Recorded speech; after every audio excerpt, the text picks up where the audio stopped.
This copyrighted event broadcast is produced by the World Surf League for broadcast around the world and may not be retransmitted, reproduced, rebroadcast, or otherwise distributed or used in any form without the written consent of the World Surf League.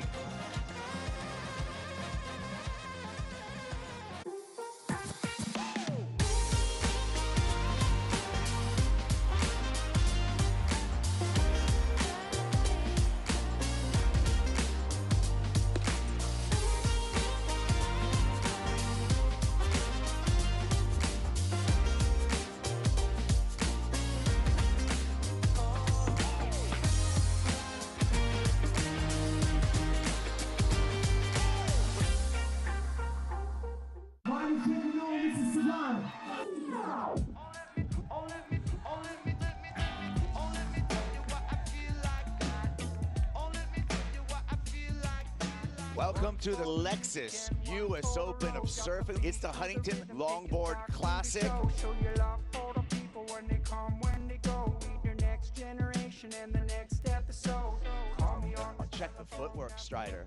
Look at the rail work right there. When he gets back, leans into it, great work. How come I supply? Don't remind, just record. Gaining fans in front of Atake Noi onto the round of 16.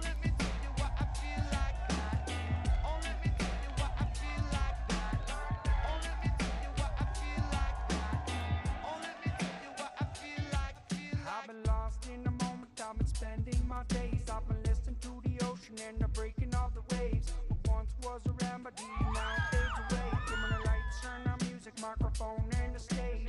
Back to the rhythm, now we back, yeah we grooving. Everybody's getting down and everybody's moving. Rhymes are a sign of the times that we use it. Loving the life you live, live the life that you choose it. Goes straight to the nose, 5, 10, soul arch. Hands above the shoulders on this one, trying to give it everything he's got. Maybe his best wave yet. This is a dance done from north to south. This is a dance done from north to south. Chase planted on the nose, extended nose ride for Chase leader. Elise Calliopa'a, the favorite in this event, she will not be going back to back.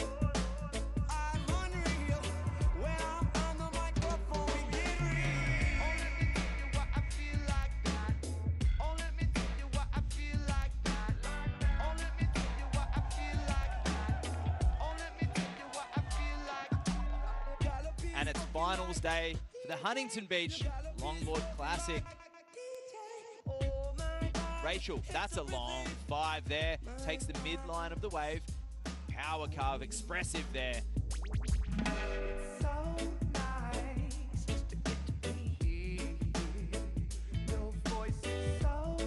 J.R. Esquivel, the winner of the last heat. His competitor, Richie, didn't want a bar of it. Gets that nose ride from behind the section and then throws it into the 10 and holds it. And he just holds it, continues to hold it, and that's that critical section there. Kyle Flint's just clapping his opponent. He's given up.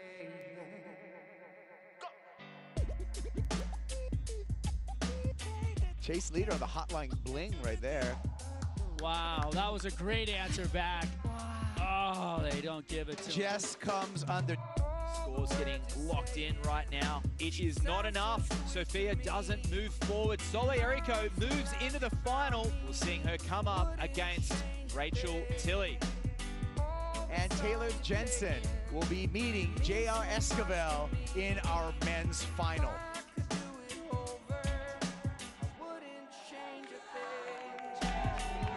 She feels it, and that emotion of winning one of the most prestigious awards has just become a reality. Congratulations to Rachel Tilley. Dominant performance every single heat. Family on the beach, excited for the three-time world champ, Taylor Jensen, our men's champion.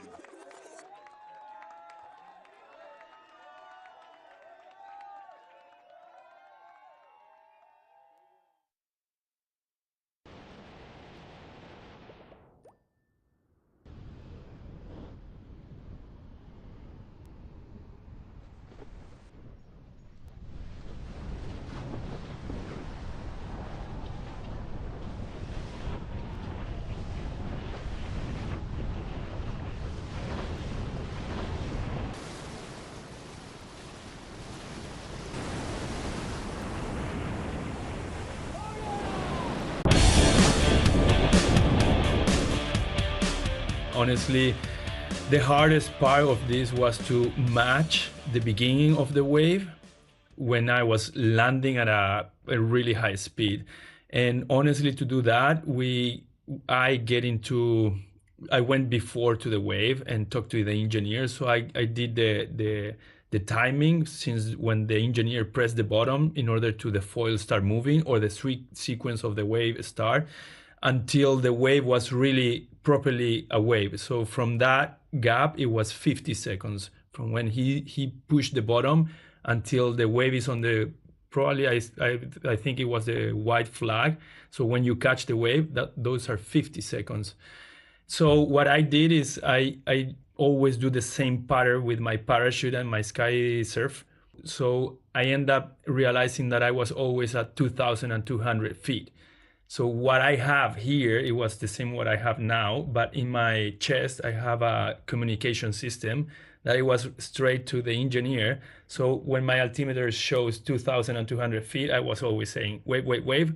And then they press the button, and then I do the same pattern all the time, and I was able to catch the wave. So it's way more complicated. Sometimes it worked. Sometimes I was ahead or behind 1 second, and it kind of like make it a little bit difficult, but good thing we did the right work and the right homework and the math, and it worked.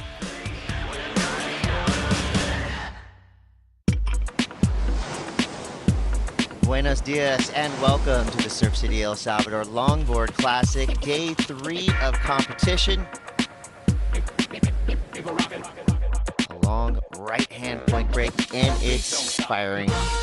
The perfect day to help decide who will make it to the Malibu finals.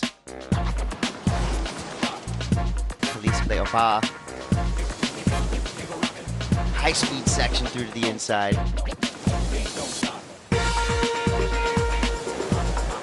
Little airdrop there, adding to the excitement. Honolulu, 3-time world champion, and there's why.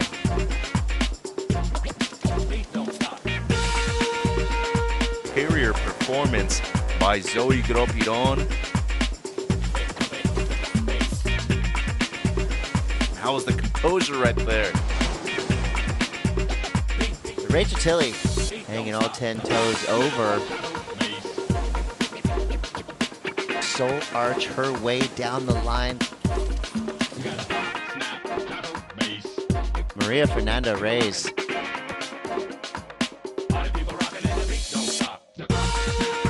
Kalman now, doing Chloe Kalman things. Always so stylish.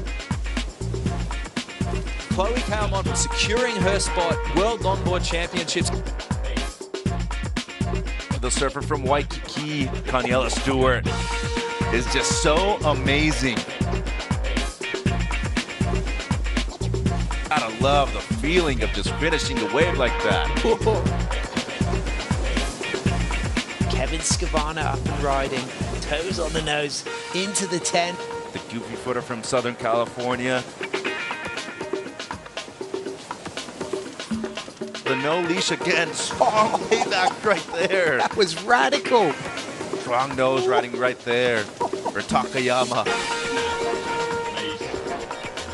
Kai Salas.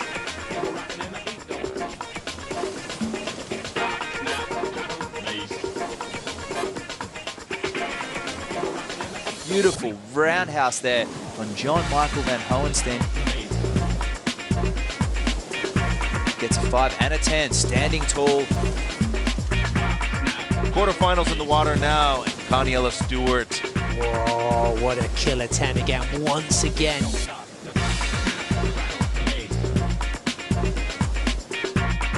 Daniela Stewart, our first semi-finalist, is set. It is truly becoming an underdog story here at the Surf City El Salvador Longboard Classic. The Skin Dogs celebration begins.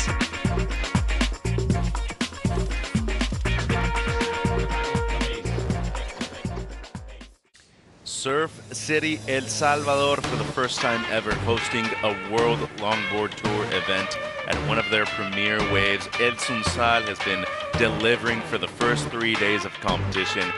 We are in Surf City where the waves always seem to be pumping, so we're on. Starting with quarterfinals for the women, Kalis Kaleopa'a, straight to the nose right there, the surfer from Waikiki. Uses the rail well there. Such a beautiful style. That was a sick fade. Honolulu Bloomfield, a 3-time world champion. That's a strong 5 right there. Great nose right for Hono. Now Soleil up and riding. Brings the rail down and just loses control. Wow, she was wearing a leash. Rachel Tilley. Wow, both 10 right there.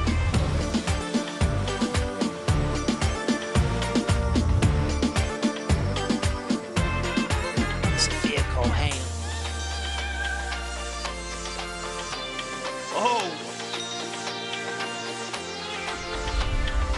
Bonnie Tsunami on the outside. Have a look at this. Perched up on the nose. This guy has a license to chill.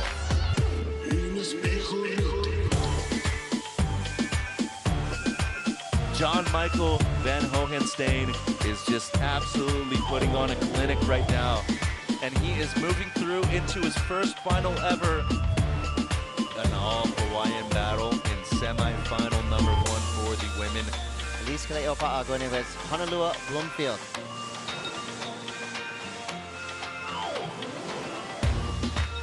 The beauty of a right-hander. Check out how velvet smooth this goofy footer is. Kalis Kaleopa'a is a finalist. Sophia Colhane. It will be an all-Waikiki affair. Nice to see these two gentlemen paddle out there. With priority straight to the nose. Classic soul arch hang 10.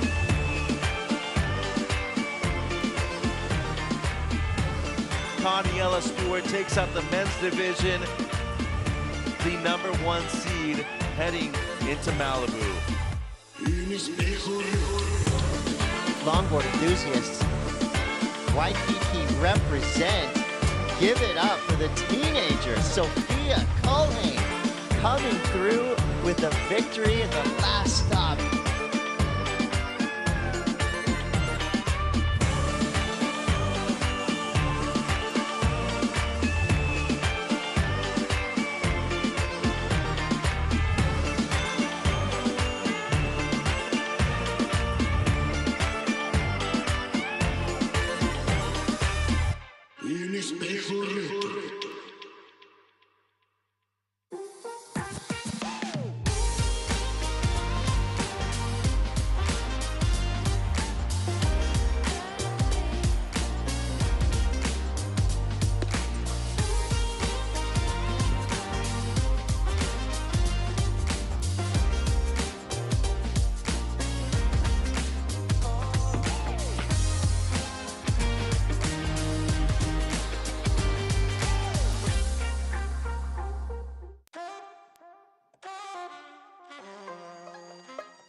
This copyrighted event broadcast is produced by the World Surf League for broadcast around the world and may not be retransmitted, reproduced, rebroadcast, or otherwise distributed or used in any form without the written consent of the World Surf League.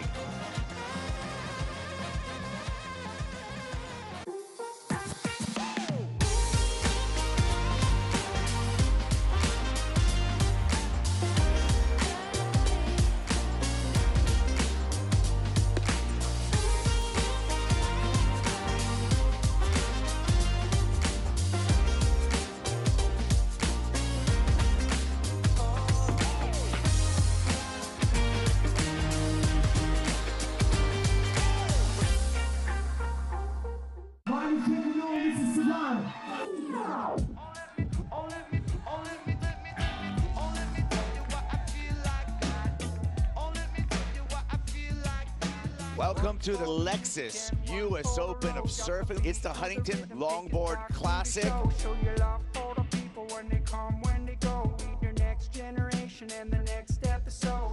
Call me on. Check the footwork, Strider. Look at the rail work right there. When he gets back, leans into it, great work. How come I supply? Don't remind, just record. Gaining fans in front of us. Takenoi on to the round of 16.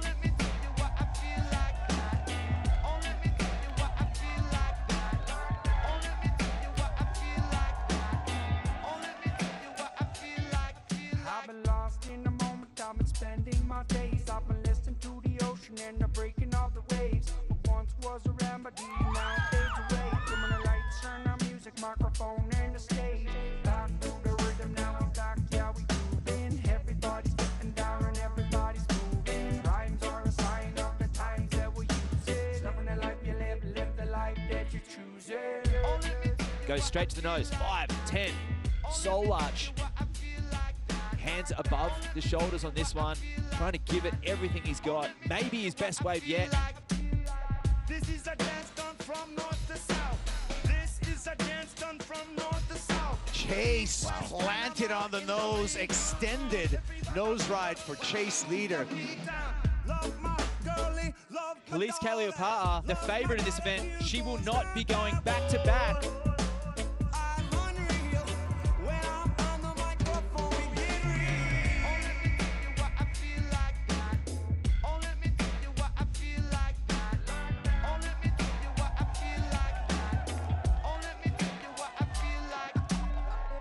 And it's finals day for the Huntington Beach Longboard Classic.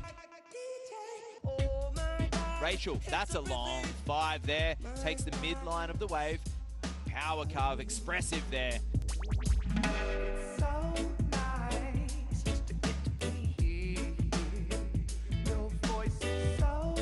J.R. Esquivel, the winner of the last heat. His competitor, Richie, didn't want a bar of it. Gets that nose ride from behind the section and then throws it into the 10 and holds it. And he just holds it, continues to hold it, and that's that critical section there. Kyle Flintz is clapping his opponent. He's given up.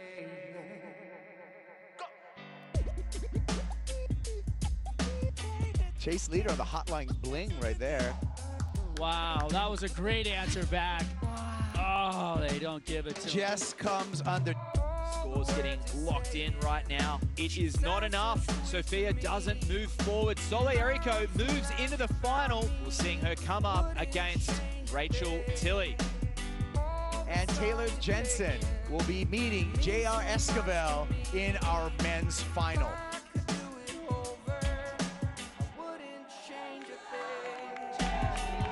She feels it, and that emotion of winning one of the most prestigious awards has just become a reality. Congratulations to Rachel Tilley. Dominant performance every single heat. Family on the beach, excited for the 3-time world champ, Taylor Jensen, our men's champion.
Welcome to finals day at the Abu Dhabi Longboard Classic presented by Modon, live from Hudayrat Island. It is a joy to be here for day 3, moving into those finals, kicking off with the women's quarterfinals, surfer on surfer format. Then we'll be rolling in to the men's semi-finals, followed by the women's semis, and then we'll be crowning those champions for this innovative new format under the floodlights. I'm Sam Bleakley, joined in the booth by Californian Malibu style meister Carla Rowland-Zamora. So good to be here. Massive opportunities for the women because all of that seeding for the top 8 for El Salvador to crown a world champion is completely up for grabs today.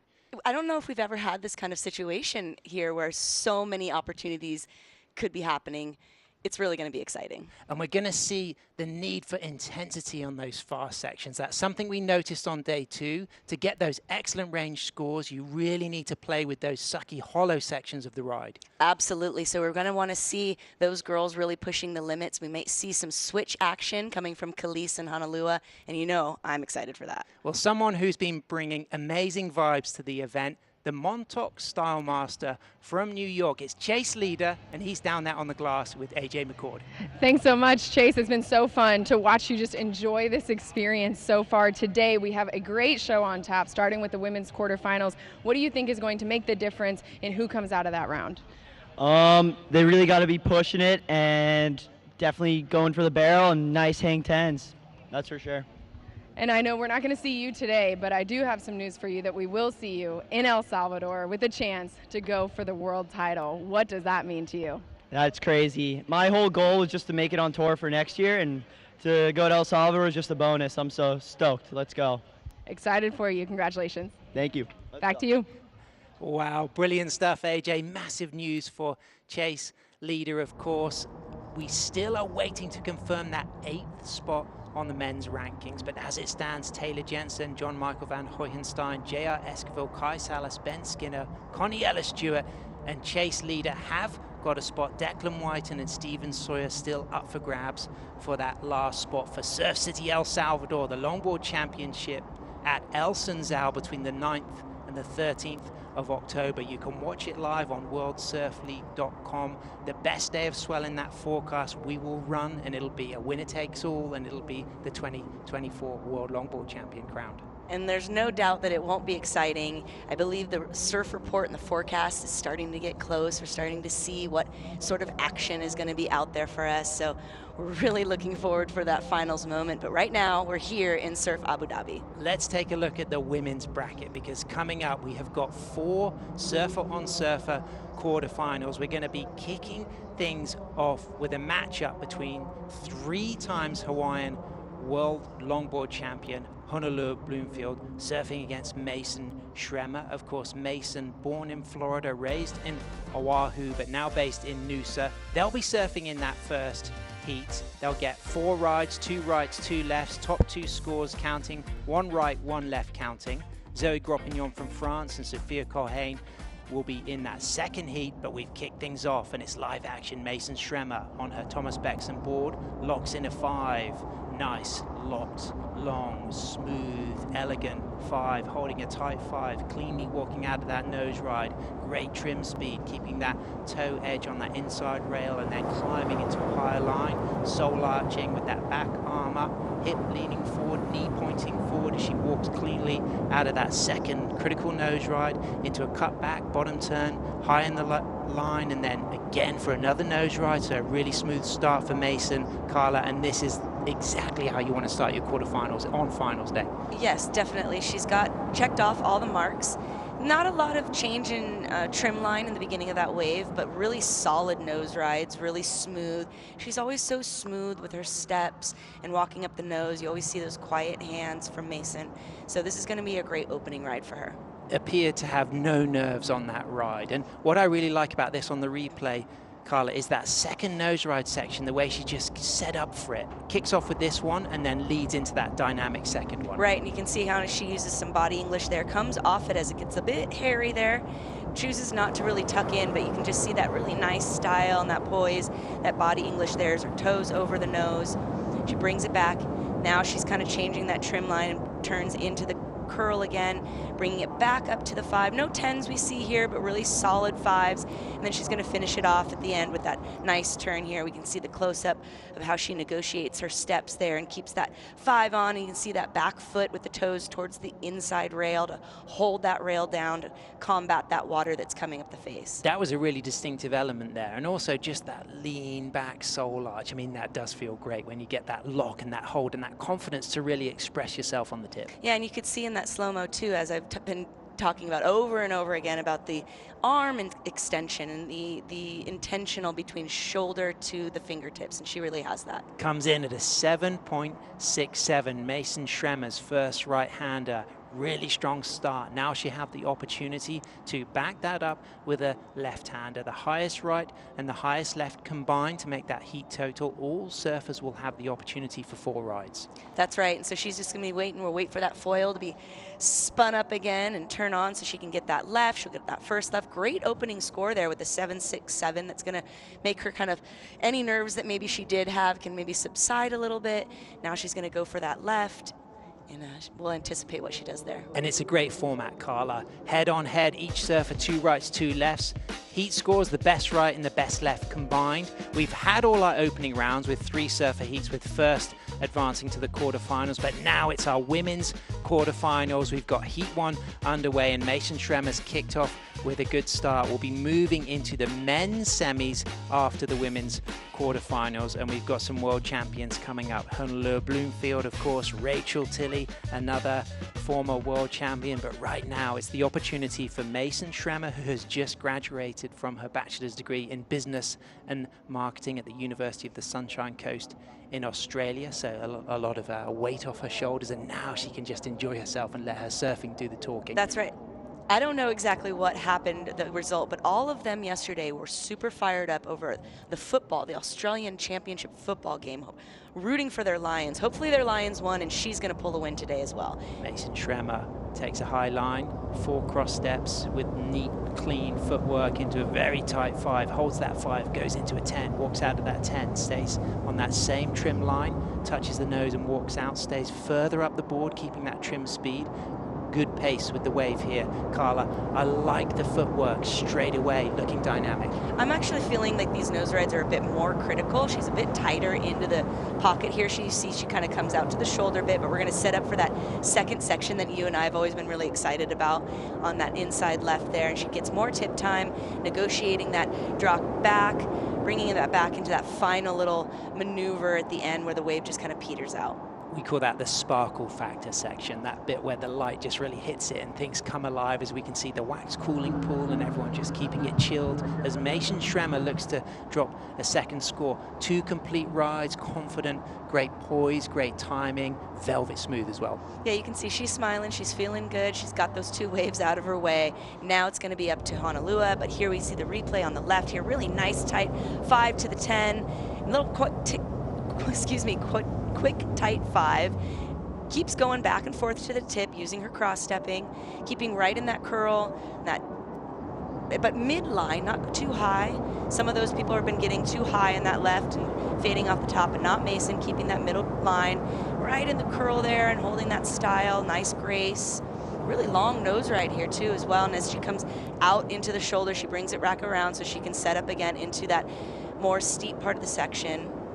Almost comes a little unglued there, but really nice wave for Mason. So when we look at the elements that the judges are really looking to analyze, the likes of nose riding and rail surfing, critical part of the wave, variety, speed and power. And I want to ask you a couple of questions here about these words: commitment, control and footwork. How important are those 3 elements, Carla, in the score? Commitment, control and footwork. Well, commitment, you have to be willing to go for it. Doubt is the biggest killer. And when you doubt yourself and you fail to go or you hesitate, you're guaranteed to have something go wrong. Then you need to have, what was it, you had commitment, control. You have to be in control and make sure you're holding those nose rides, not falling, not looking out of control.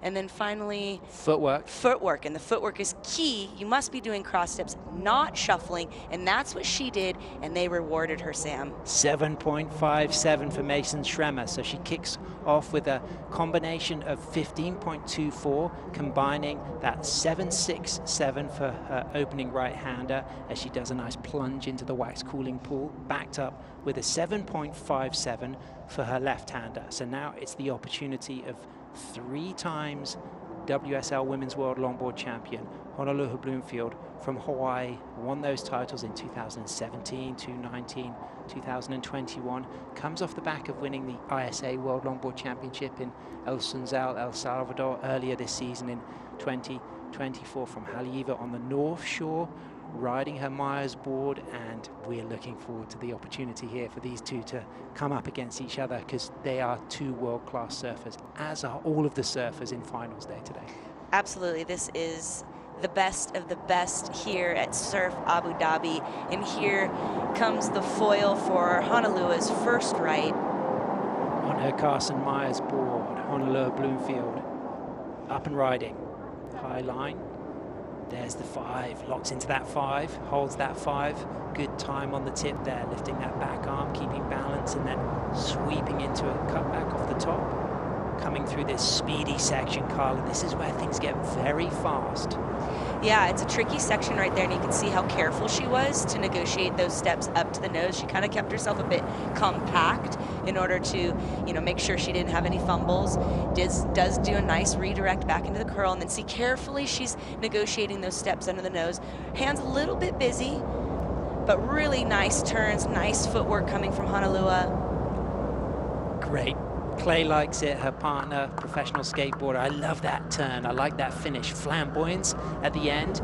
you know, really precise with the footwork, not rushing into those nose rides, but certainly ended in style on that rail. There's such a balance that has to be played with this format. You don't have this endless opportunity or 12 waves to go fix whatever wave you did. You've got 4 waves. You have the 2 rights, you have the 2 lefts. So you can see here with Honolua, she's careful about her steps up. There seems to be a little slight chop that she was battling in that initial part of the wave, so she was being careful. She doesn't want an incomplete wave. She knows she already has to get that 7.67 beat by Mason, so she's negotiating these nose rides really well. She kind of gets a tighter 5 here in the tight part of the critical section, and then she's going to whip it back around here to redirect and get that speed back going again to set up again. You see those careful moments in the steps, just making sure that she's going to make it up, gets the tight 5, and then she'll get that final maneuver, really nice turn at the end there. And Carla, off the back of her progression into this quarterfinal, Honolua is one of 4 surfers who have already clinched a spot in the top 8 in El Salvador to compete for that World Longboard title early next month at El Sunzal between the 9th and the 13th of October. Soleil Eriko, Rachel Tilley, Natsumi Teoka, they've already secured the spots, but Mason Schremer, she needs to progress through to this quarterfinal, and if she wins the quarterfinal heat, and if either Sophia Colhane or Kilio Paha lose their quarterfinal heat, then it could go down to a tiebreaker to allow Mason Schremer to get into the top 8. But it's all up for grabs, not only the top 8, but also the seeding. And how important is it to be one of the top seeds going into El Sunzal? It's incredibly important. We've already witnessed what it is with the temperature and the climate here, and being able to have fewer heats to surf through is really going to be important in order to maintain not just your mental game, but your physical game as well. It's really difficult in these kind of temperatures. It's not just hot in the air, but it's hot in the water. So to keep yourself from getting heat stroke or getting overheated, you have to keep yourself hydrated. There's a lot of factors going on in order to win an event. But Honolua, she's no stranger to excellent scores, Sam. Absolutely, comes in at an 8.5, so betters Mason's opening 7.67. What do you think were some of the elements that just gave that the edge, Carla? I really think the criticalness of the nose rides there. She was careful and careful with the timing. We talked a lot about that cadence, and it's not about doing all of the maneuvers or counting all of these maneuvers, but the timing and placement of the maneuvers and doing them proficiently and in a critical manner. And here she is on her left. Chasing a 6.74 to move up into first position. Our 3-times Women's World Longboard Champion on her opening left in the quarterfinals on finals day, live from Huderiat Island for the Abu Dhabi Longboard Classic presented by Modon, into another critical nose ride through the sparkle section. Walking out of that nose ride, staying at the middle of the board, walking back to the tail, and then just setting a nice line using the fin, using the rail, and going off the bottom, coming high again, back up for a nose ride, coming into a quick 10, and then walking out of that nose ride. And here's the final little sweep turn to end things in style and keeping it cool. Honolua Bloomfield, that is why she is 3-times world champion. It always amazes me with Honolua. We've watched Honolua grow up. She's a great competitor. She's also kind of quiet. She comes out and just explodes a lot of times, and when she needs to get the job done, she does. Well, the judges will be studying that replay. They'll drop a score out of 10. Let's find out what it's going to be real soon. We're going to have a little break, but come back and join us. We're going to have a few messages, and let's find out what score she gets.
Welcome back to finals day at the Abu Dhabi Longboard Classic presented by Modon, live from Hudaydah Island in the United Arab Emirates. As 3 times women's world longboard champion, Honolulu Bloomfield drops a 7.53 for her second wave, her opening left-hander, and up and riding right now on her third ride. Top right and top left counting is Mason Schremer, based in Noosa, originally from Florida, learned to surf on Oahu. On the tip, soul arching, gets a tight 5, walks out, pulls in, sets a line, eyes things up, follows the leading arm, stands tall, looks for the nose ride again, cross steps forward, right in the pocket, stretching out for a 5, coming up to the top of the wave and then back to the tail to allow that board to leave her into a nice downturn off the bottom, back up for another nose ride, holds that 5. She kicks off with a 7.67 for her opening ride, back onto the tail with a really gouging, nice but elegant radical cut back to end things off, Carla. I feel pretty confident that she's going to better that 7.67. I like the energy more from that. Yeah. Even though she came in at a fairly high score with that first right, it felt safer compared to this second right. So I can't wait to see the replay because you're going to see a lot more dynamics in here. We're going to see more critical maneuvering. Right here, she gets it right up to the nose there. Nice solid 5. Holds some time on it. Keeps her hands as quiet as possible. 10, possibly tight 5. And I actually really like the setup here.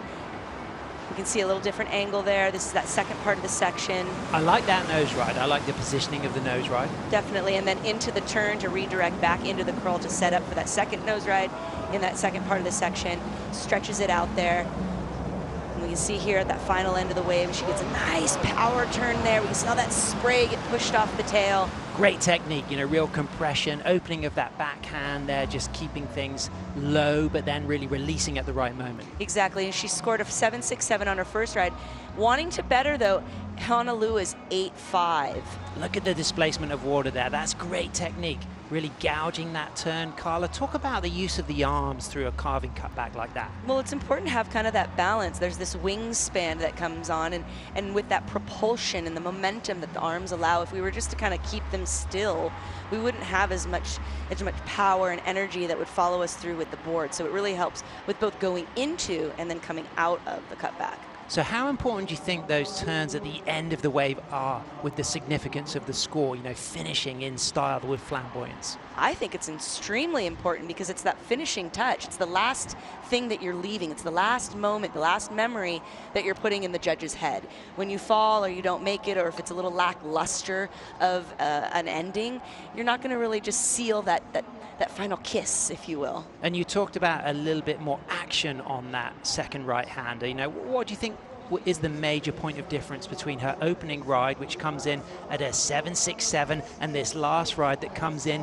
at an 8.60 for Mason Schremer? Well, big few for me. I predicted correctly, right? And it really did step it up. And I'm so stoked that she came in at that 8.6 and really showed a lot of power, control, that connectivity between the maneuvers, and it just felt lively. There was a liveliness to it that the first right lacked. Bringing the basin alive. All surfers have had significant scores. Honolulu Bloomfield carrying an 8.5 and a 7.53. She's in second position because Mason Schremer has a 7.57 and an 8.60. And now as the hydrofoil moves through the basin, an opportunity for Mason to better her 7.57, Carla. Right, and she's got the eye of the tiger right now. She's going to hope to get those critical nose rides. She's going to go right to the tip here. Nice, holds it, gets that locked, nice tight 5 there. Heels placed together, back up for another critical nose ride, walks out of that, good footwork out of that final movement away from the nose, and now things get steep. She opts for a couple more cross steps and takes a high risk nose ride, very low down the face, right in the pocket.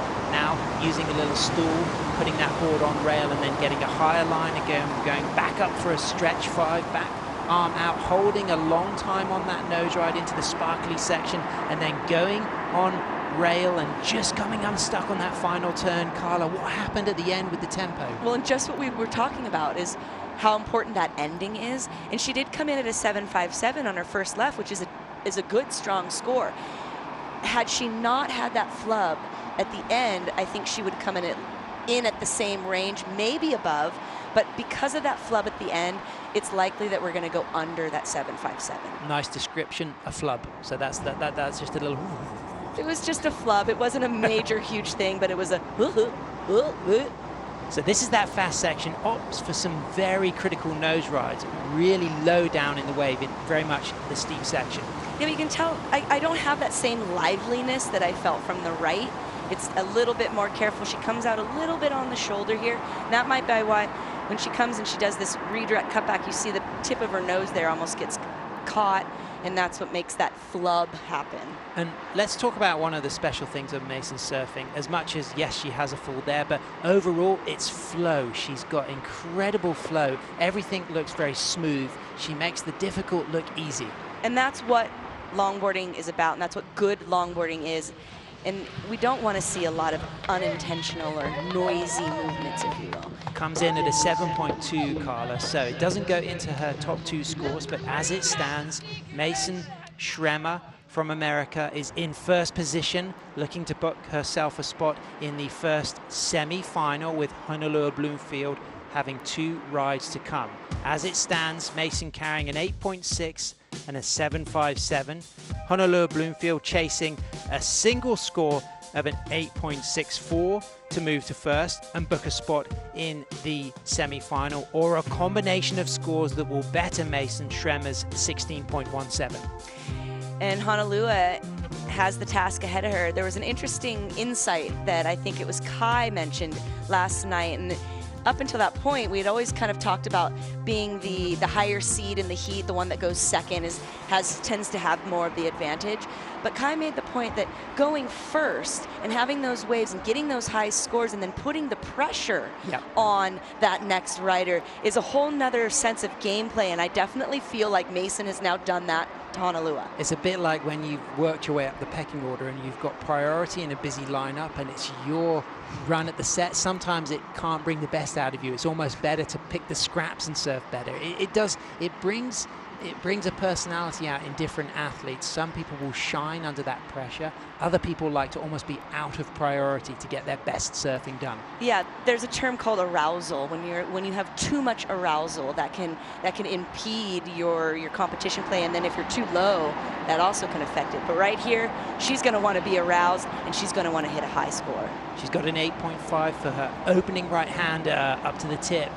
Locks a 5, just adjusts that back foot wider and closer, and then just holds that line and pulls up for a 10, locks the 10, walks out of the 10, brings the feet close, and then 4 cross steps back up for another 5, and a really nice tight 5 with those feet very close together, and lifts even that front arm as she walks out of that nose ride into a sweeping turn, and then really carving it off the bottom to generate speed and projectile. Back up for another nose ride, toes locked over the tip with a quick touch of the 10 into the end section, and just puts that board onto a big, gouging but smooth, elegant and powerful turn, and that was really spicy from Honolulu Bloomfield. Yeah, I mean, she already has an 8.5, so the opportunity here for her to better that is definitely possible. She snuck in a 10, maybe a 2. I definitely saw 1 10 in there, and some really dynamic connectivity between the maneuvers. There was risk involved, you know. It was certainly about, she was conscious of trying to put it all on the line with some of those critical nose rides and get those feet as tight as possible,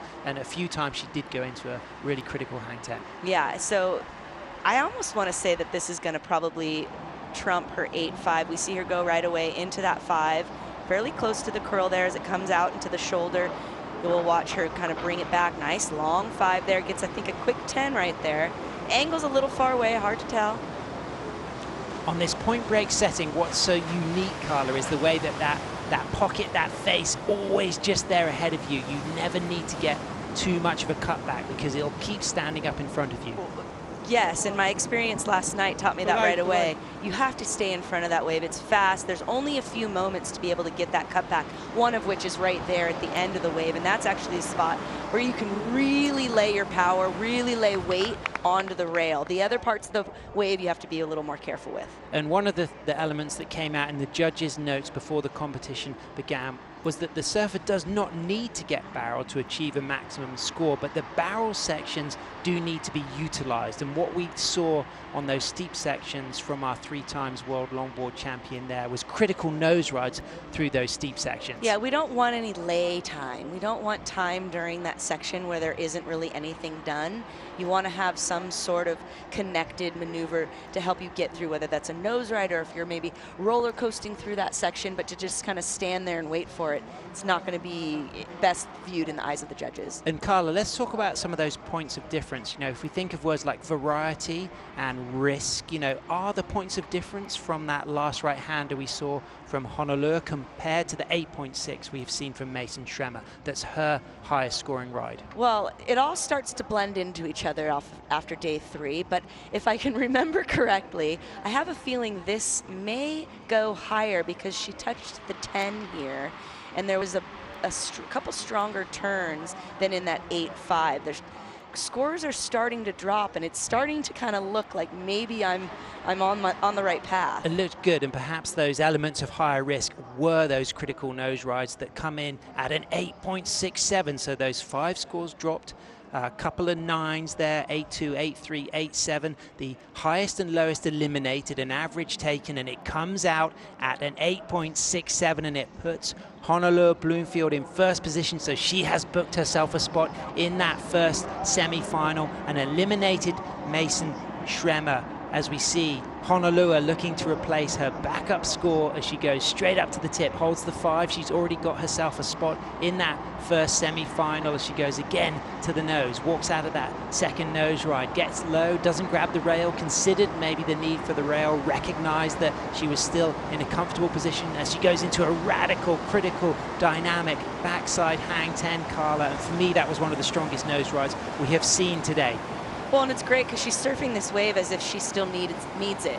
And I think that's what really makes an excellent competitor, too. She's getting all the maneuvers done and then finishing it off there. Not quite able to stick that rebound off the whitewater, but really strong performance from Honolulu. So she did it on that last right-hander. This score will not be required. She doesn't need to better her 7.53. She has already won the heat and booked herself a spot in the first semi-final to meet the winner of the second quarterfinal. That will be Zoe Gropignon from France and Sophia Colhane from Hawaii, as we get to feast on what for me was one of the stronger hang 10s of the event. This setup for the hang 10 on this section really was fantastic. Well, and this left part of the wave really seems to stand up quite better than sometimes on the right, and it really offers that opportunity to get that really classic and critical 10. And I like the way she decided to do that in this, what we call the sparkle section. You know, that really, I mean, that was one of those special moments. And just talk about why important it is for longboarders to aspire to that sensation of a hang 10. You know, what is it, if to describe it to someone who's not experienced it, what does it feel like, and why is it one of the ultimate maneuvers on a longboard? Well, you're literally floating. You're floating on air. You're floating almost on the water. I mean, it feels like as close as you could have gotten to Jesus walking on water. You know, you're propelling yourself over the wave. You have all of this momentum and flow, and it's just such a free feeling. It's the ultimate in surfing, in longboard surfing. Well, she has done it. Honolulu Bloomfield has taken the win. She's booked herself a spot in that first semi-final. Mason Schremer eliminated. She got an 8.6 and a 7.57. Excellent surfing from Mason, but it's our 3-times women's world longboard champion with an 8.67 and an 8.4 who will meet the winner of quarterfinal number 2. Will it be Zoe Gropignon from France, or will it be Sophia Colhane from Hawaii? Those two surfers coming up next. It's the blue singlet that surfs first. Sophia will have the opportunity to kick things off with a right-hander backed up by a left-hander, and then it will be the opportunity for French surfer Zoe Gropignon to get her right and her left, and then Sophia will be back out there for 2 more waves, and Zoe will round things off for quarterfinal number 2. A great start, a lot of excellent range scores already dropped. What a fantastic start, but now we get the opportunity to watch the regular footer from Oahu, Sophia Colhane, here with her mum, Sarah. I saw her mum surfing out in the basin earlier. She got a fantastic takeoff. Sarah Culhane, if you're listening, I was watching and you were styling. It was so awesome, and I was telling you earlier, I think what's really kind of brought joy to my heart is really the opportunity that the staff and everyone around have tried really to try to give us an opportunity to experience this wave like these competitors have. Big shout out to Megan Godinez, who'll be tuning in, who coaches Sophia, and Sophia on her Michael Takayama board sets a rail line, innovative, creative approach, and then now strikes for the tip. Already a bit of freshness relative to what we have seen on the right-handers this morning as she walks out of that opening nose ride into that speedy section, gets a low stance, doesn't grab rail but walks forward, sets herself up again, locks that 5, holds that 5, opens those arms, and then walks back to the tail and just engages that fin and that rail in the tail into a nice sweeping turn, comes off the bottom, back up for a silky smooth nose ride, a tight 5, great critical clean footwork out of that nose ride into the last section, and a nice cut back turn, and things looking really good for Sophia. She's done so much growth over the last year or two. I feel like, as you mentioned, Auntie Meg's, big shout out to her. You can tell the effect that her coaching has had on Sophia and really helping her with the nerves, not just with her skill set and technique. And we can see it right here. I mean, just so poised, confident, in control, not feeling any of that outside noise, right? It's just really great to see how she's come along, and such a support system, not just from the Hawaii community, but her mother, always a huge support. She's always able to put all of this stuff together and connect it. And from one surfer representing Hawaii to another, Honolulu Bloomfield, 3 times Women's World Longboard Champion, has just booked herself a spot in that first semi-final, and she is with AJ McCord. Thanks so much, Honolulu. We were just talking about how that heat really required everything you had. What did it prove to yourself of what you're capable of? Oh man, Mason's such an amazing surfer. She's one of my favorites, actually.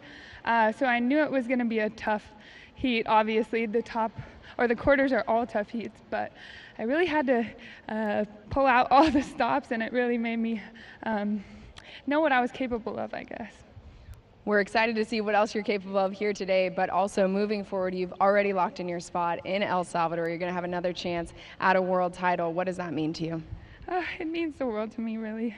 I'm just stoked to still be here, and I'm having a good time, and yeah, having a blast with my friends, enjoying sick waves like the wave pool, so I'm stoked. Congratulations. See you in the next round. Thank you. Thanks so much, AJ. Congratulations. Honolulu booked yourself a spot in that first semi-final, looking to work her way up that leaderboard to get one of those higher seeds. As it stands, that top seed still up for grabs. It currently sits with Soleil Erico, but Rachel Tilley has an opportunity to gain that top seed if she takes a win here in Abu Dhabi. But right now, let's focus our attention on Sophia Culhane, Carla, because she kicked off with a very strong 7.33, and she's going to get her first left-hander. What I love seeing about so far with the start today is everybody is bringing their A game. Absolutely. We're not seeing any major flubs or anything like that. Hopefully, I'll knock on wood here so we don't speak too soon, but really everybody bringing their A game. We're coming off right off out of the gate with high scores, and that's really just elevating the level of competition. So we move to this opportunity now for Sophia to get her first left-hander, a 7.33, great start. That's going to give her confidence. She's found her feet, surfing critically, in control, as you can now see the hydrofoil moving through. Sophia Culhane paddling into position, sets her line, couple of strokes, up and riding. Cuts back like she did on her opening wave, putting that board on rail immediately. 4 cross steps to a tight 5, holds a really nice long 5, walks out of that nose ride with her heel edge on that inside rail, and then cross steps forward in the middle of the wave, right in the pocket though, back up to the nose. Took some risk. That's a very fast section, Carla. That's not the easiest section to nose ride, and that's why the judges will reward those critical nose rides, but she comes unstuck. Yeah, unfortunately, she's just a little too deep in that, and that caused the tail of the board to slide out. It's difficult sometimes with the single fin and having a softer or no edge on your tail. It can really just slide it out, and we're going to see how happens there. Just the wave was not able to lock that tail down, to set it down, and then lift the nose, and so everything just came sliding down the face. And that emphasizes the degree of difficulty in doing those nose rides further down the face. Yes, it's fantastic to get those high in the lip nose rides, but sometimes those ones down the face are much harder, and that's why we saw the wipeout. That demonstrates the degree of difficulty in nose riding those sections. Well, it also demonstrates the necessity, the need to adapt to what you know in surfing ocean waves, okay? So normally we would be aiming a little bit more for that higher bit of the wave, but here that doesn't always work in our favor because of the way the water moves along the bathymetry and the foam ball, and oftentimes you don't get yourself hooked in the way you need to. So you have to be able to adapt and change your strategy when necessary. And talking of something you know well, as a Malibu surfer, Carla, you know all about the vibe of the party wave, and we saw an absolutely fantastic party wave on the Cocoa Beach setting earlier today. We saw positivity, mayhem, flips, flops, flamboyance, and look at this, was brilliant. Everyone had a good time. Near 50 people on that wave at times. Yeah, I think there was actually more than 50 people that paddled out. I made a point to count how many people were out there, and just such a great experience to do. Look at the mayhem there. And this is the Cocoa Beach setting, so it demonstrates the versatility of the wave basin here at Surf Abu Dhabi. The fact that not only have we got the point break for longboarders and Kelly's wave for elite level shortboarding, we've also got the opportunity to learn to surf and develop that confidence and really learn how to make massive progress in a safe way. Well, and it's such a unique thing to be offering now to the public and to people of all levels or no levels. They can come and happen to be in Abu Dhabi here, get an itch to surf, and they can.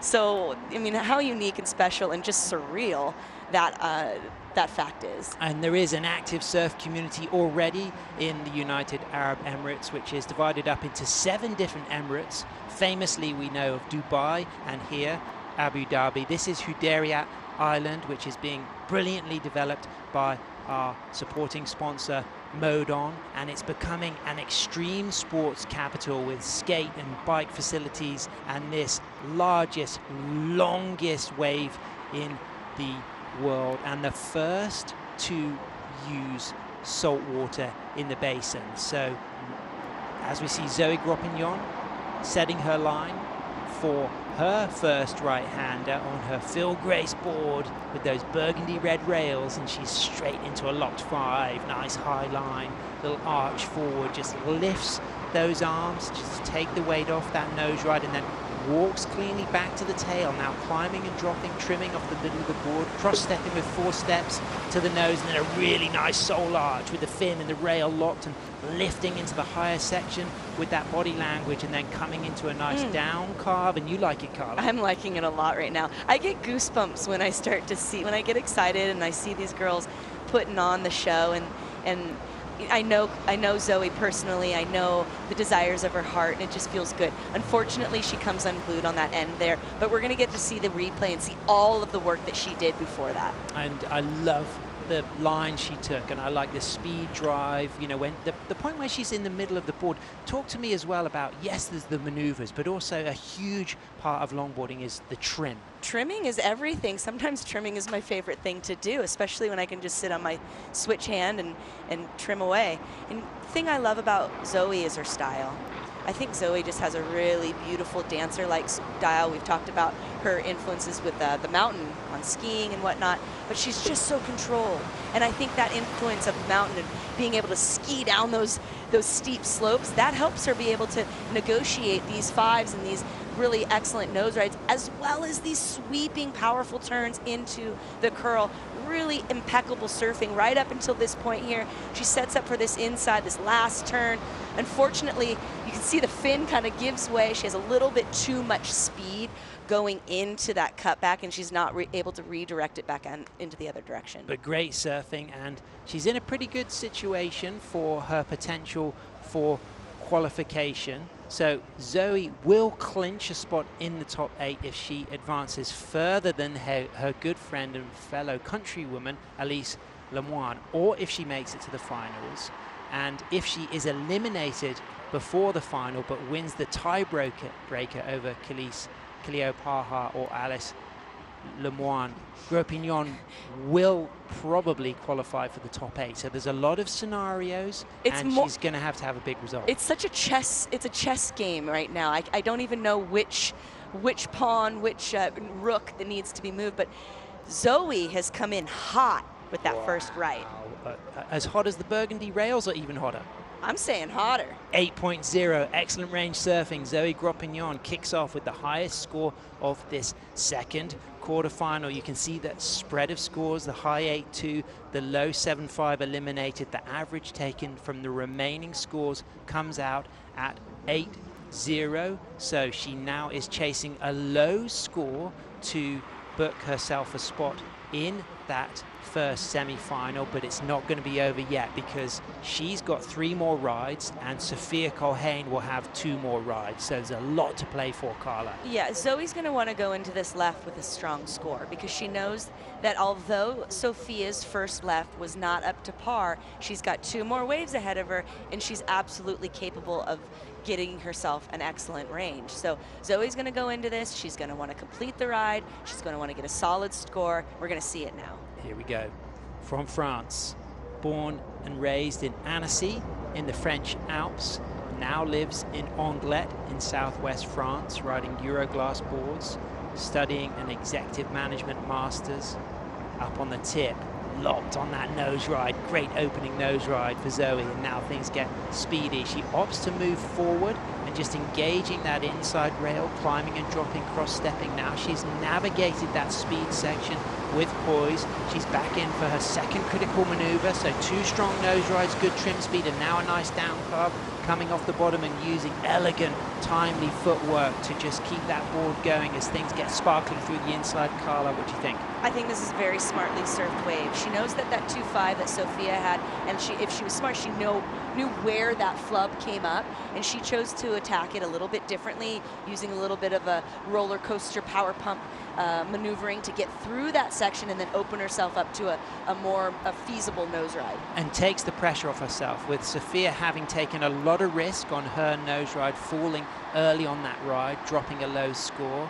Zoe just made sure, she surfed that very well, but she also made sure she made it through and got a significant score. We'll find out what it's going to be real soon. After this break, we'll be right back.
والليل ابونا بالمحله سلام يا اصحاب المعالي والليل ابونا بالمحله الغي طايب في المكان الغي طايب في المكان والشل شل بد شل صوب.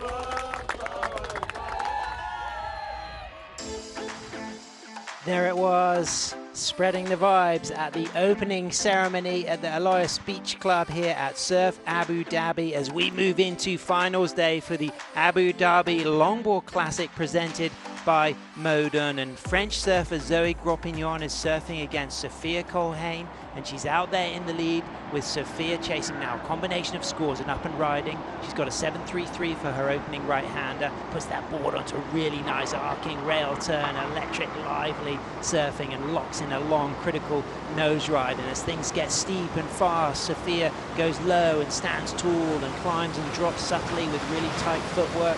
4 steps back into a nice nose ride once again, and then into a sweeping down carve and setting off the bottom turn into a high line. There's a locked 5 as she gets control and pulls up for a really tight 5 again, moving those feet close together and walking nicely out of that nose ride with an incredible sweeping cut back to end things, Carla. Yeah, that was a smart surfed wave from Sophia. She's trying to better a 7.33. Curiously, not sure if it'll quite go higher than the 7.33.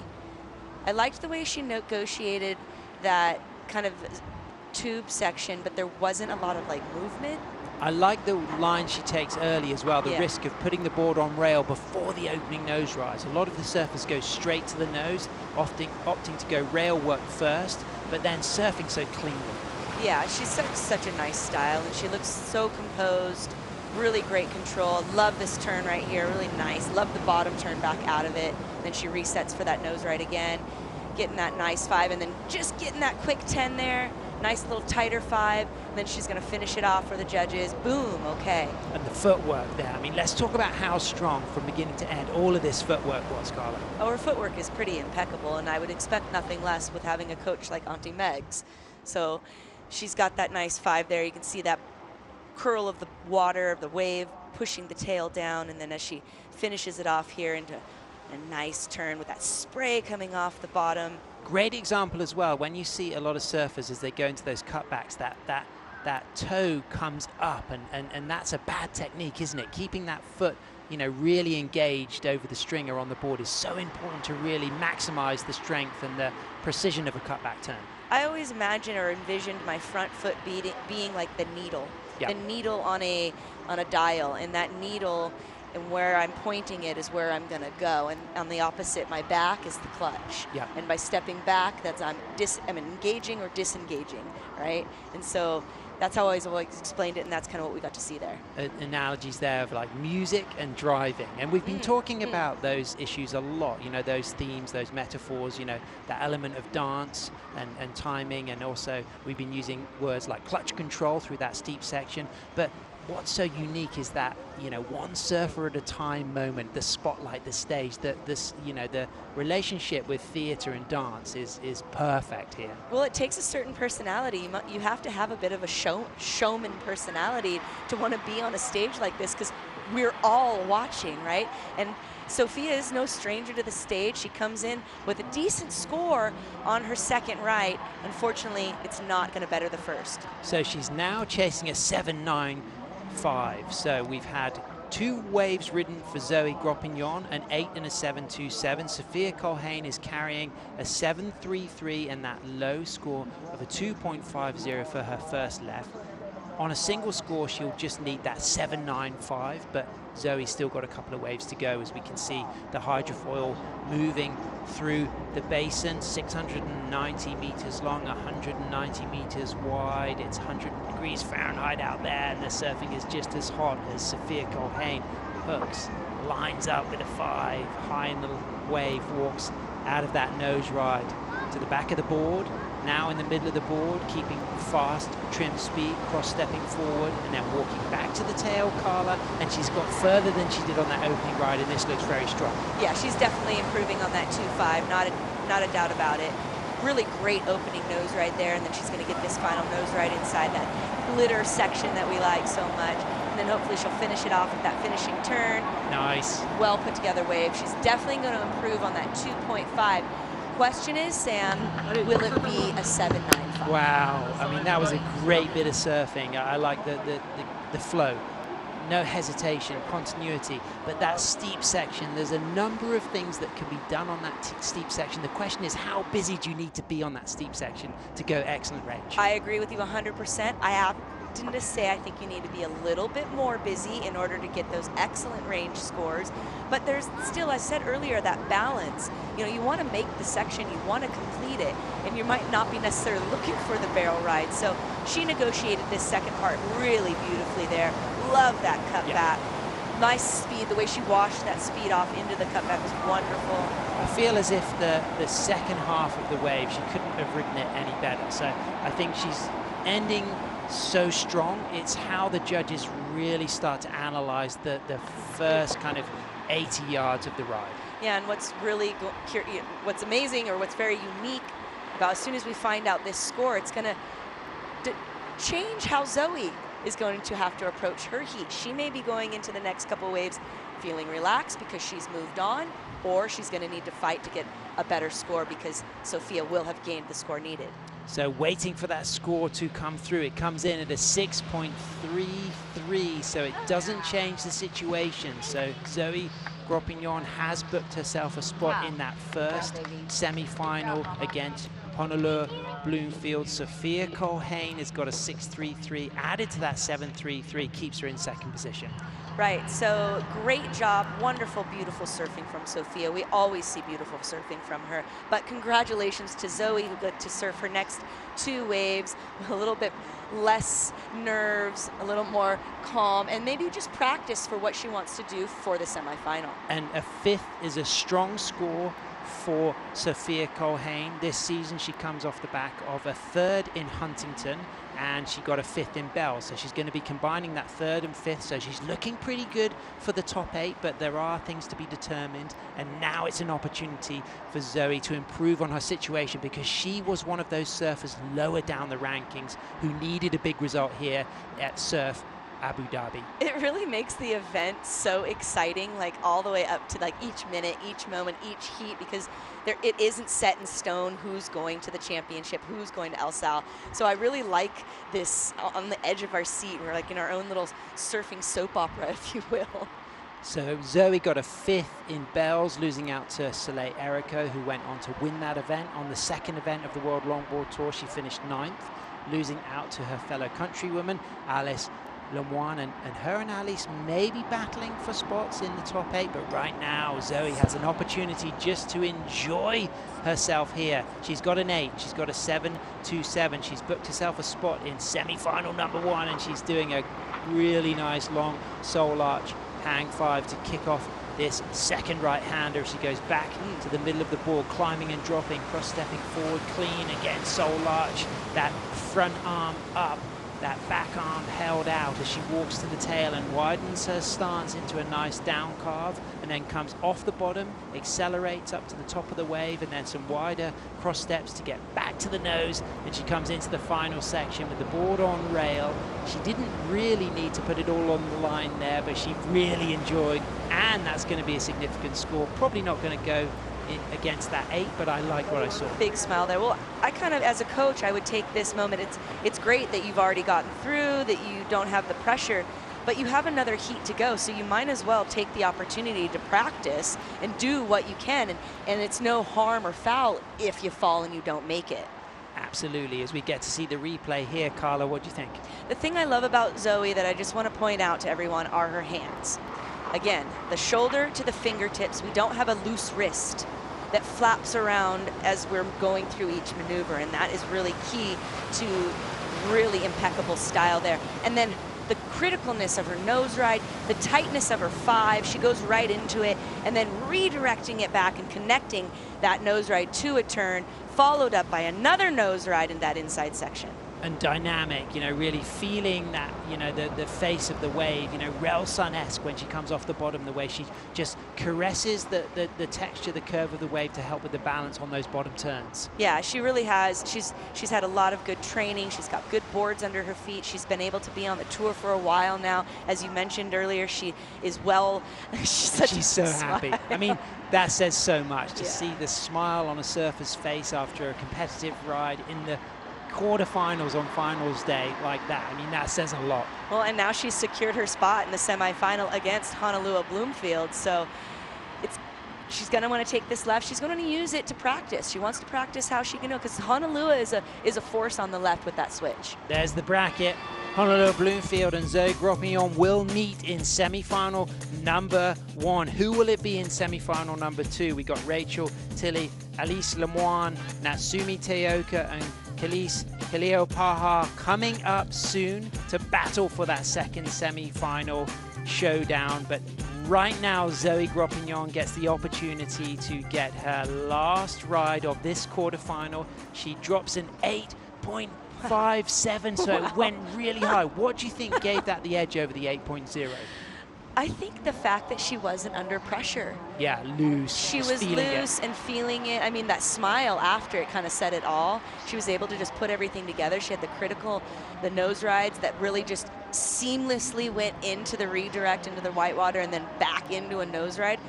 They gave it to her. And 2 extremely long nose rides. Yes. Both of those opening 5s. A lot of time on the nose. For me, the highlight on that wave was just the caress of the wave face in those bottom turns. Yeah. And that is a special feeling. And I think that's really important to emphasize. Even on a longboard, it's not just all about walking. It's also about engaging the rail and really using the wave. Yeah, as Zoe, there used to be the Chloe and Zoe club, right? But we got Zoe here on her left, her final left, gets the 5 to the 10.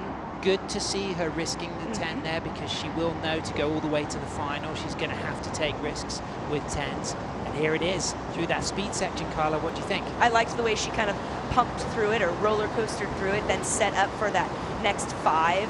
She's got a nice long 5 again, really nice left here, and then she's going to easily and carefully bring it back and then give us that beautiful drop knee to redirect back into that last section of the left here.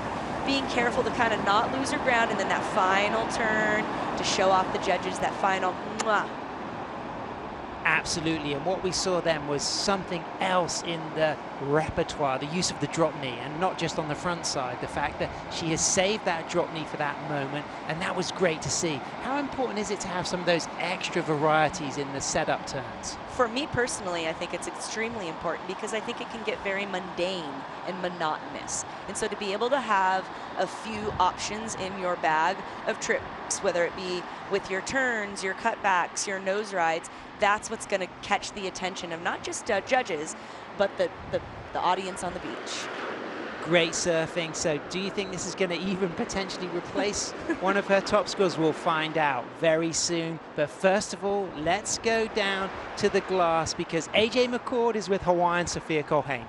Thanks so much. So, Sophia, I know you would have loved to continue here at Surf Abu Dhabi, but some exciting news. Your season not over. You've clinched your spot in El Salvador, a chance to get a world title, bettering your 3rd place finish last year. How does that feel? It feels great going into El Salvador. I mean, this morning I woke up, I didn't know what I had to do, but had a good heat with Zoe. She surfs amazing, but I'm just so stoked to make it into top 8. I mean, that was the goal for the year, so. Looking forward to seeing you. Congratulations. Thank you so much. Well, big news there. Congratulations, Sophia Culhane. You will be in the top 8, and now it's the opportunity for Zoe to go a little bit further and secure her spot. And what an interesting situation to have lost the heat but still be able to qualify. God bless Sarah and Sophia. Super stoked that we'll be able to see them in El Salvador. And Zoe we still have some situations that need to happen. Here we have the Rachel Tilley and the Alice Lemoine heat, and I believe that's where the situation may change, and we'll see how it works. Yeah, it's pretty neck and neck between Zoe and Alice at the moment with those lower spots, but of course a win here at Surf Abu Dhabi will be hugely significant for progressing up the seeding. Yeah, and you can see in the quarterfinals, this will be heat 3, Rachel Tilley and Alice Lemoine. Wow, this is a beauty, Carla. I mean, stay tuned, surf fans, because we have got so much great action. I mean, talk about these 2 big regular footers, Carla. I mean, they really are. And they're friends. They're good friends. So it'll be curious to see how this plays out. And I know they'll be supporting each other either way. And so it'll be Alice Lemoine with that first wave. The surfer in blue gets the opportunity to ride the first right and the first left. And then the surfer in the red singlet gets the third and fourth waves. Again, we stick with this same format where all surfers have 4 rides, the top right, the top left counting, and it's Alice from France kicking things off, riding her Luis Bento Luffy board, designed and made in Portugal. She's raised in Reunion. She's based in southwest France with a trademark lock of a 5 soul arch into a 10. Keeps those arms up like the wings of a bird, straight into a second 5. Risks a critical nose ride on a second 10, and now through the speedier, faster section, goes to the tail, back up for the nose, and there's a really radical soul arch. Trademark Alice there on the nose work into a big sweeping top turn off the bottom, and again just keeping those arms out like the wings of a bird. Yeah, she's known for that trademark kind of hood ornament nose ride stance, whether it be at the 5 or the 10, but now she's getting some rail work done too, the final end of that right. Nice solid opening ride for Alice. Great stuff. So from France, Alice Lemoine kicks off. What score will it be? We're going to bring Kaipo Guerra into the booth to host the action, along with the waxhead, Matt Chernosky. Stay with us. We'll be right back.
Back at Surf Abu Dhabi. This is the Abu Dhabi Longboard Classic presented by Modon.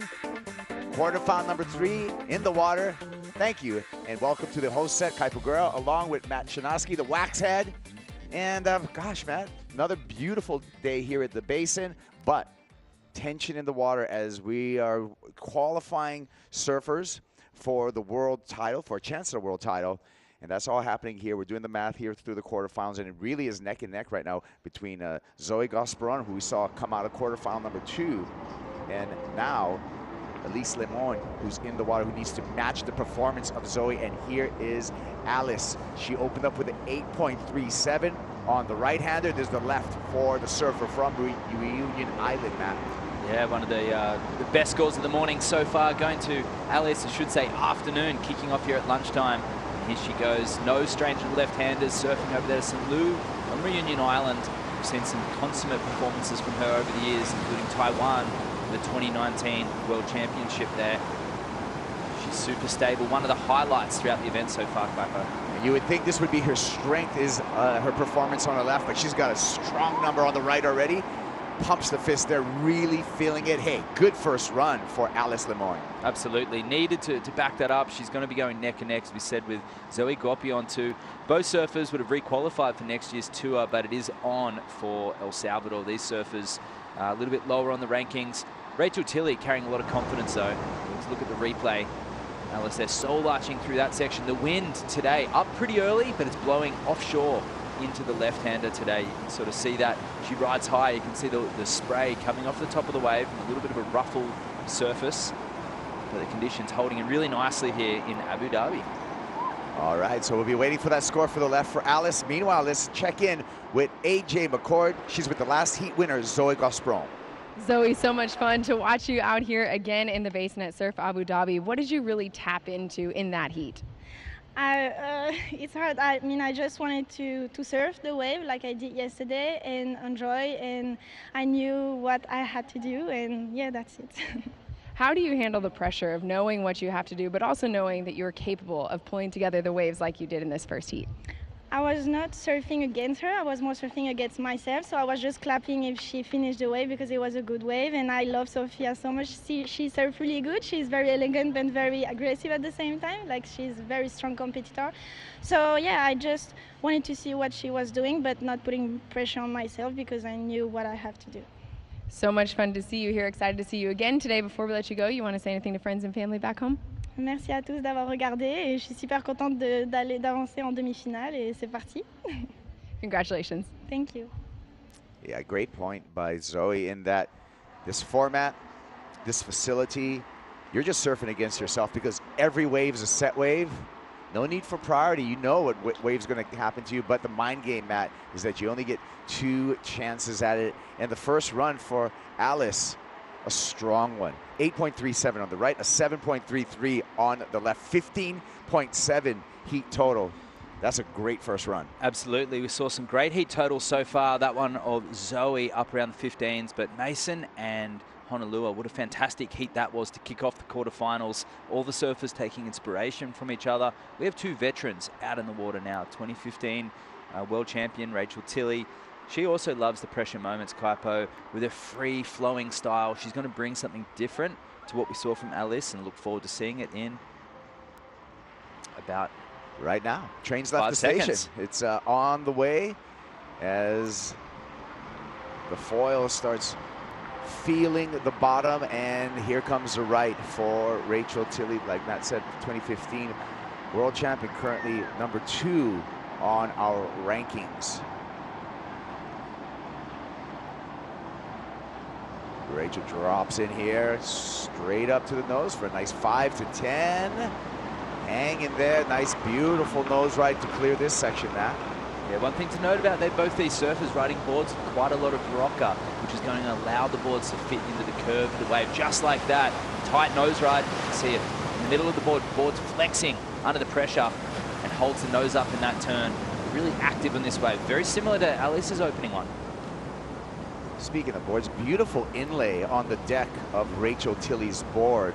That Josh Martin shape, 2nd generation shaper of Laguna Beach, and she cranks it around there. A little caught up, but that's not going to affect the score too much.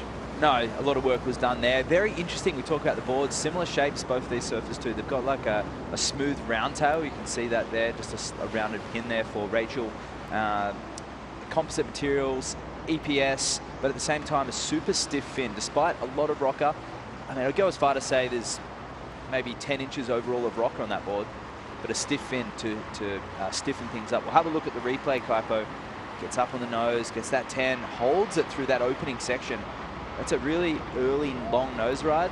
Judges will take note of the critical nature.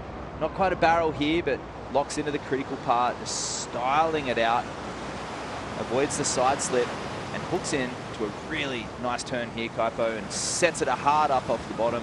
A really good tempo, good speed to match on this wave. Yeah, like again, I just love the flow, the connectivity between using the entire board. Again, that inlay on the deck, a fabric inlay, that's also going to affect the board's flex just a little bit when you put a fabric inside of fiberglass. Very true, yeah. It can, depending on which layer it's glassed in on, it does affect, and heavier glass, of course, too. And I think certain colors add weight as well. And as we see that score starting to be locked in, I think both these surfers have got really unique styles as well. They're very expressive with their body language, and they really use their body to their advantage throughout their turns. 1 minute to the left comes for Rachel Tilley. And we are enjoying our time here in Surf Abu Dhabi. Smiles all the way around. We've had gosh, this has been the most, as far as amenities, the best surf contest I've ever been to. The basin here, 690 meters long, 150 meters wide.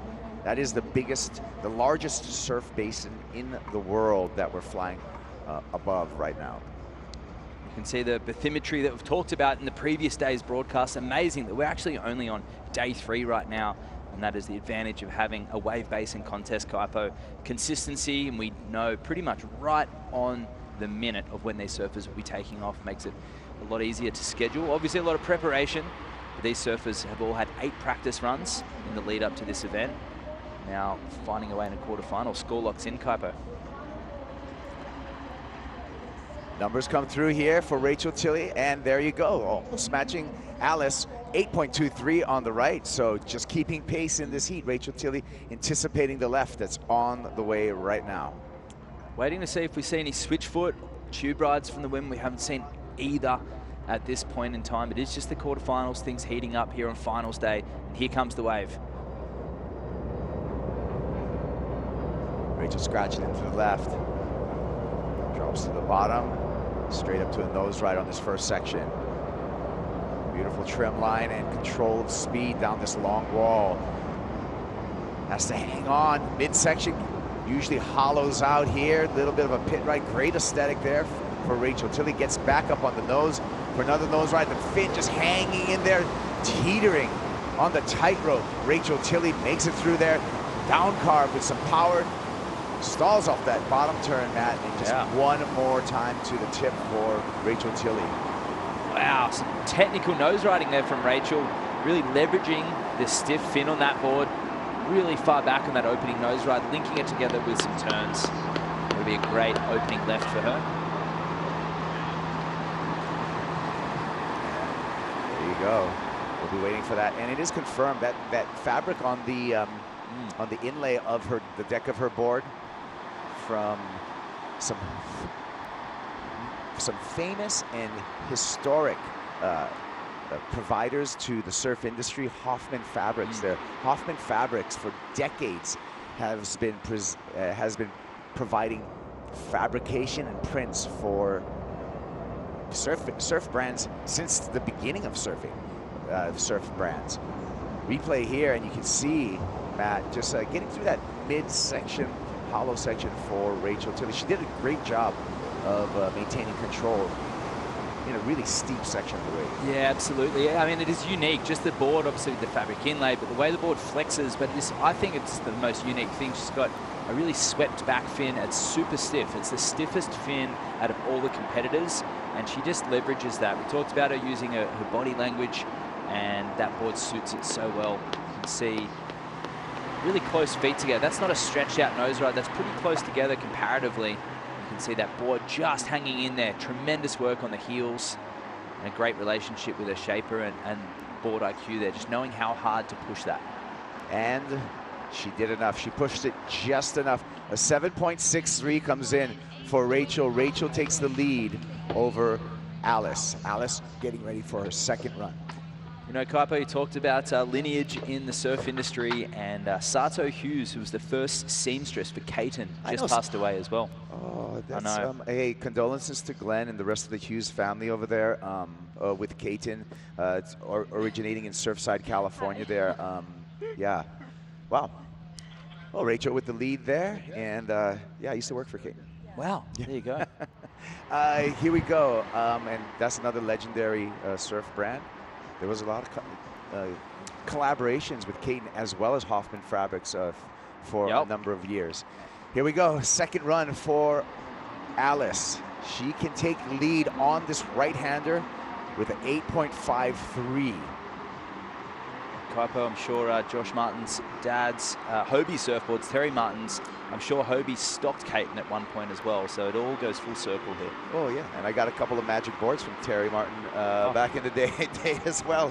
Terry was a gifted shaper, shaping out of Laguna Canyon over there, and he was kind of the original, and then his son Josh took the baton and started building boards himself, so second generation board builder in the way of the Martins. Here we go, Alice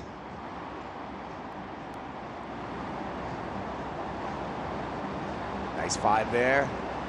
Maintaining control, that high trim line, Matt.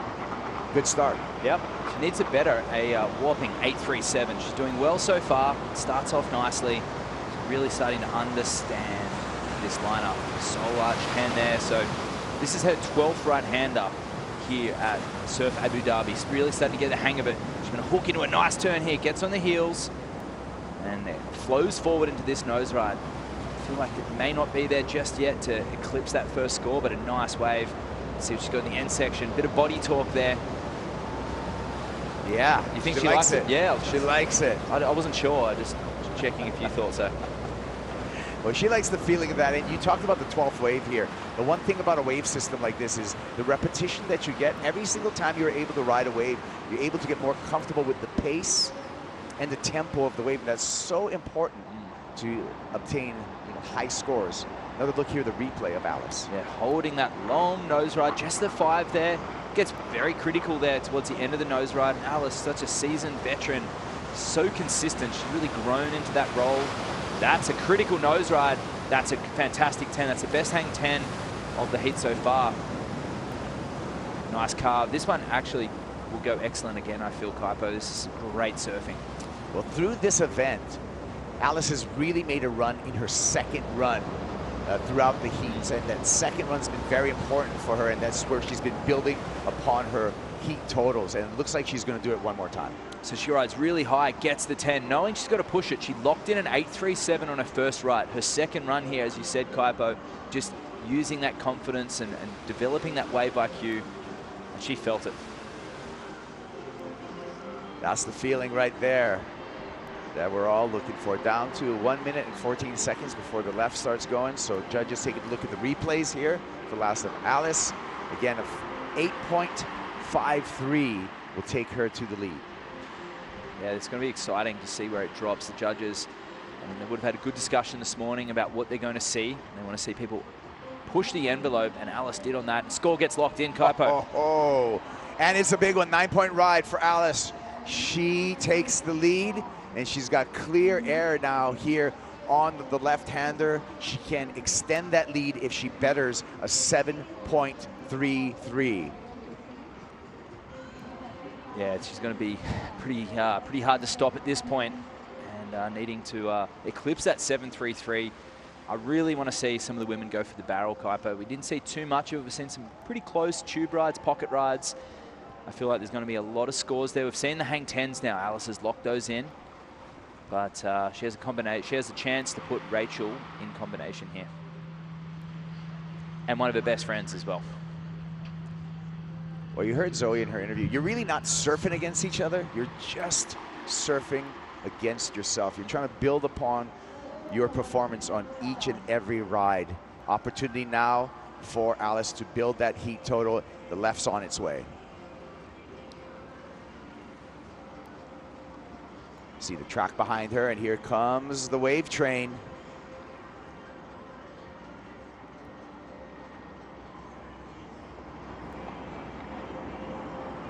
Easy paddle to take off here. Straight to the nose. Nice 5 through this section. Oh, and great control. This is where it speeds up. This is where it gets steeper. A little more challenging, but no problem. Alice, high line 5 there, Matt. Looking like she's on her way to improve this on the 7.33. Yeah, I feel like it's right there so far. Nice opening, long 5. She gets on the nose again. She can finish cleanly and get a big carve. Hooks that one into the bowl. That's going to feel good. There you go. Clapping the hands, pumping the fist. Yes. So the feeling right here that I have on the set, Matt, is that she improved upon her heat total. She is so consistent. That's almost mirror image of that 7.33, but push the envelope a little bit further, just extending her total. She's gaining momentum through this event. She's going to be hard to stop if she can get through, but Rachel is going to have her answer back and see what she's got to say about it. Take another look here at the replay. A well choreographed wave. Yeah, I like this, that nose ride, leaning on the back foot there, soul arching, mid-face. That's very hard to do. This wave's pretty conducive to that. But here, you see her lean on the back foot, soul arch backwards. That weight on the back foot. She climbs and drops here. Just a mid-wave turn. Goes to the nose. Nice, stable board. That board, a Luffy out of Portugal. And, back on the heels here and hooks into a nice turn. So I believe Alice is coming off the highest single wave score with that 9-point ride that she scored on the right. So she's on her way to a monster heat total when this left number drops, and it just dropped a 7.83. Alice Lemoyne goes excellent with a 16.83 two-wave heat total. Wow. These surfers really starting to accustom themselves to the lineup here. Rachel Tilley's going to have that answer back at 9.2. She can still break it down into two waves, Kaipo. She's got to surpass an 8.23 on her right. Let's look at what's transpired so far as the numbers. Alice, 16.83. That 9-point ride. Top wave score for the women so far in competition, a 7.83 on the left. Rachel Tilley looking good. Also went excellent with an 8.23. Needs to do some work, though, if she wants to take the lead off of Alice. I mean, if anyone can do it, it's Rachel. These two have had many heats in the past together, travel buddies, good friends. And they both have two of the most genuine smiles on the World Tour.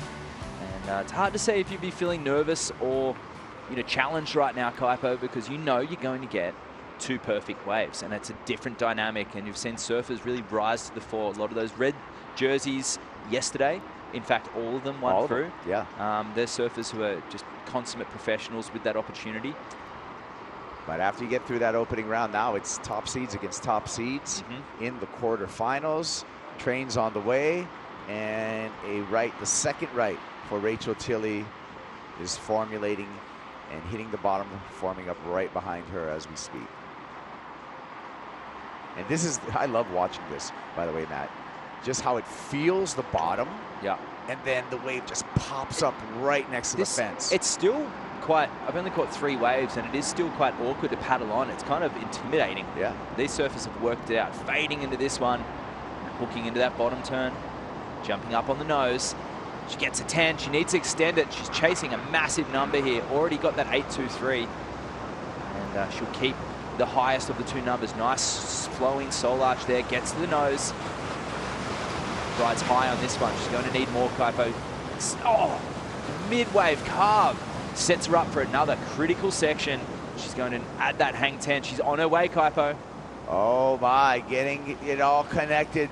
Flow, grace, the connectivity, the entire board getting used. Great footwork. Oh, goes down again. Little catch on the, and I think she might still surpass, but it's those little things that we're only looking at, increment points here, and that could be it. She did it on her last wave, and again, we'll have a look at what went wrong, but it does slab up there, and she extends, goes straight-legged, pulls the board underneath her, and just seems that she kind of gets a little off tilt. Well, Rachel, to do it just on the right-hander, she needs a 9.2, but the math really is she can improve her overall heat total by improving upon her left. So we have, multiple ways for Rachel to take the lead. She can do it in one wave. She can do it on the combination of two waves if she continues to improve upon her score line. 1 minute, 40 seconds before the left leaves the track. So we're still waiting for the judges' decisions, Matt, on right number 2 for Rachel Tilley. Let's take a look at Rachel and Alice side by side in a comparison on the split screen. Love this. I feel like Rachel's surfing a little bit more intuitive. She's adapting. She makes a little mistake here, goes high accidentally. See her just moving mid-board trim there. Alice holding the nose ride and more so performing maneuvers where Rachel's just surfing what's in front of her a little bit more. I mean, you can't really, but that's the thing with Alice, hanging 10 through the critical section, you can't deny that. But then Rachel gets the opportunity right here as well. Yeah, so overall time in the nose, it looks like it was Alice with clocking more seconds up there on the nose compared, but some variety with Rachel Tilley. So that's what makes this side by side, and the completion there for Alice as well. So that's what makes this side by side split screen so interesting when we're talking about scoring waves. And also that nose ride for Alice has turned a little more critical when she was up there holding it for a long time. It'll still be a great score for Rachel. I don't think it'll be the 9.2, but it'd have to be the best wave of the heat. And maybe that little bobble at the end will keep just maybe 0.2, 0.3 off the total. It will be a solid number. Excellent surfing from both these surfers. 20 seconds before the left starts to pull. Still waiting for the judge's decision on right number 2 for Rachel Tilley. Comes in at 8.67. She's going to get the news right now. Rachel needs an 8.17 on the left to take the lead off of Alice Lemoyne. There's the spread from all of our 5 judges, Matt. Yeah, so, I mean, she's behind by 0.53. So at that point, you'd have to say just those little bobbles at the end of the wave. I don't think that was the difference to go 9, but it could have been. She's just focused right now on an 8.17 or better on this final effort for Rachel Tilley. Here she goes. Easy paddle again into the left-hander. Fades into the bottom turn. Works away to a nice 5. 10 combo. Still on the nose. Racing down this beautiful wall. This is where the wave steepens up, Matt. Holding on. Is she going to go for the tube? Just dig that hand in. She doesn't. She goes past the section. Instead, goes to the nose. Critical section there. Wow, she's deep on this section. Stepping forward. Carrying the momentum. Back up on the nose there. Leaning on the back foot. Not overly critical here. She's going to need more kaipo. She's going to step into this. Needs to make this turn as well. Hooks it into the whitewash. Winds it up a little bit. Finishes cleanly. Some applause from the surfer's deck. And we will anticipate what the number is going to be. I want to get your thoughts first, Matt. Was that the 8.17? Your first reaction? No, I don't think it's the 8.17. I think it's going to be super close. I feel like that tube ride needed to be pulled into. Take another look here on the replay. So nice opening 5, all set up work. Gets a good 10 there. Links up to this next section. I mean, that was elongated. That was a long nose ride. But here, I just felt like the judges throughout the event, if you've been near the tube, they want to see you in the tube. They'll call that downtime. Just going for the quantity of nose rides, not so much the quality. That down carve was cool, but not too many excellent moments in particular. But a generally good flow throughout the wave. And then, yeah, this hooking turn here, she knew she needed more, puts a lot into this one. She makes it, but just falls back a bit, little disruption of flow, but she is only chasing an 8.17. You see that, I mean, nearly falls on the heels, turns it into a soul arch. Great adapting there for Rachel, just feeling and sensing that her fin maybe was going to give way. Leans into that mid-face turn. It's a committed turn. Back on the heels and just shoots the board high on the wave. I mean, it's a strong wave. We're going to leave it up to the experts right now. That's our 5 international judges as they're taking a look at the replays before assigning a number. Again, we're going to have those 5 judges drop those numbers. We take the high score, we take the low score, we throw those away, we average out the remaining 3 for the score, and the score needs to be at 8.17 or better for Rachel Tilley. Still no signs of the numbers from the judges. You know what? She gave it her absolute all. She had equal opportunity, had a chance. She didn't fall off. She completed the wave, did the best she could. First indication, judge number 1, judge number 4, both under. So another judge comes under and she will not meet the requirement. Still waiting for judge 2, 3, and 5. Score comes in at 7.6 and not enough for Rachel Tilley. She'll be exiting stop number 3 on the Longboard Tour. But time for her to prepare for the Surf City El Salvador World Longboard Championships, because we're going to see Rachel Tilley at El Sonzal. She'll be watching on for the rest of the day to see how her fellow competitors go, to see where her seed ends up, Kaipo, because that's going to be a telling tale, to try not to come in there as 8th seed and have to surf 8 times to get to the final game. So we will see Rachel Tilley over there in El Salvador, and we're going to see Alice Lemoyne in the semifinals. Semifinal 2 will feature Alice. Starting up here, this is quarterfinal number 4. First up is the Hawaiian Kelise Kaleo Pa'a on her first right. Getting going here. Kelise with some great footwork, looking for the barrel, side slips into this one. Extends herself there, gets under the curl just for a bit. Get back into the trim line here for Khalees. Beautiful backhand surfing. Nice footwork. And an extended nose ride through that section. Graceful downturn to a faded bottom turn. Switch stance through this inside section. Gets back to her goofy foot stance for a cutback and a nice finish. Epic. That was beautiful surfing there from Khalees, and I guess that's her first tube ride ever in competition, Kaipo. She got close yesterday, but on that one, fell into it, and she handled it extremely well. I know her dad will be really proud, so will Caniello, who's sitting there with her mum, Malia, who watched the replay up there on the nose. She gets a nice clean 5 and a 10 as well. She sets this one up down the line, and it raced away from her. She drops down into it, controls the fin slide, tucks into the barrel. She gets some shade for a moment. Great work there. Khalees adapting to the section.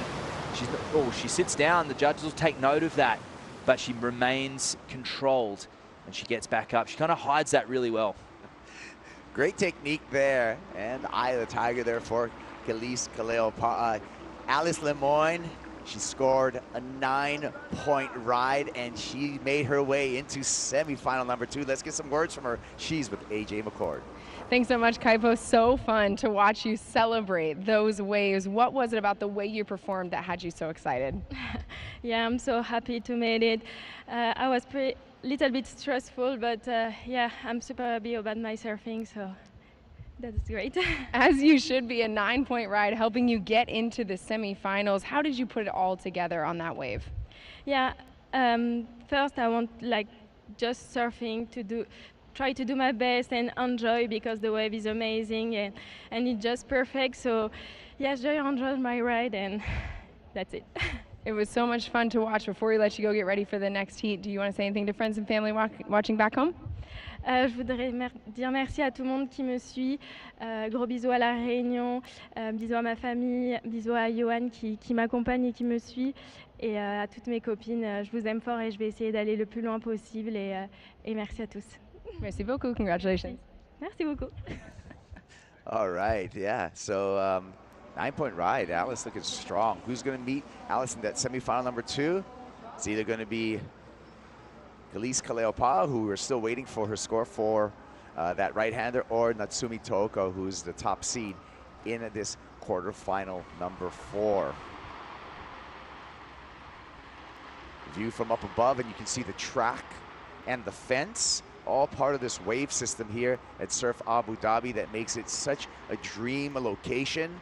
Incredible surf facility, largest basin, man-made wave in the world, and beautiful amenities here, both the Ilios and the Nalu restaurant on site, 5-star dining, and this place right here is putting Abu Dhabi on the surf map. Yeah. 7.33 just dropped in for Khalees Kaleopa'a on the right. Matt, here's her effort on her first left. All right, just fading into that one. Cool, easy pace. One of the most beautiful styles on the tour. Just glistening sun there. And you're right, Kaipo, this place is being put on the map, and with waves like this, check out this. Khalees Kaleopa'a from Queens, Waikiki, feeling right at home on this point break setting. Stretched out 5. Cool pace there. Nice tempo with the wave. Just matching the maneuvers with the speed. Oh, how's that transition maneuver? 4 steps up to the nose ride. Beautiful. Khalees Kaleopa'a, she took a win over at the qualifying series for longboard at Ala Moana Bowls, and this left right here, this is like 3 Ala Moana Bowls all strung together in a row. Dream wave, and a great performance by Khalees Kaleopa'a. That's right, you got to pay a few dollars, but hey, at least you're guaranteed a wave, Kaipo. That's not going to happen over there.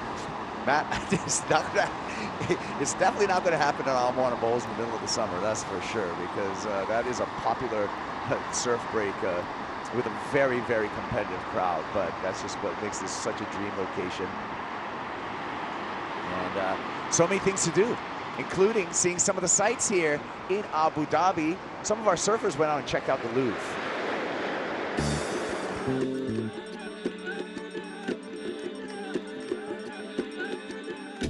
Hi everyone, it's John Michael Van Hoyenstein. We're here today in Abu Dhabi at the Louvre Art Museum. We've got all the best female and male longboarders from all over the world, and the artwork and everything that we've seen was just breathtaking. The Louvre Abu Dhabi has a great mix of like ancient artifacts all the way through to modern art.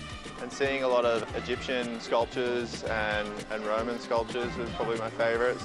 Watching the Japanese old pictures, it was very good. The three best things about the Louvre, I think, are the architecture, the ancient artifacts that they have in there, and then our tour guide was incredible as well. He did an amazing job telling us all the details and the depth and significance of everything. So yeah, definitely a must-go-to.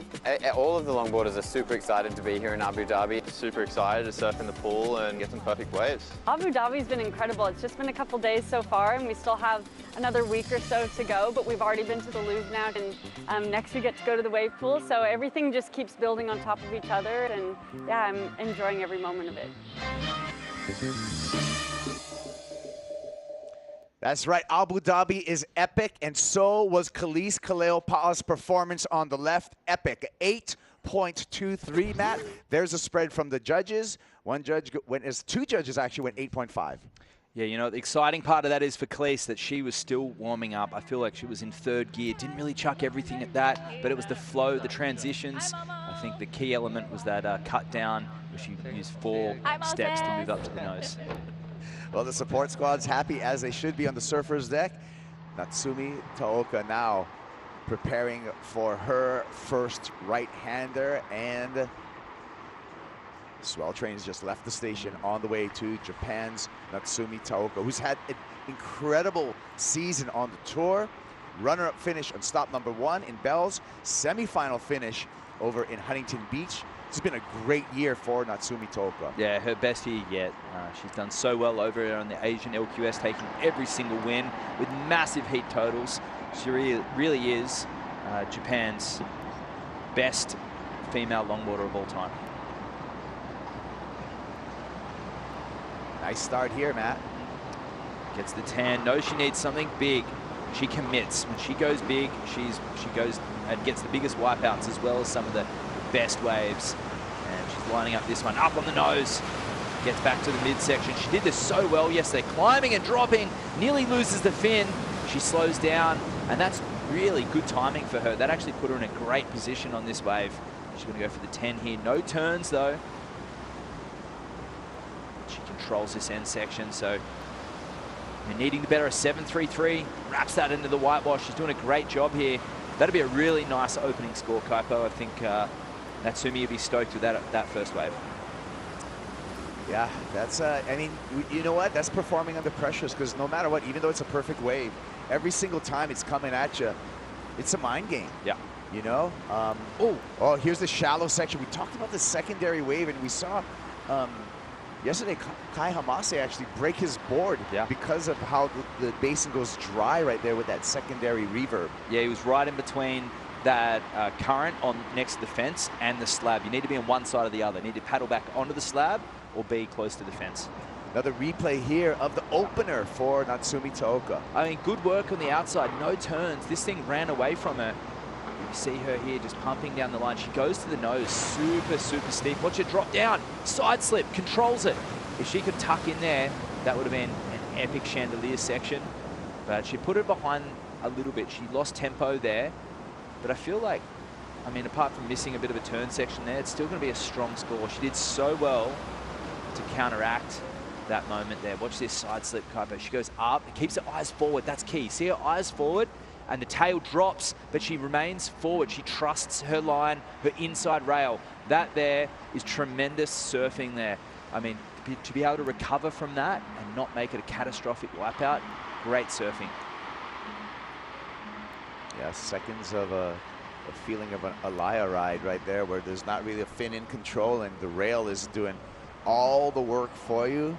Natsumi Taoka had confidence in that rail, stuck to it, completed the ride. We're waiting for the score for opening right for Natsumi. 40 seconds before the left. I mean, most people, the average longboarder would never get a board in that position deep enough on the nose to be able to feel that sensation. And if they do, any indication of sliding out, they would just jump off. Yeah. Issue is when you have Allegro, and the leash, it can really put you and the board in awkward spots. You see the person generally in that position, if they were to jump off, they'll roll with the board underwater, and you can get a really bad wipeout. So Natsumi adapting well and recovering. 7-point ride for the right, the opener for Natsumi Taoka. 5 seconds before the left starts on its way down the basin.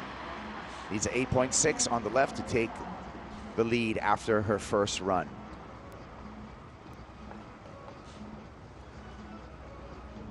I know that wave, not overly consequential in size, Kaipo, but the same thing, a lot of shortboarders out there who can ride the barrel when they lose their fins, their traction, they keep their line. It's the same sort of recovery.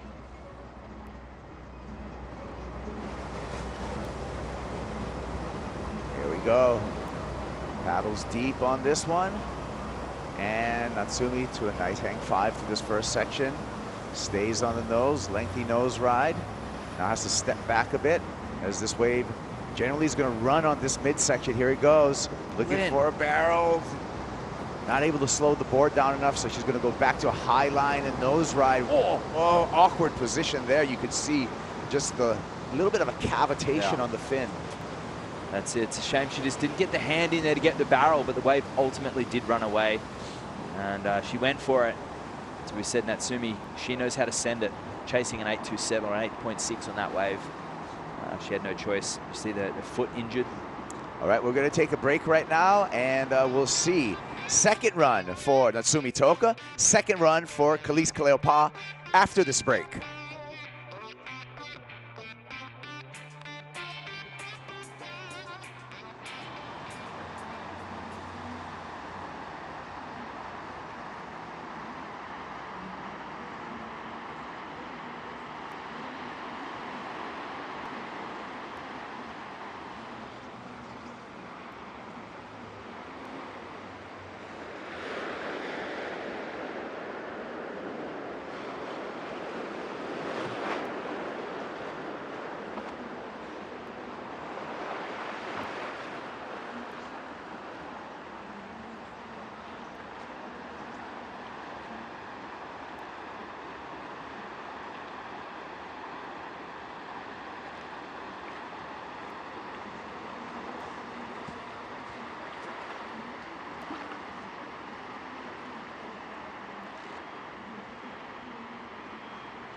Abu Dhabi Longboard Classic presented by Modon.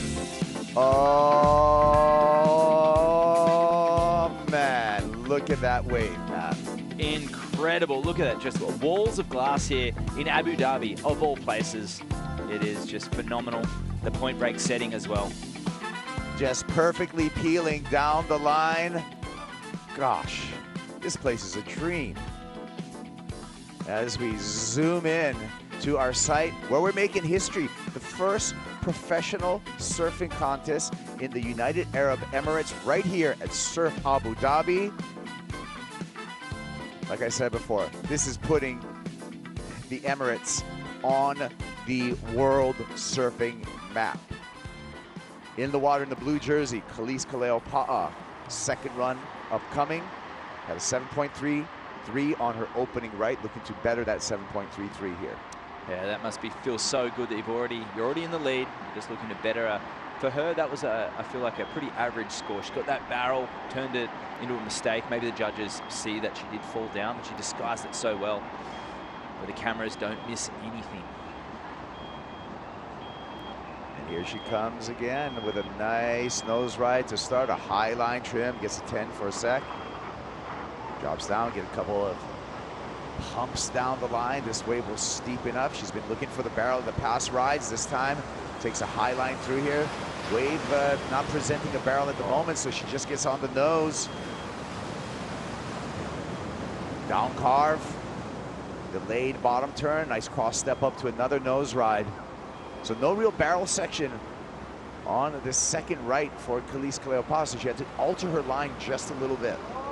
I mean, that was flawless. Didn't put a foot wrong. That was perfect surfing there from Kaliis. Didn't push the envelope though. She doesn't need to. Only looking to drop a 7.33. I loved it. I think that was just technically perfect. Great surfing from Kaliis. You know, the Hawaiians and that classic longboard style that originated in California, that California longboard style, it was never really possessed until this modern era. Sure, there was guys and women who surfed stylishly, but I feel like this new generation from Queens. Hawaiians like invented hot dogging. I'm telling you right now. I'm going to correct the history book. Rabbit Kekai, first guy straight from where Kaliis surfs in Waikiki. Rabbit Kekai, first surfer to actually do this kind of roller coasters, doing turns like that. So Uncle Rabbit inspired many, many generations, including a young Kaliis Kaleopa'a. 100% right, Kaipo. Bang on, influenced many Californians who then started their own generation, that 60s, that golden era, and then popularized surfing to the masses through media. And Rabbit Kekai, exactly, started and influenced that hot dog era, using the hips, using the body language, and using small boards, short boards, if you will, boards that are around 10 foot long. Yeah. The others are on 11, 12 foot long boards. But Kaliis, I feel like, as far as the Hawaiian longboarding goes, is part of that new generation and really possesses that style, that flow, that grace. Yeah. The judges agreed. So waiting for the score, did it top the 7.33 and gain some points on her heat total for Kaliis Kaleopa'a 45 seconds before the left comes into play. Judges still reviewing her second right. And did you know when the Californians went over and saw Rabbit Kekai surfing, they thought he was on a woman's board, a small board, a grom board. They didn't realize. I mean, that was the only way to credit him, was to say that he was on a female board. So when they returned back to California, they actually started surfing their wives' and girlfriends' boards. I don't know if you're gonna believe me right now, Matt, but I'm gonna tell you something. My first surfboard was given to me by Rabbit Kekai. How old are you? I'm in my 50s, bro. Okay, so everybody's at least we're not talking the 1950s. Yeah, so. yeah. Scoreline 7.4 for Kaliis Kaleopa'a, so she slightly improves on her right. She has a 15.67 two-wave total right now. Her last left on its way, and she's looking to better an 8.27. So what you're saying is you don't need me to explain to you the No, provenance. I love that it's part of history, and I love that you're aware of it. I mean, this is very meaningful to me that we celebrate that, because this longboarding gives us an opportunity to celebrate surf history, and we should take that opportunity because we're relishing in it. This is a mix of modern and traditional all together when you look at what's happening in front of your face. You have traditional longboarding on probably the most modern wave in the world.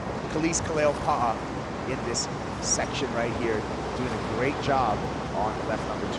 That's right, fusing the history with modern history as well, and Kaliis doing a great job linking. And this is what the kids are doing all around the world, and Kaliis, one of the best to do it. Super stylish, linking the footwork from nose to tail. This is traditional longboarding epitomized in a modern era. And in the most modern facility on the planet. All right, so 8.27 is what she needs to top. Your thoughts, Matt? Well, I mean, she had an easy pace on that first 8.27. The judges loved it. That one, once again, great timing, great tempo. She got a lot of work done, didn't put a foot wrong. I mean, with Kaliis, all the technical stuff, it just flows so well. So let's look under the microscope and have a look. Nice vibe to get things started. Very similar to the last left. Holding it a bit longer this time. No 10. Generating speed from the midsection of the board. Looking stylish. Doesn't get the barrel as she races forward. It's a really critical nose ride there. Great style. Chloe Carmon-esque. She steps back onto the tail, redirects, another flowing maneuver. Once again, similar to that first left, she's in sync now. She understands what's going on. She understands the bathymetry of the bottom. It's going to be an excellent score, I feel, Kaipo. I'm not sure if it's going to be below or above the 8.27. I love the flow of the footwork in slow motion right here that we're able to enjoy. Just toes over the nose. And that high line there, just in control. And again, I've said it so many times, it's a tightrope. You know, just to walk that and not be too high, not be too low, keeping the nose up. It did go excellent, her second left. So it was an 8.07, but she's going to hang on to that 8.27, as well as a 7.4 for the right. So Khalees Kaleopa in the lead right now over Natsumi Toka. Toka now waiting for her second run. Great surfing there from Khalees. I mean, what can you say? It's so stylish. It's so flowing. And the way she connects it all, that is textbook surfing there from the Hawaiian. Taking a look at the numbers so far, you can see Khalees, 15.67 heat total. Natsumi Toka, she's got some work to do, but she's got another run on the way. Yeah, she does. She's got 2 more waves. She's going to get a right and a left, and she's going to have a chance to throw it all. And this is what regular surfing's about. You usually get just one opportunity. You might get one really good set wave in a heat, or not. But here, Natsumi is going to be grateful because she still has 2 opportunities to garner that score. She needs to start afresh. Later, because maybe you can come. I will go early morning.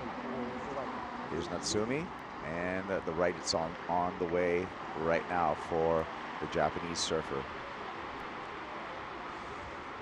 7-point ride on her first right, so if she wants to better her score line, she's going to have to score higher than that 7-point ride. Big opportunity for Natsumi is going to be on the left hand there, but she's certainly going to want to improve upon that 7-point ride right now. And here she goes, man. High on the wave. Whoa. She goes really high, steps all the way back to the tail. She's going to fall off the back there, recovers really well. I think if that foot injury is inhibiting her a little bit. Doesn't look like it here. Pumping through the section. She doesn't go for the tube. So much deep in the section there. Once again, really pushing the envelope. She needs more though, Kaipo. Gets a hang 10 or a big turn. Good touch 10 there. Just a little bit off pace. This is very similar to that first right-hander.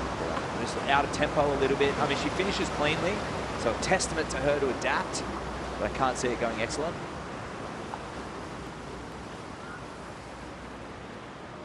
Hey, let's hear from Zoe Grispon with AJ McCord.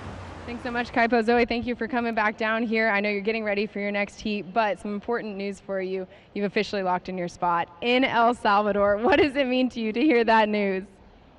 I didn't know. I didn't want to pay attention to this because I was just focusing on surfing, but that was one of my goals. I'm super stoked. As you should be, getting ready to prepare for this next heat. How do you just take in this moment and acknowledge all of the work it's taken for you to get here?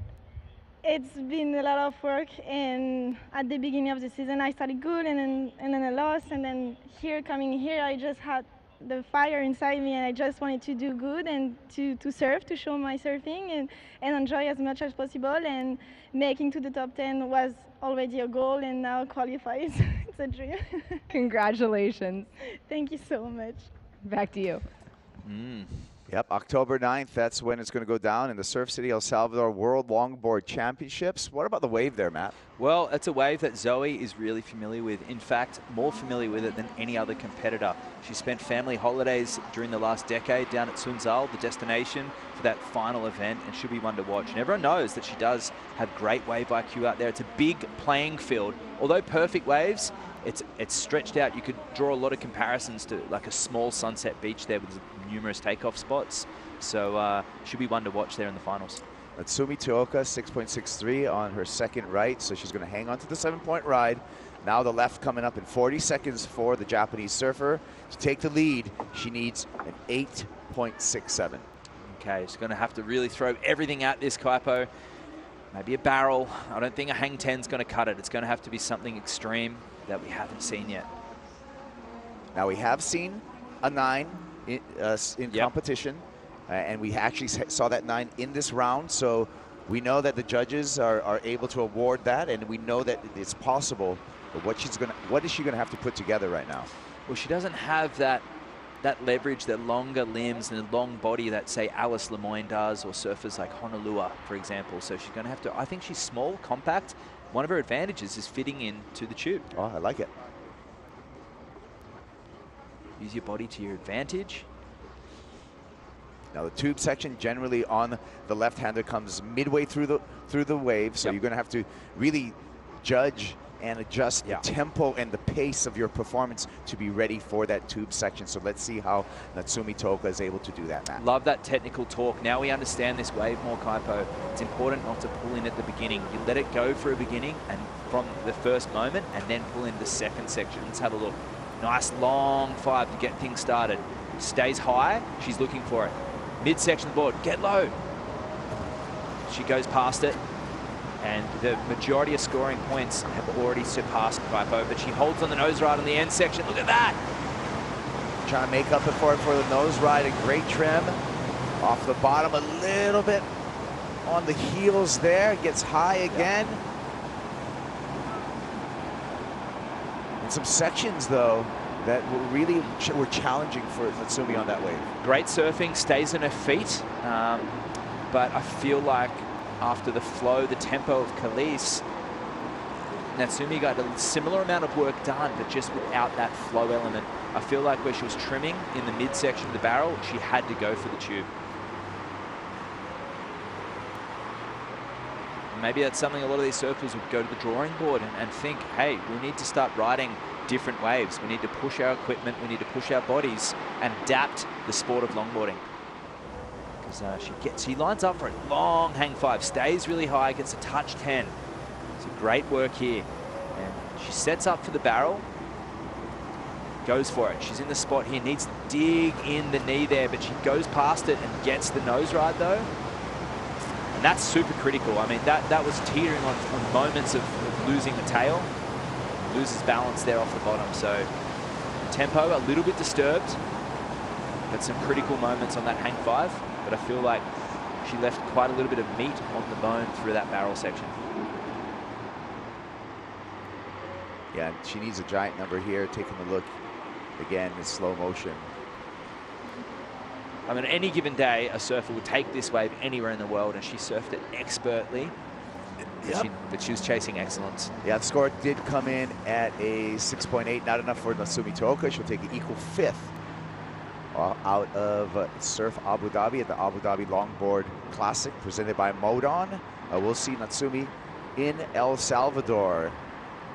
Alice Lemoyne on the glass with AJ McCord. Let's hear from Alice. Thanks so much. Another woman who's just finding out that she is locked in her spot in El Salvador. You told me you could not believe it. How would you describe finding that news out? Wow, I'm so happy. Like, wow, it's just amazing. I just finished my quarter. I was so stressful, and now I have the qualification. Yeah, it's so good. Congratulations. Thank you so much. Well, there you go. We're qualifying people, and everything's all set for the women as far as qualification for that World Championships. And we're going to fly and buzz back a little bit, Matt. Great quarterfinals. It's for the men and for the women. We have our semifinals set now. Can't wait. Some amazing matchups. We know the waves are going to be good. We're going to go on a short break, Kaipo. But I tell you what, stay tuned because we have action galore. That's right. 3:40 local time. We will return with both the men's and the women's semifinals here at Surf Abu Dhabi. Here at the basin, we're going to let the water clear out for a little bit of maintenance on the machine, and then we'll be back with those semifinals. It's a beautiful day here in Abu Dhabi. And, we're not done with action yet. We got one more interview for you. That's Khalees Kaleopa'a with AJ McCord. Thanks so much, Kaipo. Great news continues here, Khalees. Congratulations, you have officially locked in your spot in El Salvador. Walk me through how you're feeling. So many different emotions. I mean, I haven't had the best season, which is okay. It's like a growing season for me, but I'm just really excited to make it with all my friends too and get the opportunity. You described this as a growing season. You have another chance here at Surf. You have another chance to continue growing. What do you want to showcase with your surfing? Just my surfing. I feel like I've struggled with that this season. You know, it's such a mental thing. So just being able to really showcase my surfing is what I'm looking forward to. Can't wait to see it. Congratulations. Thank you. All right, well, again, we're going to return to action, those semifinals featuring Khalees Kaleopa'a at 3:40 local time. Enjoy these highlights, and we'll see you 3:40 Abu Dhabi time to continue on.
Bring it here.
Welcome to the Lexus US Open of Surfing. It's the Huntington Longboard Classic. Show your love for the people when they come, when they go. Meet your next generation and the next episode. Call me on. Check the footwork, Strider. Look at the rail work right there. When he gets back, leans into it, great work. How can I supply? Don't remind, just record. Gaining fans in front of us. Takeno on to the round of 16.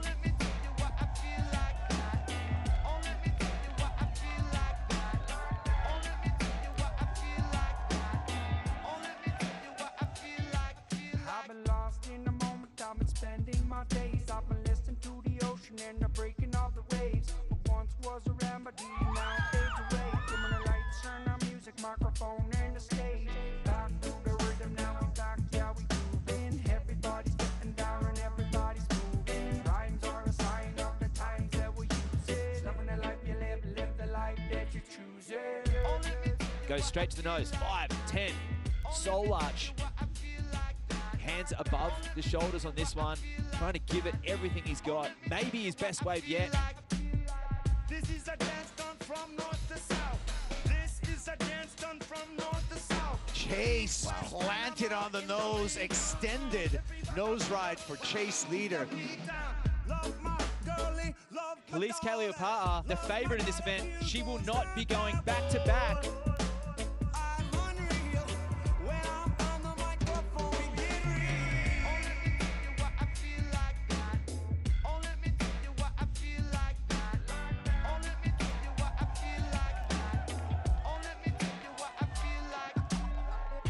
And it's finals day for the Huntington Beach Longboard Classic. Rachel, that's a long 5 there. Takes the midline of the wave. Power carve, expressive there.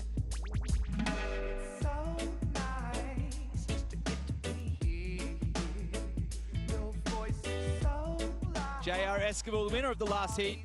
His competitor, Richie, didn't want a bar of it. Gets that nose ride from behind the section and then throws it into the 10 and holds it. And he just holds it, continues to hold it, and that's that critical section there. Kyle Flint's is clapping his opponent. He's given up.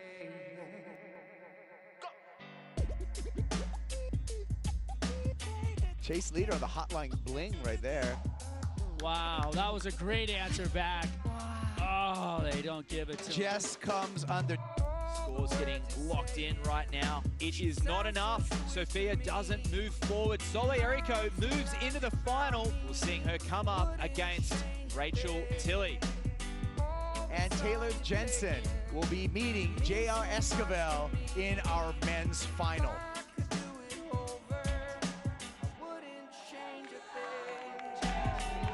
She feels it, and that emotion of winning one of the most prestigious awards has just become a reality. Congratulations to Rachel Tilley. Dominant performance every single heat.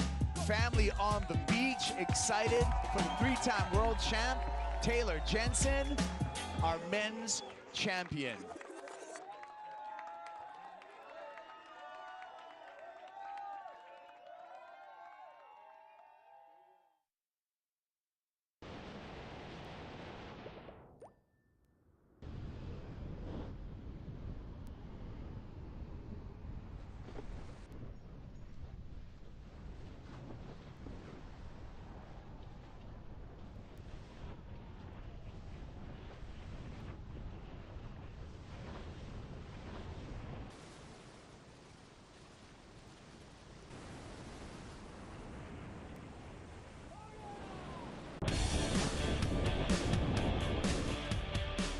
Honestly, the hardest part of this was to match the beginning of the wave when I was landing at a really high speed. And honestly, to do that, I went before to the wave and talked to the engineer. So I did the timing since when the engineer pressed the button in order to the foil start moving or the sequence of the wave start until the wave was really properly a wave. So from that gap, it was 50 seconds from when he pushed the bottom until the wave is on the, probably I think it was the white flag. So when you catch the wave, those are 50 seconds. So what I did is I always do the same pattern with my parachute and my sky surf. So I end up realizing that I was always at 2,200 feet. So what I have here, it was the same what I have now, but in my chest, I have a communication system that it was straight to the engineer. So when my altimeter shows 2,200 feet, I was always saying, wave, wave, wave. And then they press the button, and then I do the same pattern all the time, and I was able to catch the wave. So it's way more complicated. Sometimes it worked. Sometimes I was ahead or behind 1 second, and it kind of like make it a little bit difficult, but good thing we did the right work and the right homework and the math, and it worked.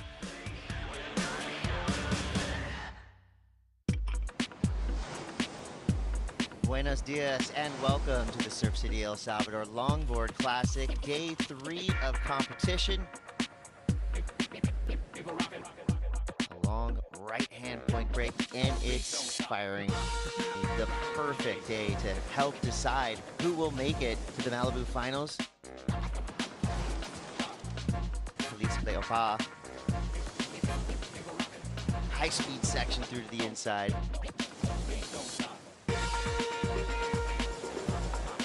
Little airdrop there, adding to the excitement. Honolulu, 3-time world champion, and there's why.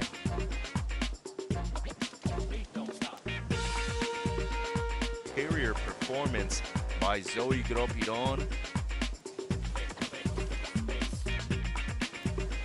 How was the composure right there? Rachel Tilley hanging all 10 toes over.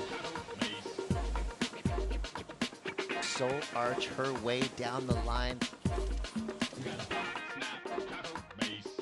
Maria Fernanda Reyes.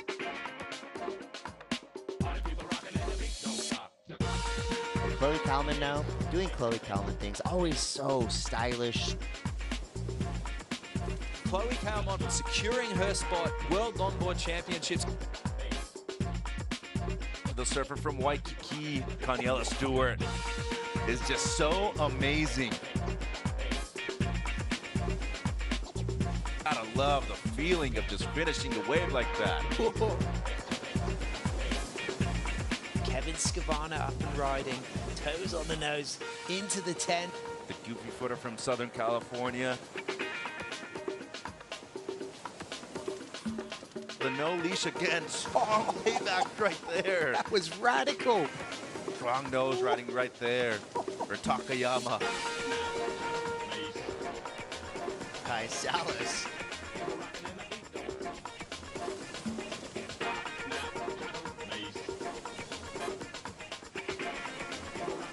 Beautiful roundhouse there on John Michael Van Hohenstein. Gets a 5 and a 10, standing tall. Quarterfinals in the water now. Caniela Stewart. Whoa, what a killer 10 again, once again.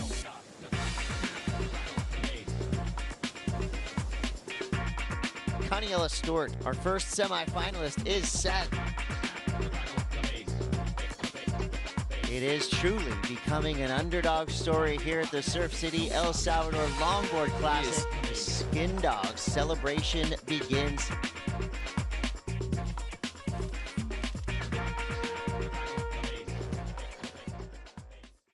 Surf City El Salvador, for the first time ever, hosting a World Longboard Tour event at one of their premier waves. El Sunsal has been delivering for the first 3 days of competition.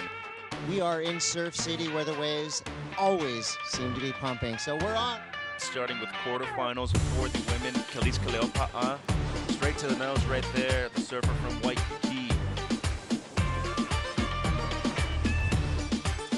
Uses the rail well there. Such a beautiful style. That was a sick fade. Honolulu Bloomfield, the 3-time world champion. That's a strong 5 right there. Great nose ride for Hono. Now Soleil up and riding. Brings the rail down and just loses control. Wow, she was wearing a leash. Rachel Tilley. Wow, 10 right there.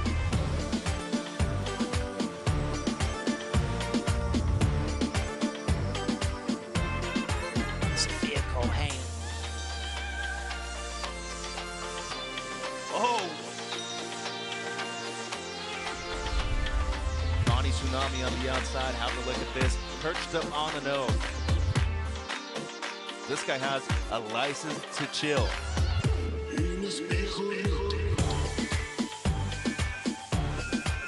John Michael Van Hohenstein is just absolutely putting on a clinic right now.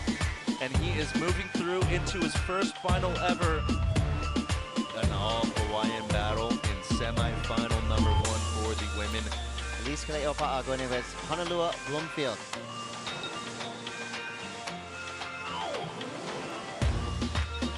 Beauty of a right-hander. Check out how velvet smooth this kuka footer is. Elise Kaleopa'a is a finalist. Sophia Colhane. It will be an all-Waikiki affair. Nice to see these two gentlemen paddle out there. With priority, straight to the nose. Classic soul arch, hang 10.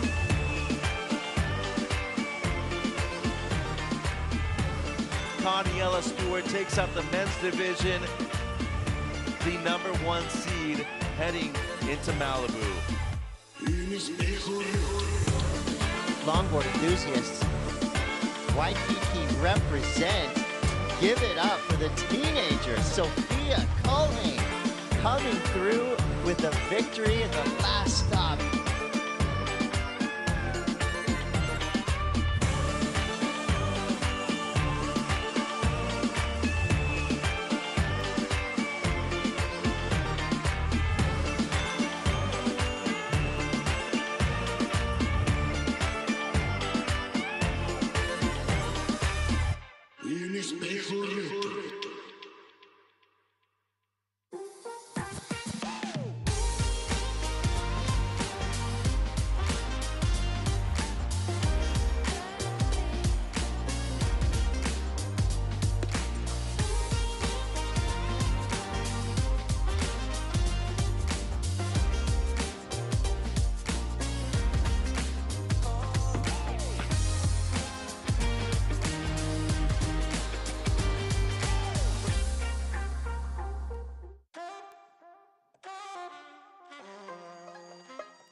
Welcome to the Lexus US Open of Surfing. It's the Huntington Longboard Classic. Show your love for the people when they come, when they go. Meet your next generation and the next episode. Call me on. Check the footwork, Strider. Look at the rail work right there. When he gets back, leans into it, great work. How come I supply? Don't remind, just record. Gaining fans in front of Atake Noi on to the round of 16.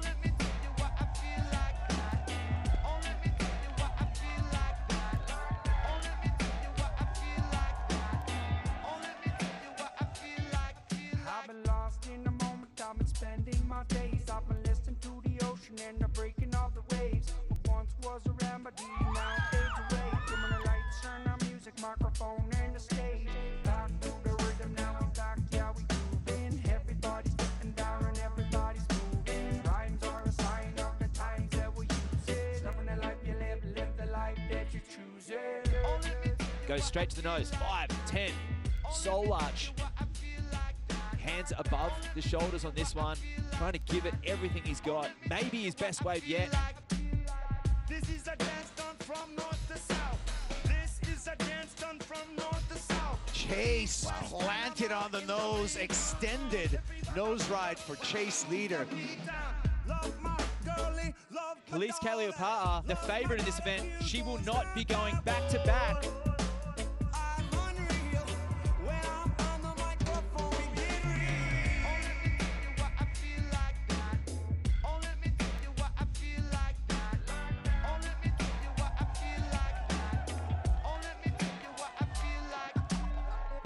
And it's finals day for the Huntington Beach Longboard Classic. Rachel, that's a long 5 there. Takes the midline of the wave. Power carve, expressive there.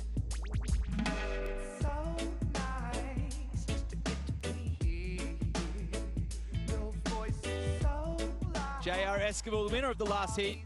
His competitor, Richie, didn't want a bar of it.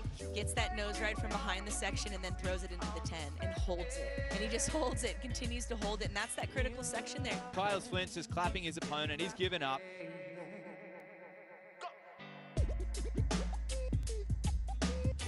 Chase leader on the hotline bling right there.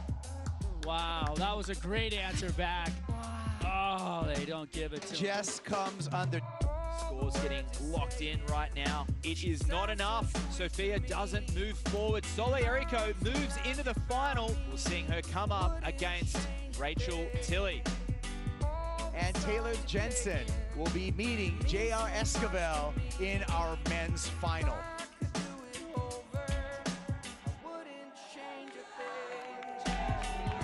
She feels it, and that emotion of winning one of the most prestigious awards has just become a reality. Congratulations to Rachel Tilley. Dominant performance every single heat.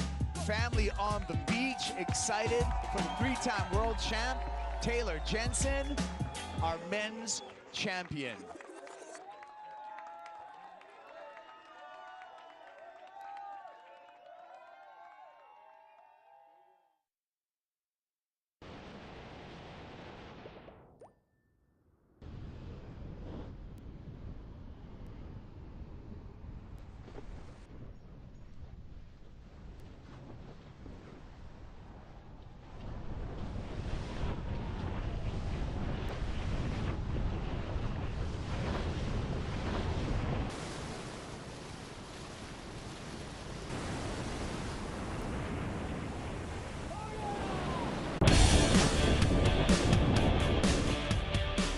Honestly, the hardest part of this was to match the beginning of the wave when I was landing at a really high speed.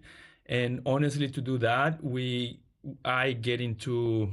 I went before to the wave and talked to the engineer. So I did the timing since when the engineer pressed the button in order to the foil start moving or the sequence of the wave start until the wave was really properly a wave. So from that gap, it was 50 seconds from when he pushed the bottom until the wave is on the, probably I think it was the white flag.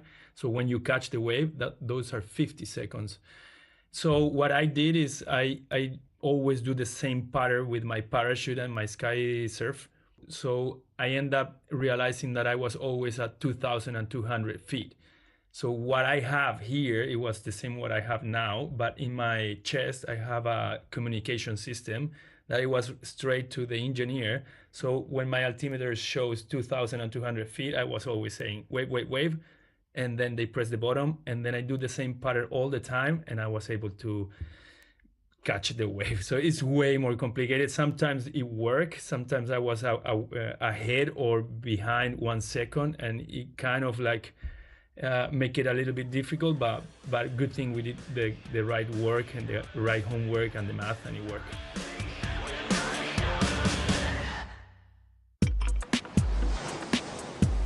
Buenos dias and welcome to the Surf City El Salvador Longboard Classic, day 3 of competition. A long right-hand point break, and it's firing. The perfect day to help decide who will make it to the Malibu finals. Felice Calliopa'a. High-speed section through to the inside.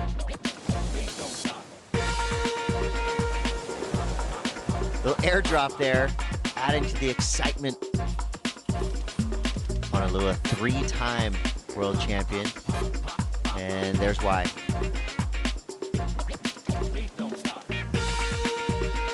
Superior performance by Zoe Gropiron.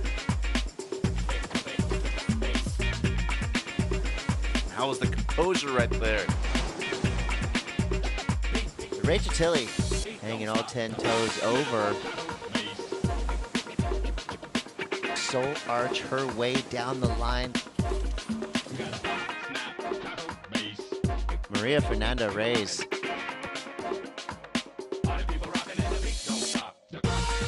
Chloe Kalman now, doing Chloe Kalman things, always so stylish. Chloe Kalman securing her spot, World Longboard Championships. The surfer from Waikiki, Kaniela Stewart, is just so amazing. Gotta love the feeling of just finishing the wave like that. Kevin Scavana up and riding, toes on the nose, into the 10. The goofy footer from Southern California. The no leash again, all the way back right there. That was radical. Strong nose riding right there for Takayama. Kai Salas.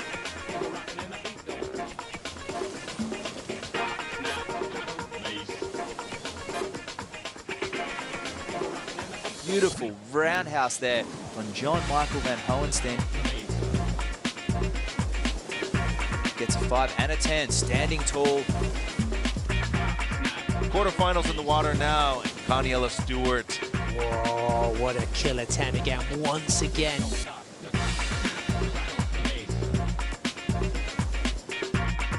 Kaniela Stewart, our first semi-finalist, is set. It is truly becoming an underdog story here at the Surf City El Salvador Longboard Classic. The Skin Dogs celebration begins.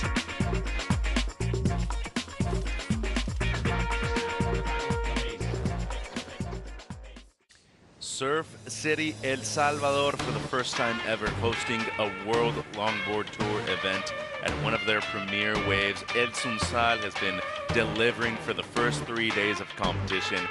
We are in Surf City where the waves always seem to be pumping, so we're on. Starting with quarterfinals for the women, Kalis Kaleopa'a, straight to the nose right there, the surfer from Waikiki. Uses the rail well there. Such a beautiful style. That was a sick fade. Honolulu Bloomfield, a 3-time world champion. That's a strong 5 right there. Great nose.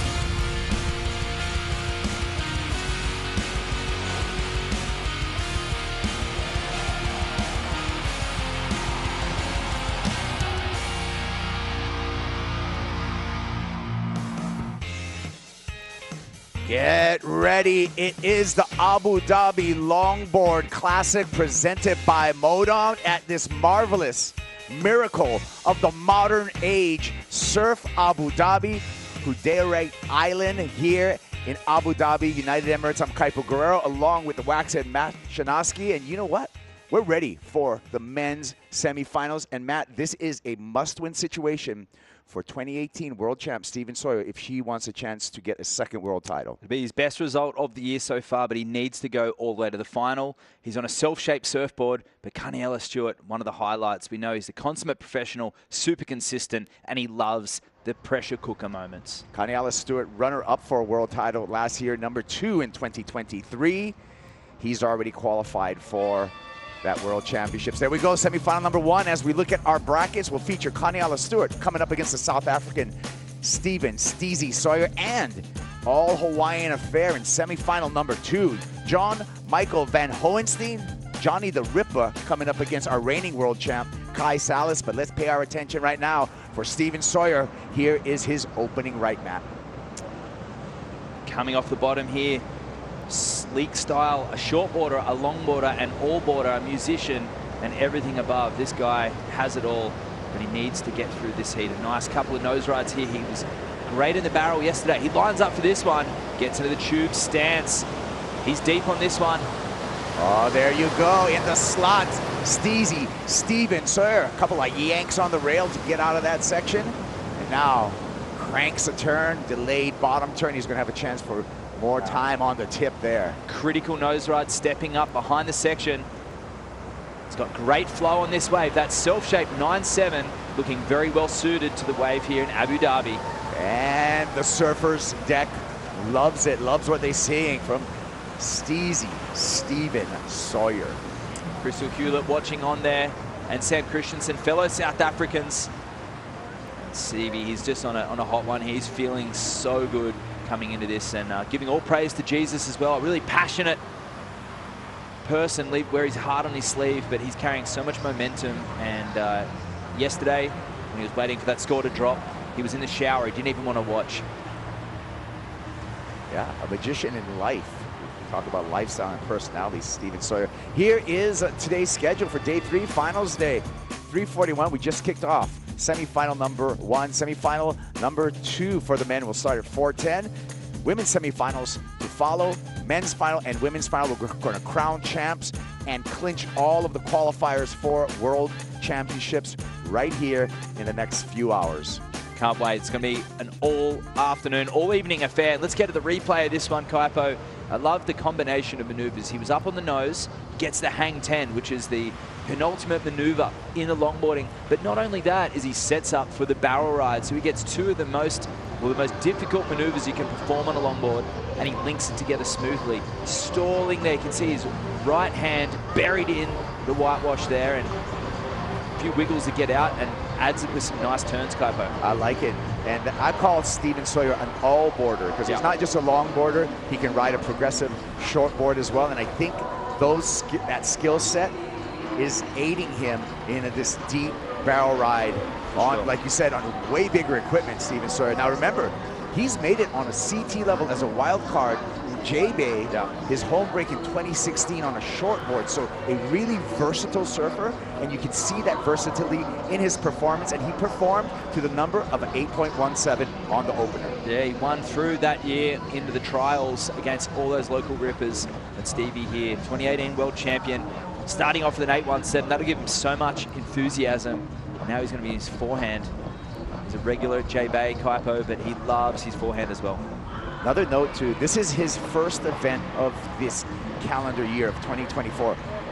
So he's got to win this event if he wants to qualify for that World Championships. Exactly right, and then as we see him getting maybe even caught there on the fence, he's pretty close. You can see that wave, that groundswell starting to swell up there on the inside. You can see it just starts as this little rumble, and he's sitting just past the green flag there, and only catching a number of waves myself, Kaipo. That pressure starts to really increase right now.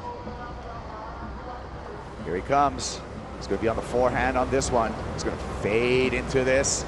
Nice bottom turn, high line, and a beautiful nose ride for Steven Sawyer. Slashes to the bottom, combos it up, another nose ride through this section, and this is where the wave follows up, Matt. Super stylish, flowing, and that was a deep nose ride to get things started. Gets in the barrel as well, stalling. Yes. Great, using the whole length of the board so far, Kaipo. Great combination, utilizing the entire length of the board, a variety of maneuvers, nose rides, turns, and barrel rides. He's putting it all together. Oh, a little hung up there, but he overcomes it. Comes to the inside section. One more time in the barrel, but that gets the best of Steven Sawyer. He was on his way to another excellent score. It still might go there because that was tremendous work on the outside section. Tremendous. Gosh, if he made that inside barrel, we'd be looking at 9s for sure. For sure. But absolutely. I still feel this is excellent surfing. Yeah, for sure. But look how deep he is on the nose here. He He sets it up. He took off really far out, swooping into that turn, using the whole wave. There's 3 sections to every wave, Kaipo, and he's using the bottom, the middle, and the top, and it sets him up for a great tempo for this tube ride. He gets on the back foot, parks it, completely covered up in the arc of the wave. That thing looking like a little Bingen tube there in Indonesia. Just glassy afternoon light.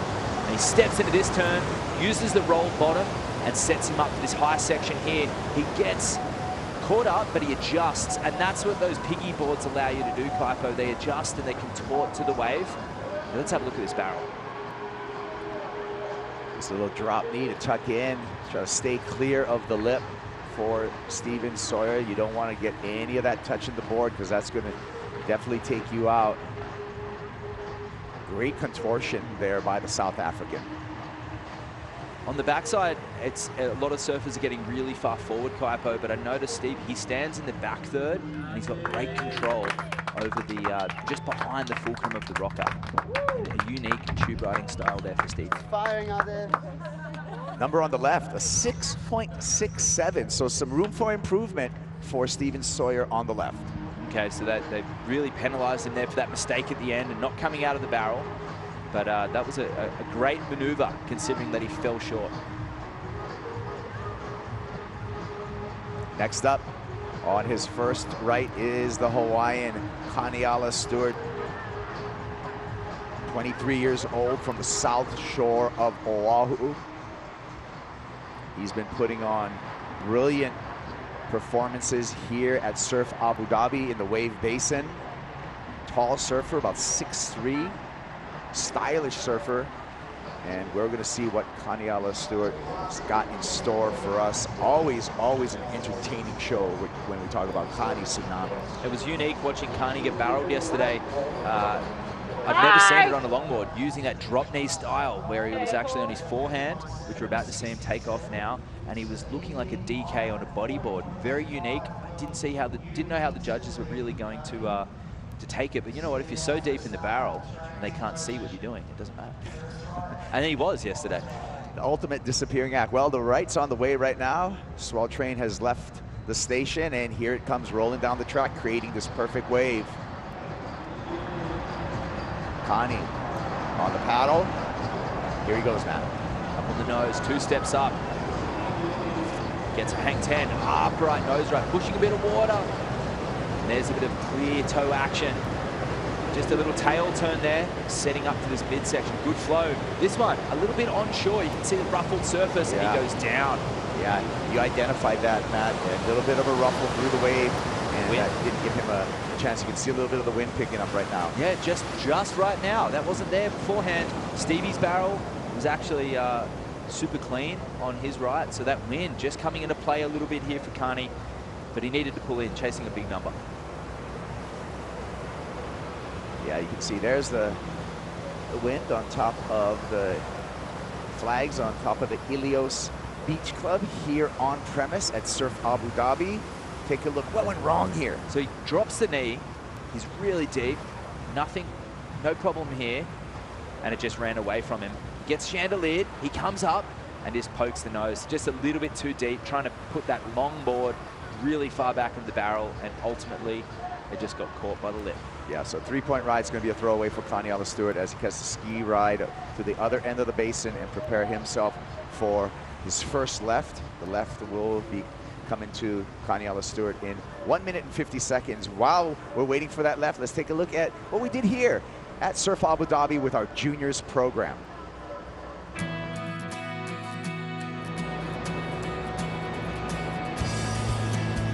So we're down here at the Surf Abu Dhabi community event. What we have is about 10 kids from the local community and local area, and we have about 7 or 8 of our WSL Longboard competitors, and they're going to be teaching the kids how to surf. And these kids are going to leave today with some lasting memories. They're surfing in this incredible facility. The setting is the perfect learn to surf wave, and they're going to have some memories that'll last a lifetime. For the kids to take away, experience of learning about currents and just getting comfortable in the water, and then obviously learning surfing themselves. They're really happy to be in the water, and they're stoked, even if they stand up and fall off. And yeah, they're really, really stoked. Some of them have never been to the beach before, which is just crazy to me. And yeah, it's a wonderful experience for sure to give them that. I went surfing in Abu Dhabi and it was so much fun. I stood up 7 times. It was really fun. I went surfing all the way and I got to stand up. I think it's great for the kids. It's a good way to like ease them into surfing, and it's just a good way for everyone to come together and just celebrate surfing together and making sure the kids have fun surfing. Surf Abu Dhabi! One of the beautiful things about this facility at Surf Abu Dhabi is it has multiple settings, so you can suit away from anywhere from a beginner to a novice to expert level surfing. This is state-of-the-art facility, and the amenities like we see in the pool scene right there, absolutely beautiful. Skyline of downtown Abu Dhabi in the distance. So happy to be here. I'm saying this is probably the best surf event that I've been to. Whoa. Well, as far as all the amenities? No, for sure. I mean, as surfers, we're pretty... Usually we're living in tents, bro. We're pretty easily pleased as surfers. You know, as male surfers who've traveled around the world, most people are happy with low-key accommodation. We're happy with just basic food to get us out in the water. But as the dynamic changes, it becomes an international sport. We're here and we're enjoying it. We're here for it. I enjoy it. I'm wearing linen. I love it. Kaniala Stewart here on his first left mat, and he's starting off with a nice nose ride. Kaniala loves it too, being treated like the king he is as he comes off the bottom, a nice little turn. He's stalling now, it's really far forward, hang 5, just almost a stretch 5 barrel. Trainer, but again, that ruffle from the side shore wind, putting up a challenge, and Kaniala Stewart's going to have to adjust on his run number 2 on both the right and the left. Yep, and as we said, that wind did just come up in that last 5 to 10 minutes after Stevie's run, starting to really impact the performance here of the competitors. But we saw Klaus Salas adapt yesterday, and he did a great job after falling on his left. Let's see what happened. He cut that short with that turn. He was really deep, and that's why he gets forward onto the flat section. His back foot is on the flat section where his chest is, where he paddles, and he's got that foot forward, almost weightless, just trying to steer in the barrel, and that time is just a bit too deep. Yeah, 2.17, so Kaniala Stewart needs to do some work on the second run. We're going to step away for a break. When we come back, run number 2 for Steven Sawyer.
Kaniala Stewart taking a break on the surfer's deck. He's going to be coming up for run number 2 in his semifinal up against Steven Sawyer. Sawyer positioned right now on the right for his second run as we zoom down on this basin. 690 meters long, filled with 65 million liters of salt water to create this man-made spectacle of a wave, and Steven Sawyer's on his way here. Nice nose ride to open that. He needs to beat an 8.17, so he's going to hold that nose ride. You see the ruffled surface. He got a really good barrel last time. He's still going to stall for it despite the wind.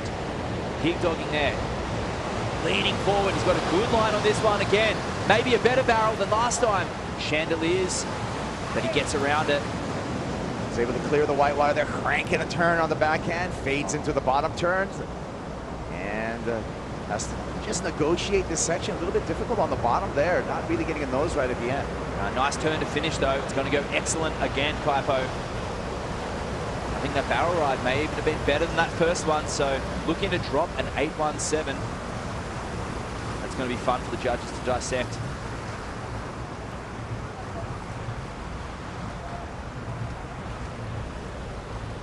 Taking a look above at the basin. The basin 150 meters in width as well. So this makes it the largest surf facility, man-made surf facility in the world. And this is its debut to the world here at the Abu Dhabi Longboard Classic presented by Modon. Taking a look from above, a replay of Steven Sawyer. Digs that right foot in. You can see that knee into the wave. He stalls. There's been a little bit of conjecture from some people saying if you do set up the barrel, Kaipo, if you put your knee in your hand, it does, obviously it slows you down, but it does something to the wall of the wave. It really opens up. Stevie with some nice transition turns. Just couldn't get that other nose ride there, but a great tempo, great pace on this wave. And this is an epic wrap to finish the wave. A nice turn into the foam. That would have felt so good.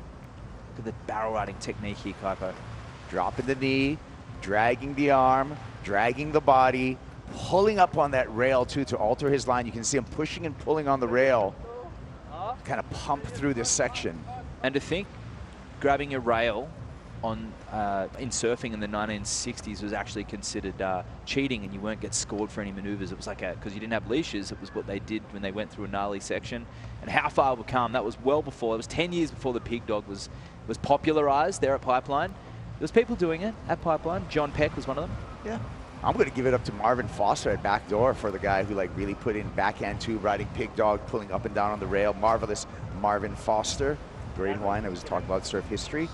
Waiting for the score for Steven Sawyer. The question is he going to improve upon that 8.17 on the right? He's waiting for the left right now. He's got 30 seconds before the left comes through. He's got room to move on the left. He's currently holding a 6.67.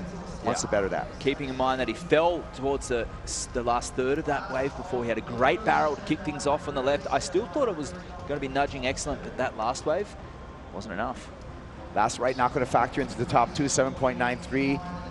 Sawyer will hold on to that 8.17. His mission right now is to improve upon the left score. He needs to do better than a 6.67. That means he needs a complete ride, a couple of barrel sections, some turns, and some nose time. Yeah, all the judges across the board, except for one, deeming that wave, that last wave of his, not to be better than his first one. But I think that barrel ride was better. It was just a little bit out of sync and couldn't get that last nose ride in, but great flow, great timing. And here's the left. Into the glare here comes Steven Sawyer. Final wave of this semi-final for the South African. Gets onto the nose there for a crank and a turn to the bottom. Nice swoop and more nose time, Matt. Good tempo to get things started. He goes for the barrel as well. Again, super deep, maybe too deep, and he gets clipped. Oh my, so the plot thickens in the semifinals, and you can see Kaniala Stewart recognizing a big opportunity on the surfer's deck.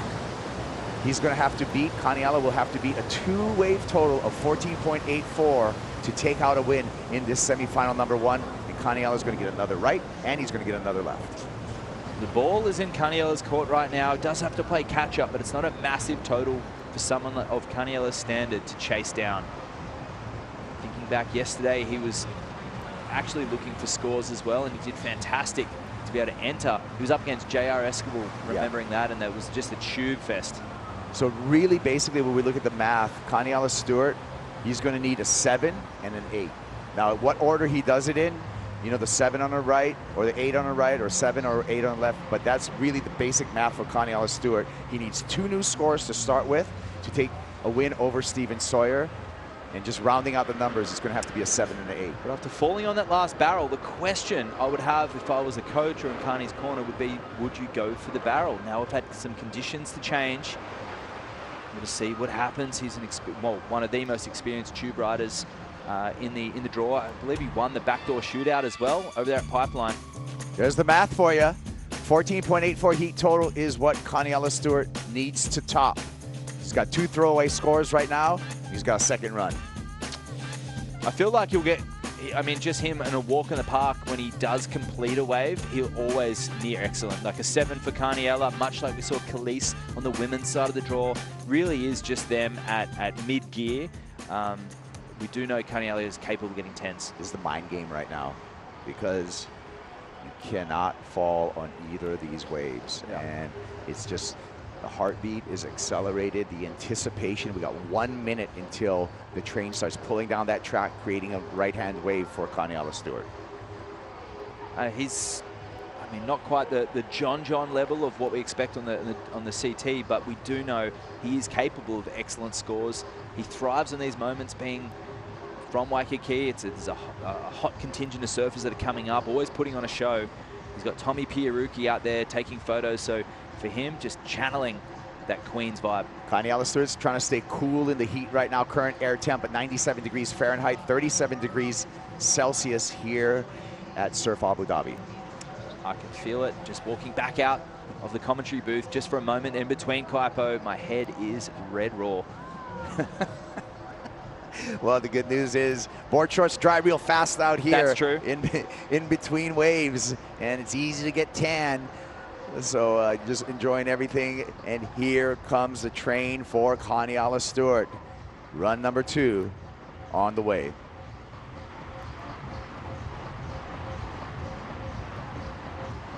Right up against the fence as this wave starts to form up.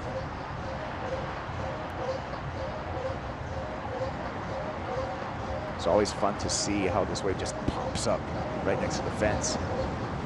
Here we go with Kaniela. Up on the nose, high line. It's a foamy one. It's a little bit bumpy. He doesn't need a massive score. He just needs a mid-7. He's got some aggression on this one. He's deep. He's really deep. He's not going to go the barrel. Oh, and he goes down. That's it. Well, the math, yeah. I mean, it really depends. Kaniela now would need a 4.85 to even have a mathematic possibility of advancing out of the semifinal with that fall. I feel like the wind was on his mind. He didn't come out of the barrel, had some advice. The conditions are changing. Kaniela in previous days would have pulled into that barrel, but he was trimming, just waiting for the section, and it ran away from him. Wow, an upset, you'd have to say. He's in that mid-third of the board here. Super fast, trimming, looking for more. Let's see what happens.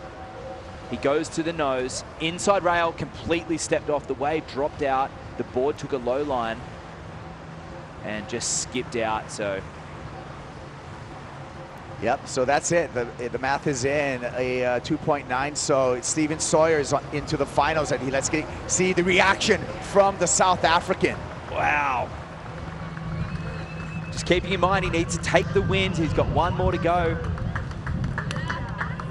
Wow.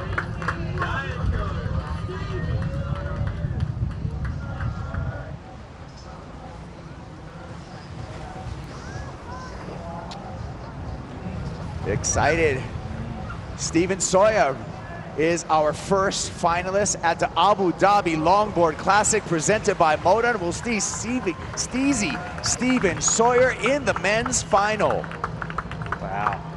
I saw a distinct back turn there from some of the Hawaiian contingent there, Kaipo, who would have been in absolute shock that Kani fell on that way. Very uncharacteristic from the consummate professional that is Kaniela Stewart. That's like the first heat of left wide open as us. So good what we had to do in the first run, man. Whoa. Wow. Let's hear from Steven Sawyer. He's with AJ McCord. Thanks so much, Kaipo. Steven, still Congratulating all these people who have been in his corner for this moment. Stephen, you made it to the finals here at the Surf Abu Dhabi Longboard Classic. What is going through your mind? We freaking made it! One heat at a time, baby. It's, jeez. Stoked. The last contest I did, I got to semis, and just due to lack of sets, I didn't make the final. So yeah, I'm so stoked to be in the final again. Holy moly, wow. You're guaranteed the sets, but you still have to perform on those waves. How did you put the nerves aside to get it done? No nerves. It's just the same thing I've been doing in the last couple of heats. It's just, I think the wind factor at the moment is a little different, and that's about it, pretty much. Congratulations, seeing the final. Cheers, you! That's right. Well, who is he going to meet in the final?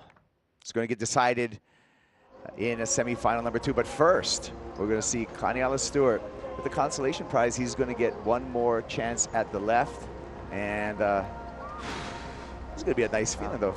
Free to surf any way he wants. Kaniela Stewart on the way onto his second lap. Yeah, but he'll still be tuning in, watching some of these other competitors to see what seed he ends up in, moving into El Salvador. Nice 10 to get things started for Kaniela. As we said, he is confirmed into the finals next week down there in El Salvador. He gets to the tube, he's deep on this one, and he goes down again. So not Kaniela's day, unfortunately. Hey, equal third. Not a bad result here for Kaniela Stewart. His best result so far in 2024 for the 23-year-old from Honolulu, Hawaii. And we will also see him, like you said, Matt, over there fighting for a world title starting October 9th in El Salvador for those championships. And I don't think it's an indication of his form. It is one of the lowest seeding that we've seen him go into the finals in the last few years, but I think it's an indication of this longboard tour gaining momentum, the surfers becoming accustomed to the criteria, developing relationships with the shapers, and hey, you know what, understanding the waves on the tour. Places like Bells Beach and Huntington Beach, they haven't been regular stops in the world of longboarding, but they are now. Taking a break, we'll be back with semi-final number 2. Steven Sawyer, he's in the final.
Abu Dhabi Longboard Classic presented by Modon.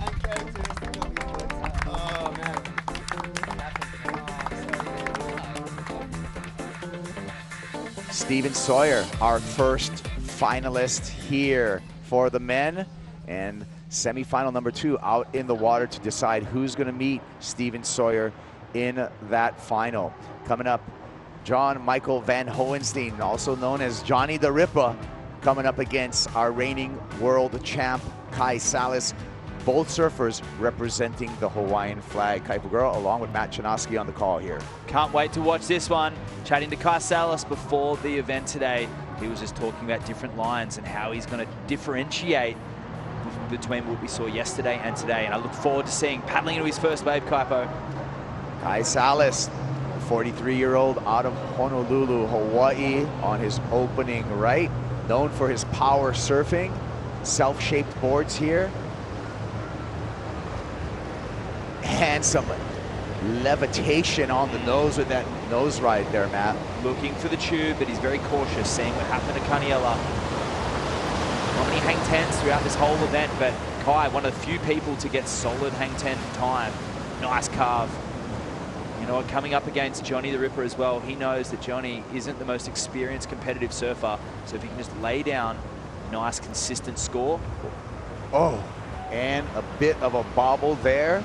He was shooting himself there. And he will get a second try, and he will get credit for all of the surfing that he did up until that point, Matt. Yep, he will. That was a great opener.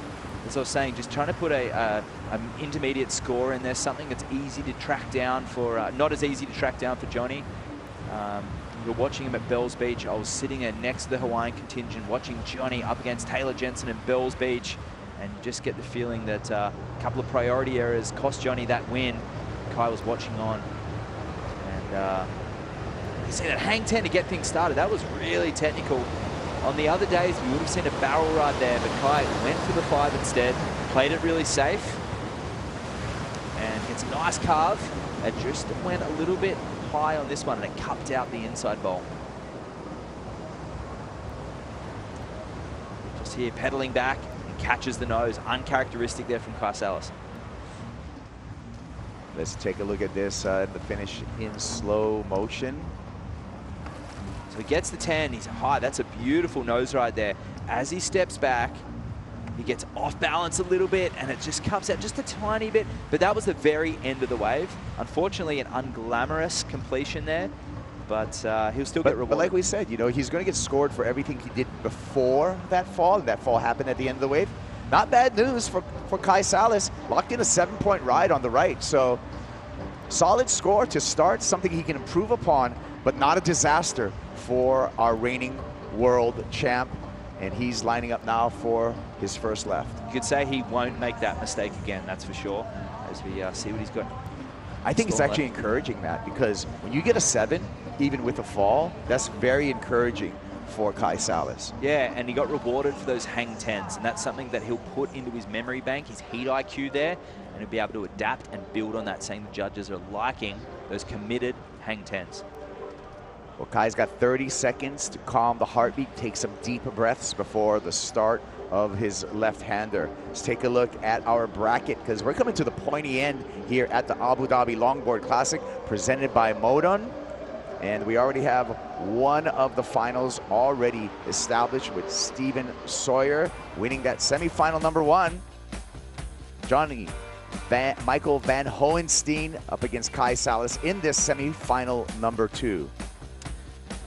Yeah, so exciting. We already have Stevie Sawyer there in the final, and one of these guys will go and meet Stevie, who needs to win the event to qualify for El Salvador. And you know who's watching this final intently? Declan Whiten. Declan Whiten, who's like last in line, and Declan hangs on if Steven Sawyer's not able to take out a win here. Here we go, left-hander, Kai Salas on the way. Salas on the backhand, couple cross steps here, straight to the nose, Matt. Nice 5 to get things started. Long, gets the hang 10, and here it starts to get speedy. He's not going to go for the barrel. Go for a committed nose ride, or just play it easy and just try and build a commanding total. Little side slip there, but handles it fine. Kai Salas picking a different line through here, making sure he makes his first left. Yeah, just playing it safe here in this end section. Doesn't want to go down. He's going to give Johnny something to chase now. You talked about heat IQ. That's what a veteran does right there. Put a score on the table. Make sure you put some pressure for the youngster. Johnny the Ripper, just 21 years old, coming against this 43-year-old veteran. And that was a smart hand to play, I feel, Matt, as far as heat IQ. And let's say he made that final maneuver on the right, and let's say that score was an 8. You'd have to say he may even push the envelope a little further on that left, because he's already got the 8 to bank. So there's a few different scenarios there, but one of the most experienced, so he is the most experienced surfer left in the draw.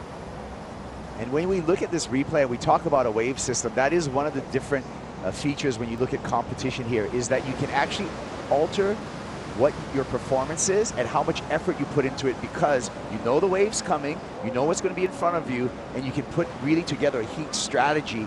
And I feel that's what the high heat IQ that you mentioned that Kai Salas has coming into effect right now. And also chatting before this final, we also acknowledge that this wave, as perfect as it is, not every wave is the same, and it keeps us on our toes. We've watched every single heat of this event, and these surfers are so experienced, but they're still having to adapt. Kai did learn also from watching Kaniela Stewart to not try to get that barrel on the left and just stick to nose rides and rail turns for his score. So learning on the fly right now from the previous semi-final. And hey, the wind may back off again. We may see an afternoon glass off. Some of these finals will be right there at the very beginning of sunset. See where these scores lock in. That was a great start for his left and right. Yeah, our finals are going to be under the lights tonight here at Surf Abu Dhabi, and we've been enjoying those night sessions with the beautiful aesthetic. Kai Salas still waiting for the news on what the number is going to be on his first left.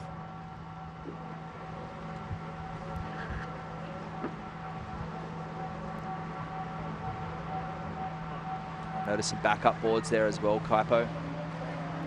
There's the number 6.17 for the left. So what Kai Salas has put on the table after his first run is a 13.17. And digesting that information will be who he is challenging up against. This is Johnny DeRippa. Hey, how was that snapped board yesterday afternoon? Really putting a lot of the competitors on notice. All the backup boards today, Kaipo, have leashes and fins and wax jobs ready to go. They didn't think it was possible, and it happened.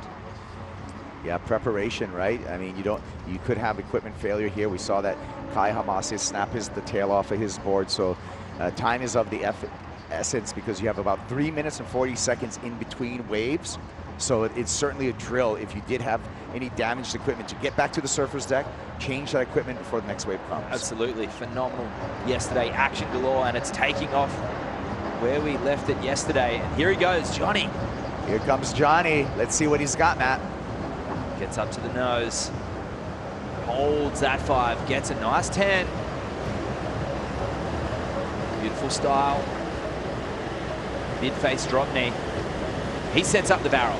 Goes low for the barrel, drives through that section right there, wants to make sure that he completes that. He's got more on the way, Matt. Oh, nice drop knee, nearly pokes the nose. And he's able to get through that section. Chandeliers, and up on the nose again. This would be a great opening wave if he can finish. Beautiful. Oh, when he goes down, the same section they caught Kai Salas, Johnny goes down. All right. Well, we will see as the judges digest that last ride for John Michael Van Hohenstein and what the number's going to be for him on the right. 2 minutes and 20 seconds to make it to the other end of the basin and surf the left. Meanwhile, we'll take a look at the replay. Yeah, great work. Nice committed hang tens. Very similar choice of maneuvers to Kai Salas, but the difference is he got a really good barrel as well. I mean, the style was crouching a bit. It wasn't the most pleasing style-wise, but he gets through the chandelier, which all the surfers have struggled with today so far. Nice drop knee there, nearly pokes it. Gets a lot of work done. Very stable on his feet, and this drop knee here, this.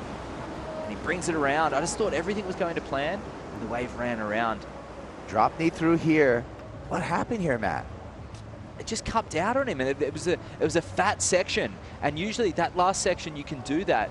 Absolutely no problems, but just with a changing wind and a few different condition changes, just goes down in the end. But that'll be a healthy score to lock in. Yeah, let's talk about when we look at a world title and how do you get there for the 2024 champs. That's all going to happen at the Surf City El Salvador Longboard Championships happening. October 9th is the start of the window. Seeds 8, 7, and 6. Match number 1. The winner moves on to match number 2. Another 3 surfers in that match number 2. Winner of that match moves on to head-to-head comp all the way till the title matches, which is the best 2 out of 3. We know the title match number 1 seed is going to be Taylor Jensen. Yeah. I mean, if you come in ranked number 8th, you have to be prepared to surf potentially 8 times to take the win. And those different matchups are going to be fantastic down there in El Salvador. Johnny DeRippa right here on the live rankings. is up to the #2 position as the 2nd seed when we talk about those World Championships, Matt. Yep, he's pipped J.R. Escobar, who's moved back down, and scores locked in for that last wave. 5.43 opens up for the right for Johnny the Ripper. Also to mention Kai Salas, who's up against Johnny, is #4 on the live rankings. And you know who'd be going for Johnny right now? It would be JR's Filipino camp, because if he can beat Kai Salas, that means JR won't get slipped further back down the rankings. Yeah, JR currently in 3rd on the live rankings. Yep. That's right, and if Kai was to progress, he's going to climb a little bit further up, but here goes Johnny. He's got another chance here on this left. The boil starts up, the train's left the station, pulling on the bottom here, groundswell technology, feels the bathymetry of the basin, and here comes the left, and here comes Johnny the Ripper.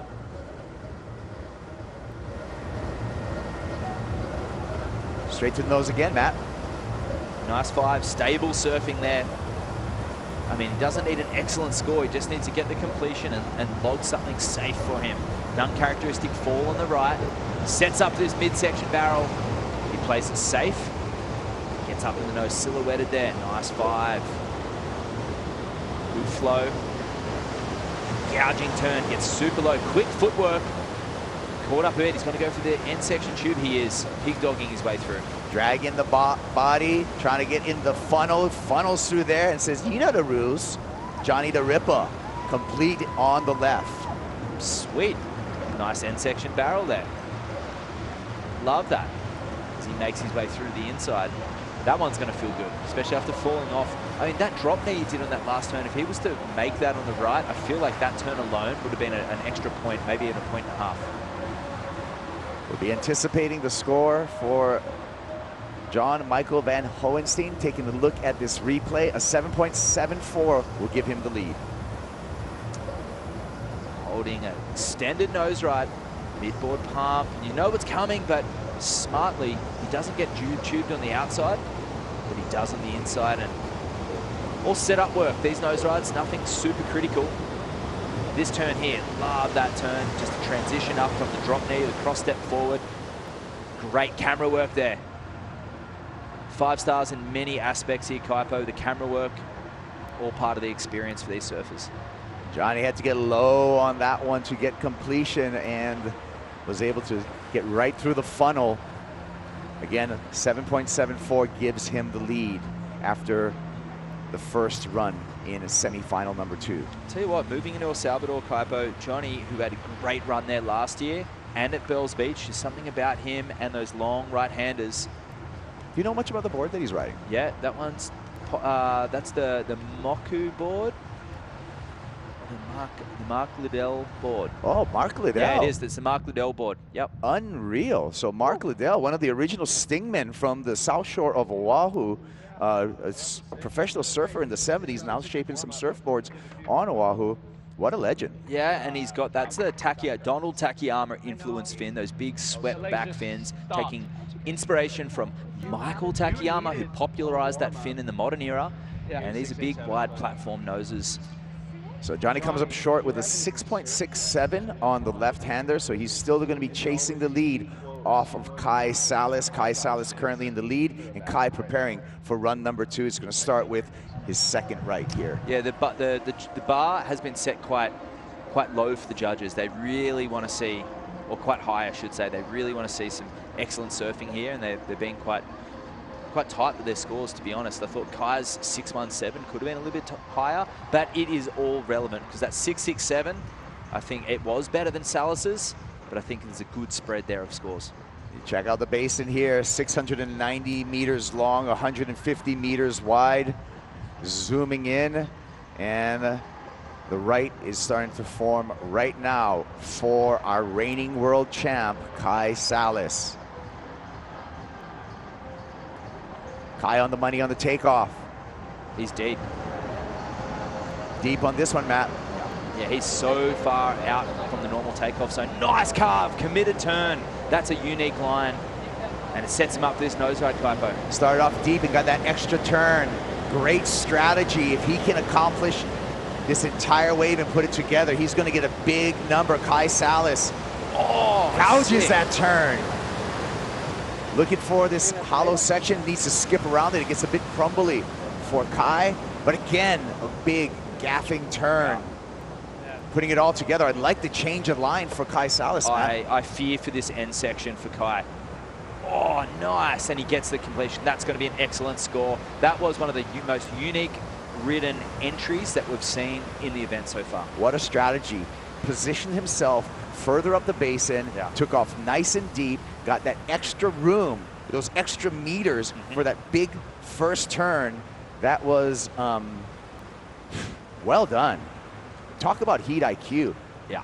Right here, you can see where he's taken off in relationship to the red flag that's coming up, which is the normal takeoff zone, so way behind. He took off 5 poles behind, so you know about 40, 50 meters behind, and that allowed him. That's the takeoff zone there, Kaipo, and he actually turned into a nose road through this section where everyone's getting started, and he gets him the critical 10. That's the line he was looking for. That's the line he was discussing that he wanted to try and get.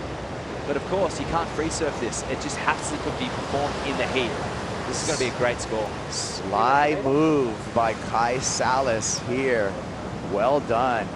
And I don't know if anyone else in competition right now can put in the power that Kai Salas does as far as displacing water with these rail turns. No, they cannot. Even against Taylor, he's one of the most powerful. Look at this. That's a big board. Lays it all on rail. Gets a little caught up, but he's been working his fitness. Look at the inside knee there, just grabbing. Fit guy, just being able to handle that thing. Most people would have buckled under that pressure, especially with a 9.9 under their feet. Yeah, putting the moon tail to the test self-shaped board, and look at the water coming off the rail there. Displacing a lot of water, as you said, adjusting the toes, and just walks straight after that, Kaipo, really effortlessly. That's the full criteria on display. Didn't get the barrel, but didn't really barrel. Didn't need the barrel, yeah, I thought just great performance. Let's wait for the numbers from the judge panel of 5 international judges. Judge number 1 with a mid-range 6. A 6.8 from judge number 4. There must have been the bobble on the turn. They must have just been that snap out of the turn that they didn't appreciate. Lack of flow. 6.6 for that second right. Yeah. He's going to hang on to the 7 that he got on the first right. So now Kai Salas' mission is to improve upon a 6.17. He's confused. He just goes, what? Yeah, I mean, in my opinion, I'm a little confused in here as well. Okay, there's 2 things there, Kaipo. There was that turn, that snap. I mean, this is hypercritical. That was, for me, one of the most entertaining waves of the day so far. But he did lose a bit of flow, a bit of control there on that turn, and he regained and he shuffled in the middle of the board through that. But we're being fastidious, but there has to be a reason, because that panel have been bang on all event. Yeah. Staying true to the criteria are our judges. Here we go, Kai Salas on the left now, Matt. And I must say, style, flow, and grace, there's no power in there. So we like the power, but it's not written into the criteria. But here goes Kai, nice 5.10 to get things started. Looking to better and he goes down. Wow, the plot thickens here in the basin. Kai Salas unable to improve upon his scoreline in his second run. Wow, Johnny now needing a 6.51.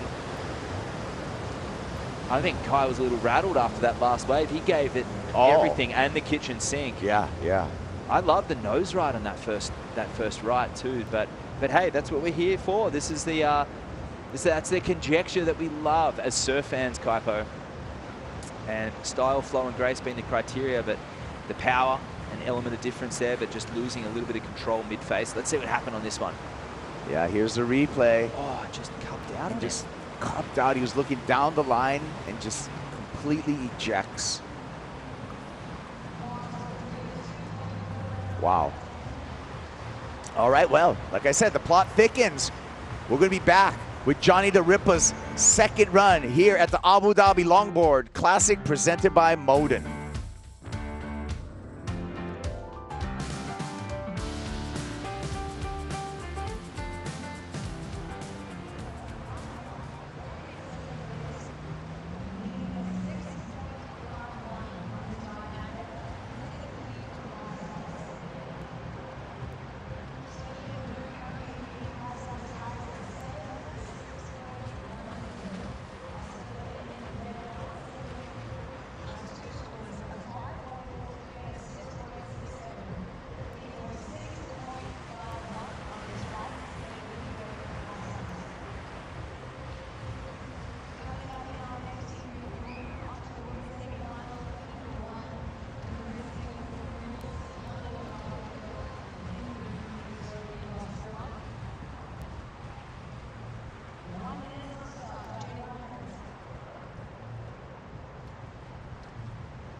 Abu Dhabi Longboard Classic presented by Modon. Skyline there of downtown Abu Dhabi. Kai Salas coming in. He's currently has the lead in semi-final number 2.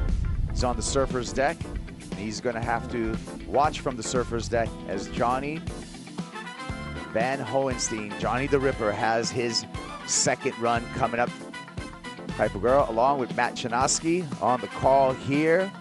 Right number 2 on the way to Johnny the Ripper. There's the numbers. Van Hohenstein needs to improve and top a heat total of 13.17 to earn a spot in the finals, Matt. Yep, it's a hefty score. Given the scale on this heat's been set, you know, quite low, and the judges really wanting their surfers to perform. And here he goes, quick footwork up to the nose and a 10. Drop knee, snap off the top there for Johnny the Ripper. Tube seeking, and just kind of a pocket ride. Another beautiful drop. He catches a little bit of a rail back, but makes up for it. But that, bashes through the lip there. Just a shampoo for Johnny the Ripper. Wow, he did great to judge that section. Keeping in mind his first one was a 5.43 and he fell. And that one, not able to complete as well. So asking questions, the judges will be having a look at that 5.43. Yeah. Maybe comparing the 6.6 that Kai actually completed as well. So his wave has to be close to that 6.6, and I don't think it's there. Yeah, well, take another look at the replay, but there was a lot of challenges here for Johnny on this wave. Yeah, nice 5-10 combo, keeping in mind how far Kai Salas took off on his wave. And as Johnny walked through, he didn't really get barreled here. A bit of a chandelier head dip. We saw much bigger barrels yesterday. That drop knee was sweet. And he readjusted for this section here and did fantastic to get through that one there. That was, once again, not a super deep barrel. Gets lots of work done, but his tempo pretty fast and active. Nice drop knee there again. It was a fast wave in general. See the drop knee in slow motion. Just tucking that knee underneath him, bringing the board all the way around. Does a good job of keeping the rails clear right there and pulling into the pocket. I mean, great acrobatics. Like just he's moving up and down the board, but there's no footwork really involved in between those tube rides and transitions. And can't see it surpassing that 6.6, or he just needs a 6.51, but we'll have to wait and see. Kai Salas in the chill pool. Conversation, eyes on our big screen here to see what the number is going to come through for Johnny the Ripper on his right number 2. Judges still deliberating. Clock to start on the left, down to 50 seconds. Yeah, Johnny just waiting for that score to drop right now. Look at it. The composure of Johnny has grown a lot throughout the tour. Second year on the World Longboard Tour. Yeah, just 21 years old. Got a bright future, this young surfer. So glad he was able to make it onto the World Tour. He's a phenom. We knew about him for nearly a decade now, Kaipo, through social media. But just to see what he's capable of on the World Tour and his performance last year at El Salvador and at Bells Beach, making that final against Taylor Jensen. Yeah, start off the year with a bang. Johnny did with that runner-up finish at stop number 1 at Bells. Numbers coming through here, and they're impressive for Johnny. One more judge comes in, a 6.87, and Johnny the Ripper goes into the lead right now in semifinal number 2. He's going to get free left. Wow, that's a tough pill to swallow for Kai Salas there. Put in a great performance in his run. Judges appreciating the rapid fire, quick reaction surfing from Van Hohenstein. But he'll be stress-free on this left, Johnny. Like I said, yeah, free left for Johnny right now. So it's time for him to enjoy, because he's in the finals with Steven Sawyer. Let's see what he's got here on left number 2. Nice 10. Kicking this one off for Johnny. Holding that one. Another nice nose ride. You can see the relaxed composure, the hands just dangling by the shoulders. Beautiful camera work, silhouetted in the sunlight. Moving up and down. Nice high nose ride there. Gets a bit off balance there. Little snap. Hard off the bottom. Quick footwork. Oh, and he goes down on the end, but it's okay. He's already in the lead. Oh, yeah. Johnny's on to the final. So our men's final is set with Johnny the Ripper Van Hohenstein. The surfer from Hawaii is going to come up against the South African Steven Sawyer in our men's finals, Matt. So exciting. Can't wait to see that. And Stevie, he wouldn't even know the result. He'd be preparing himself, keeping himself composed, heat by heat, as he's been saying all event. And we've heard a lot of the surfers in their interviews is you're not surfing against someone else. Yeah. You're 100% just surfing against yourself, where you have 2 tries at the right and 2 tries on the left. Let's take a look at the men's bracket because we're down to just 2. Steven Sawyer and Johnny the Ripper Van Hohenstein. I tell you what, just to get over Hermasi yesterday, Steven Sawyer, that was a miracle for him. Praying to Jesus, because Hermasi put in his career best performance. Carniella Stewart, you'd have to say, was a favourite going into that, but earning himself a final berth against Johnny, who also had his work cut out for him to get over Kai Salas, the reigning world champ. Coming up next, women's semi-finals, heat number 1, Honolulu Bloomfield up against Zoe Gasperon, Matt. You got the clean transitions of Zoe Ngorpion versus Honolulu Bloomfield, who we know in the surf, she's got this tremendous ability, like a wave magnet attached to her. She just works effortlessly through the lineup. But this is a wave basin, somewhere that we guaranteed you're going to get waves, as you said before, focusing on your own performance. Zoe's going to be first up in the blue jersey, taking a dip. We got a minute until her first right starts to activate. Johnny the Ripper coming to the surfer's deck, and there's our 2 finalists.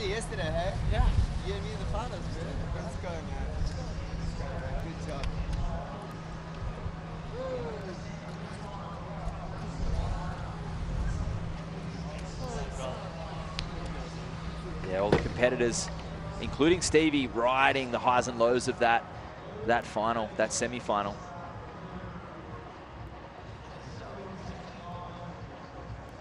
Zoe getting ready for this one, riding her. Look at her positioning. She is, you know, a couple of poles beyond the recommended takeoff of the red flag for the opening right. Yep, and by the time she gets to that red flag, she'll be up on her feet. That's where, keeping in mind, Kai Salas, where he took off, was back there on that white flag. Yeah. And these flags are indicated for takeoff, so that white flag is really what's considered as the expert takeoff, right? You need a strong paddle to get in there. And if you're at that white flag, you do risk missing the wave. You do. So it's a gamble. Perhaps that's what happened to AJ in the burn wave and the lead up, paddling really hard for that one. And you can miss the wave out here. It's a lot easier than you think. And knifing into this one. Here she goes. Determination from the French woman. Take it away, Matt. All right, flowing through this on her pintail, one of the most unique boards, neutral surfboards of the event, shaped by Phil Grace, and lining this one up. Good flow, mid, face, nose right, gets hollow here. This is conditions, cleaning up from what we saw in the men's here. She's got a low line. This is a sketchy line here. Oh, nearly pokes the nose. She was on a downward trajectory. Snaps that turn. She's behind the chandelier. She's got to get low. It might race away from her, but she does really well to stay with it. Cups out again. Behind the 8 ball here. The tempo is not going in her favor, but she stays on her feet like she has all event, and she gets a stable finish on that wave, Clarko. Yeah, clutch right there. There were a number of moments where she could have gone down, but Zoe was able to complete her first right. So got the butterflies out. We'll see what the numbers come through for Zoe Gasperon. That board, I was talking about the neutral shape of the board, and allows that board to really react predictably off those sections. That would have felt okay. Even though she was out of control for a moment, she was able to control it really well. We're taking a break. We come back with the score for Zoe and her first left here at the Abu Dhabi Longboard Classic presented by Modon.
The Abu Dhabi Longboard Classic presented by Modon is brought to you by Modon, Connected Living, and by Surf Abu Dhabi. Find your wave. Welcome back to the continuation of Finals Day live from Hudayrat Island for the Abu Dhabi Longboard Classic presented by Modon in the United Arab Emirates as we move through that first semi-final, and Zoe Groppignon from France drops a 6.0 for her opening right-hander on her Phil Grace built board, and she sets herself up now for her opening left-hander, stroking into this line as the afternoon light kicks in, and she cross steps with 6 clean, precise movements up to the 5 and walks out of that opening nose ride and locks a second touch of the nose ride back to the middle of the board, accelerating through this fast section again, just going forward to another nose ride with that heel side on that inside rail, and a 4th nose ride with really critical, precise, clean footwork on her Phil Grace built board. The wax head explaining how that board doesn't have any concave in the nose, and look at the way she held on to that section. She nearly lost it but grabbed the rail and dropped back down into the last bowl. An absolutely incredible ability to keep the trim and the speed and the control going there, Carla. Yeah, I think Zoe's been feeling really good here in the park. She's got a good attitude, she's got good positive vibes, her mom's here to support her. She's got all of the French contingent here, they have a strong posse, and she's just got such a nice, smooth style that very much complements this situation. That was a brilliant start. Kicks off with a 6, comes back with this footwork, 6 cross steps up to that nose ride, Carla, and wow, what an accelerating attack through the middle. Yeah, the 6 steps to the nose is extra, extra special. Normally we see the 4, and then if you're doing it real quick, it's the 2. But she pulls in her footwork so nicely here, gets that tip time there. And then we're gonna see her slide in after she gets this little tip. She does this great little redirect into it, and then I like how she bottom turns. And here's the moment, Carla, Yeah. she gets that high line, and the way she, I mean, what did she have to do to hang on to that? She's gotta hold on for everything she's got. She's going and kind of like airdropping down there, but she does it, and so great surfing from Zoe. Great surfing, Zoe. And booking himself a spot in the grand final, Johnny is with AJ McCord on the glass. Thanks so much, Johnny. We were just talking about the pressure that you were feeling out there in the basin. Not that you could tell from the way that you surfed. How are you handling it and making sure you put aside the nerves for these waves? Just having all my friends and family down here, just showing all the love and motivating me, and my girlfriend and her family, her mom and her mom's friend, and Kaimana, and all the boys and all the girls just hyping me up, and just always want to do better than like you see your best friends falling, and like you don't want to fall either, so you want to surf just like them, you know, and not fall. But I don't know what to say right now. I'm just happy that I made it through. And you made it through to compete against Stevie, and you told me earlier you guys were talking on the pool about having this moment to match up in the finals. How excited are you for it? That's crazy. Yeah, no, I think it was like yesterday, me and Stevie came up to me by the cabana. It was like, hey, me, you in the finals, bro. I'm like, frick, let's do it. No pressure, right? But yeah, we made it. We did it. We'll see you then. Congratulations. Thank you so much. Hello.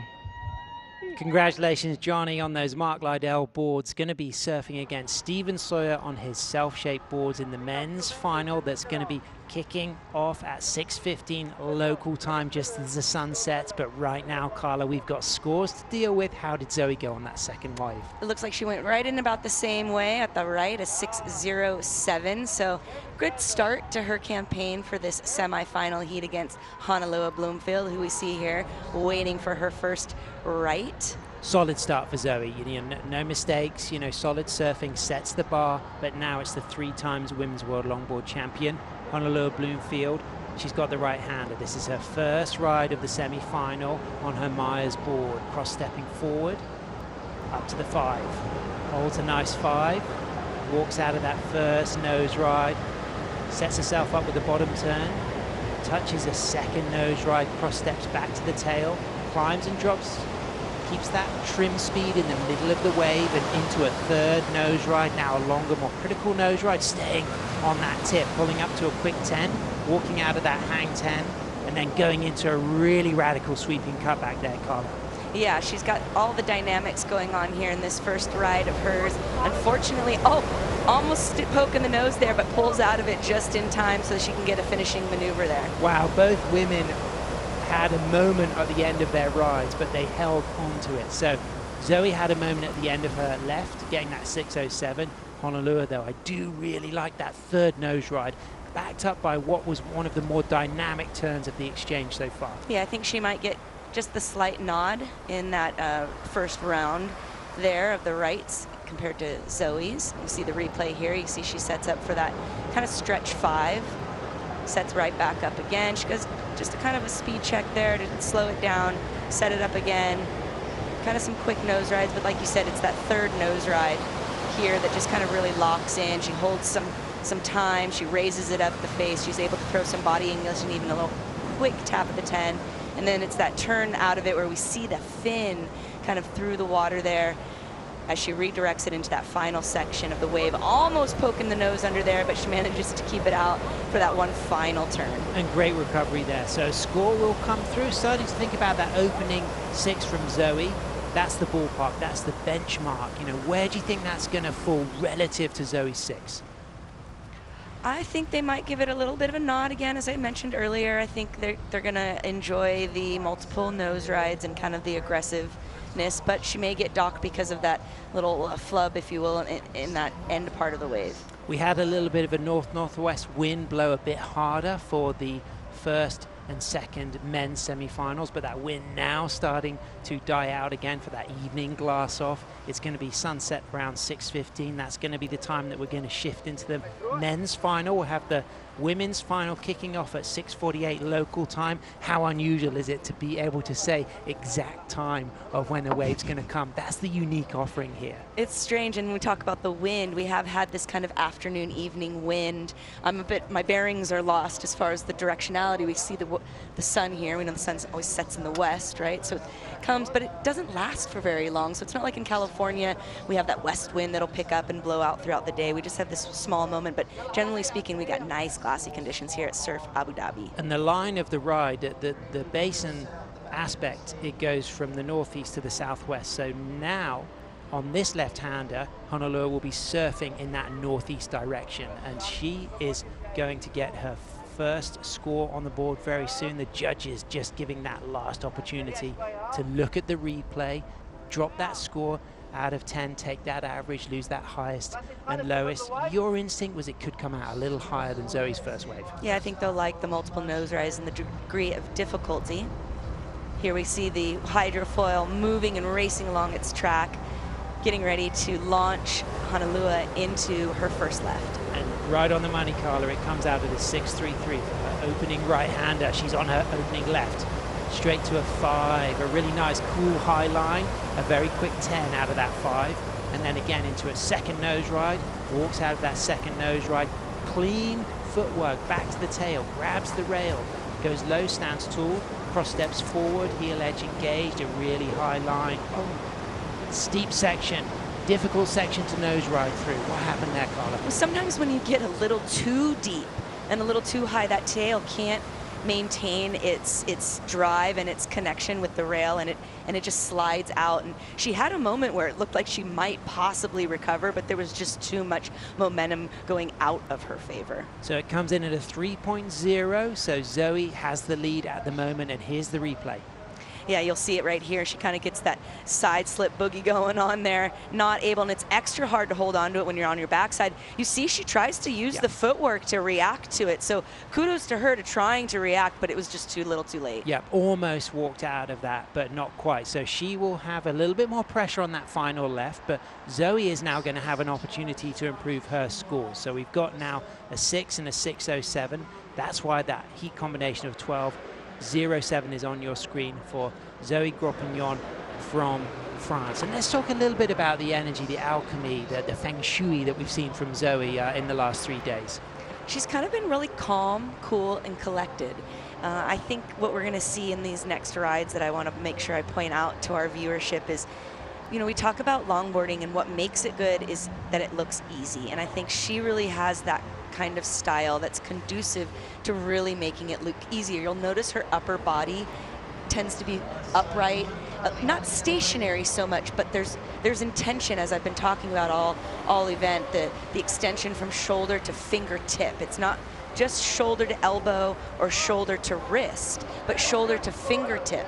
That's what makes that elegance and that look of ease appear to all of us, and really is just what turns us all on. Absolutely. So she sits there waiting for her second right-hander. Here are the situations. Gropignon out there in the lead with a 6 and a 6.07.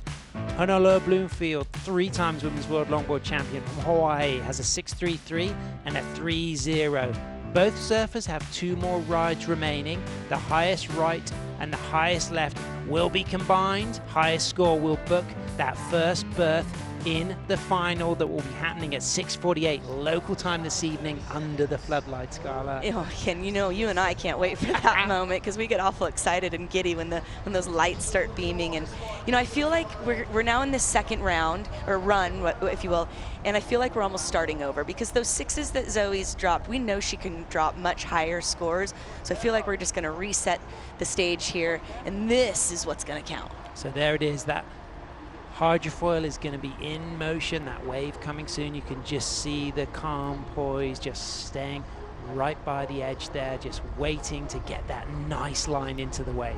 Yeah, she's going to be super fired up to want to improve on those 6s, both on her right and her left.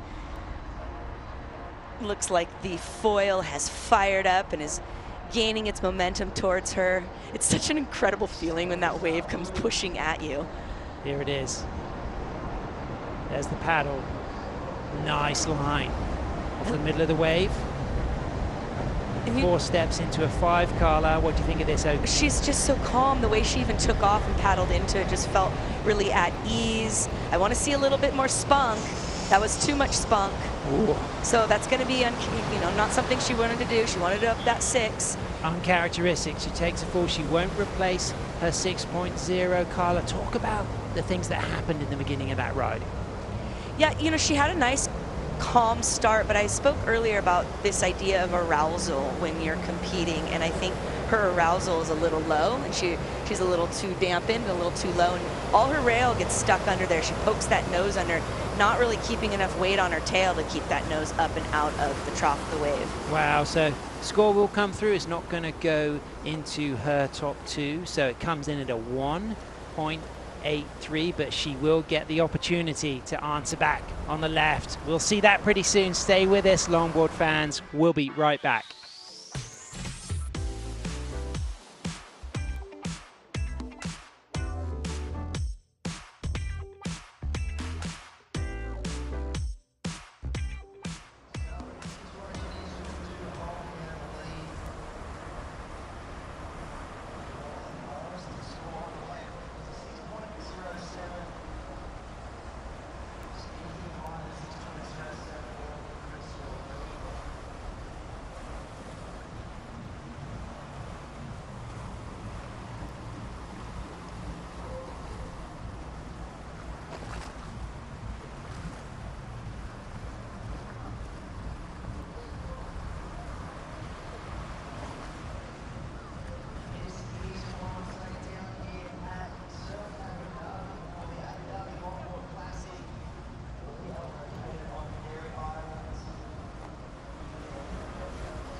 sand bashing or visiting the souk or surfing the biggest, best human-made wave in the world. It's the Abu Dhabi Longboard Classic, presented by Modon, live from Hudayrat Island, as we are in semi-final number 1 for the women's, with Zoe Gropignon from France looking to get her last left-hander. She's looking to replace a 6.07 to better her situation. She's currently in the lead with Honolulu Bloomfield, 3 times world longboard champion, waiting to get her last 2 rides, as Zoe walks up with 4 cross steps to a hang 5, raises the arms and walks back to the tail, and then pumps off the bottom of the wave twice, 3 times, accelerating through this speed section, keeping high in her stance and walking back up for a nice long 5, dropping lower into the wave, Carla, and things are getting lively here as she goes to the tail and puts in a down carve into and off the bottom, with more cross steps to come.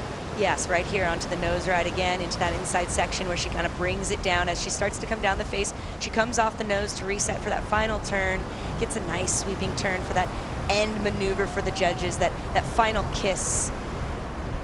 That was as clean as a nice piece of frankincense. I like that. It was brilliant. 607 is our benchmark, Carla, so is that going to be that kind of score? Your instinct feeling a bit higher, a bit lower? My instincts tell me a bit higher. I really liked the way she went into it. I think she had some nice maneuvers. I think she had some critical nose rides. We see right here she goes into this nice 5. She holds it for quite some time. As the board starts to come down, she gets off that nose and then rechecks her speed, rechecks the line. She gets a couple rail engagements there and sets up for that next inside section there. Gets to the 5 again. We didn't see any 10s, but we did see some nice 5 work. And what about the watercolor coming into this afternoon light at dusk? I mean, it really is splendid. That kind of light emerald green, if you will, and it backlit. It just really is dreamy. Will that affect the line that the surfer takes, just having that light starting to get lower? It can, absolutely. It depending on how the light shines on the wave, you can lose that depth perception of the lip. We can see that close-up footwork there where she nails that 5. You see the toes over the nose and the hands, the arms. And let's talk about technique, Carla, the way she's got the hips leading. You know, how much of a benefit for nose riding is that technique? Well, in that moment, she's actually trying to continue to propel her speed and her momentum. So using that little hip check, if you will, is helping to keep that momentum. But then you see she shifts it back as she needs to bring herself back on the board. And great upper body language. What we see from Zoe is, you know, that kind of straight back, and a lot of the flex is coming in the knees, the ankles, and the hips. Yes, and again, all of that upper body is intentional. There's grace and flow also within her upper body and her arms. So your instinct felt that it could come a bit higher than her opening left-hander of a 607, but we're going to wait to see. We're going to wait to see. You know, I've been right and I've been wrong. So it's up to the judges. That's why they're up there. They're the experts. We're the commentators here to see that beautiful smile on Zoe's face. She's sitting by hoping that Hano won't be able to quite snatch it away from her. Comes in at a 5.80, so it doesn't go into her top 2. So she carries her first 2 scores of a 6 and a 607. Honolulu Bloomfield now has an opportunity to catch a right-hander backed up by a left-hander. A single score of 907 would book a spot in the final, or a combination of scores that total more than 12.07. That's right, and so we've talked about that dynamic of whether you're going first or second in the draw of the heat. And in this situation, Hano's sitting in an advantageous situation because Zoe wasn't able to quite push in those excellent scores, so there's a lot more room for Honolulu to play with. Here comes the hydrofoil. It's going to hit that bathymetry, the sculptured shape of the basin dictates where and when that wave starts to break. Of course, it breaks on those shallower sections. This is the point break setting as Honolulu Bloomfield hits the 5, walks out of the opening 5, back up for a second 5, curls that toe over the tip, walks back to the tail, and then some acceleration, and then cross-stepping back in that same trim line for a 3rd nose ride, lifting higher in the wave, staying longer on the nose, and now we'll see some rail engagement as she cuts back, comes off the bottom, chooses a high line with the cross steps, and then locks into a 5 as she drops back down into the face, and now on the smooth shoulder she can get one more bit of rail engagement. Yeah, we've been able to kind of, now that we've been here a few days, there is a sort of recipe, if you will, that's kind of come to be that where you place your nose rides in your turns, and placing too big or too hard of a turns early in the wave has been a disadvantage and often fouled people up. So it's been, we've seen people doing those bigger turns in that latter part of the sections. So she's got a 6.33 that she's carrying for that opening right-hander. One single score of a 9.07 would put her in first position, or a combination of scores that better Zoe's 12.07 as we get to really look at this replay, Carla. Yeah, we got lots of fives, kind of similar surfing as Zoe's wave. We get a lot of kind of some stretch five action. Not a lot of 10s we're seeing in this heat so far, but really solid nose riding, really great, nice redirect there to reset into that next latter half of the wave. She's looking for that next nose right there. And let's talk about one of these elements of the criteria, about performing the criteria with the highest degree of difficulty, but with reference to style, flow, and grace. And where will style, flow, and grace come into this score that's going to get dropped for Honolulu? I think in her footwork, for sure. Her footwork is definitely on point, and then where she's placing those nose rides is critical. She's gonna, hopefully better her 6.33.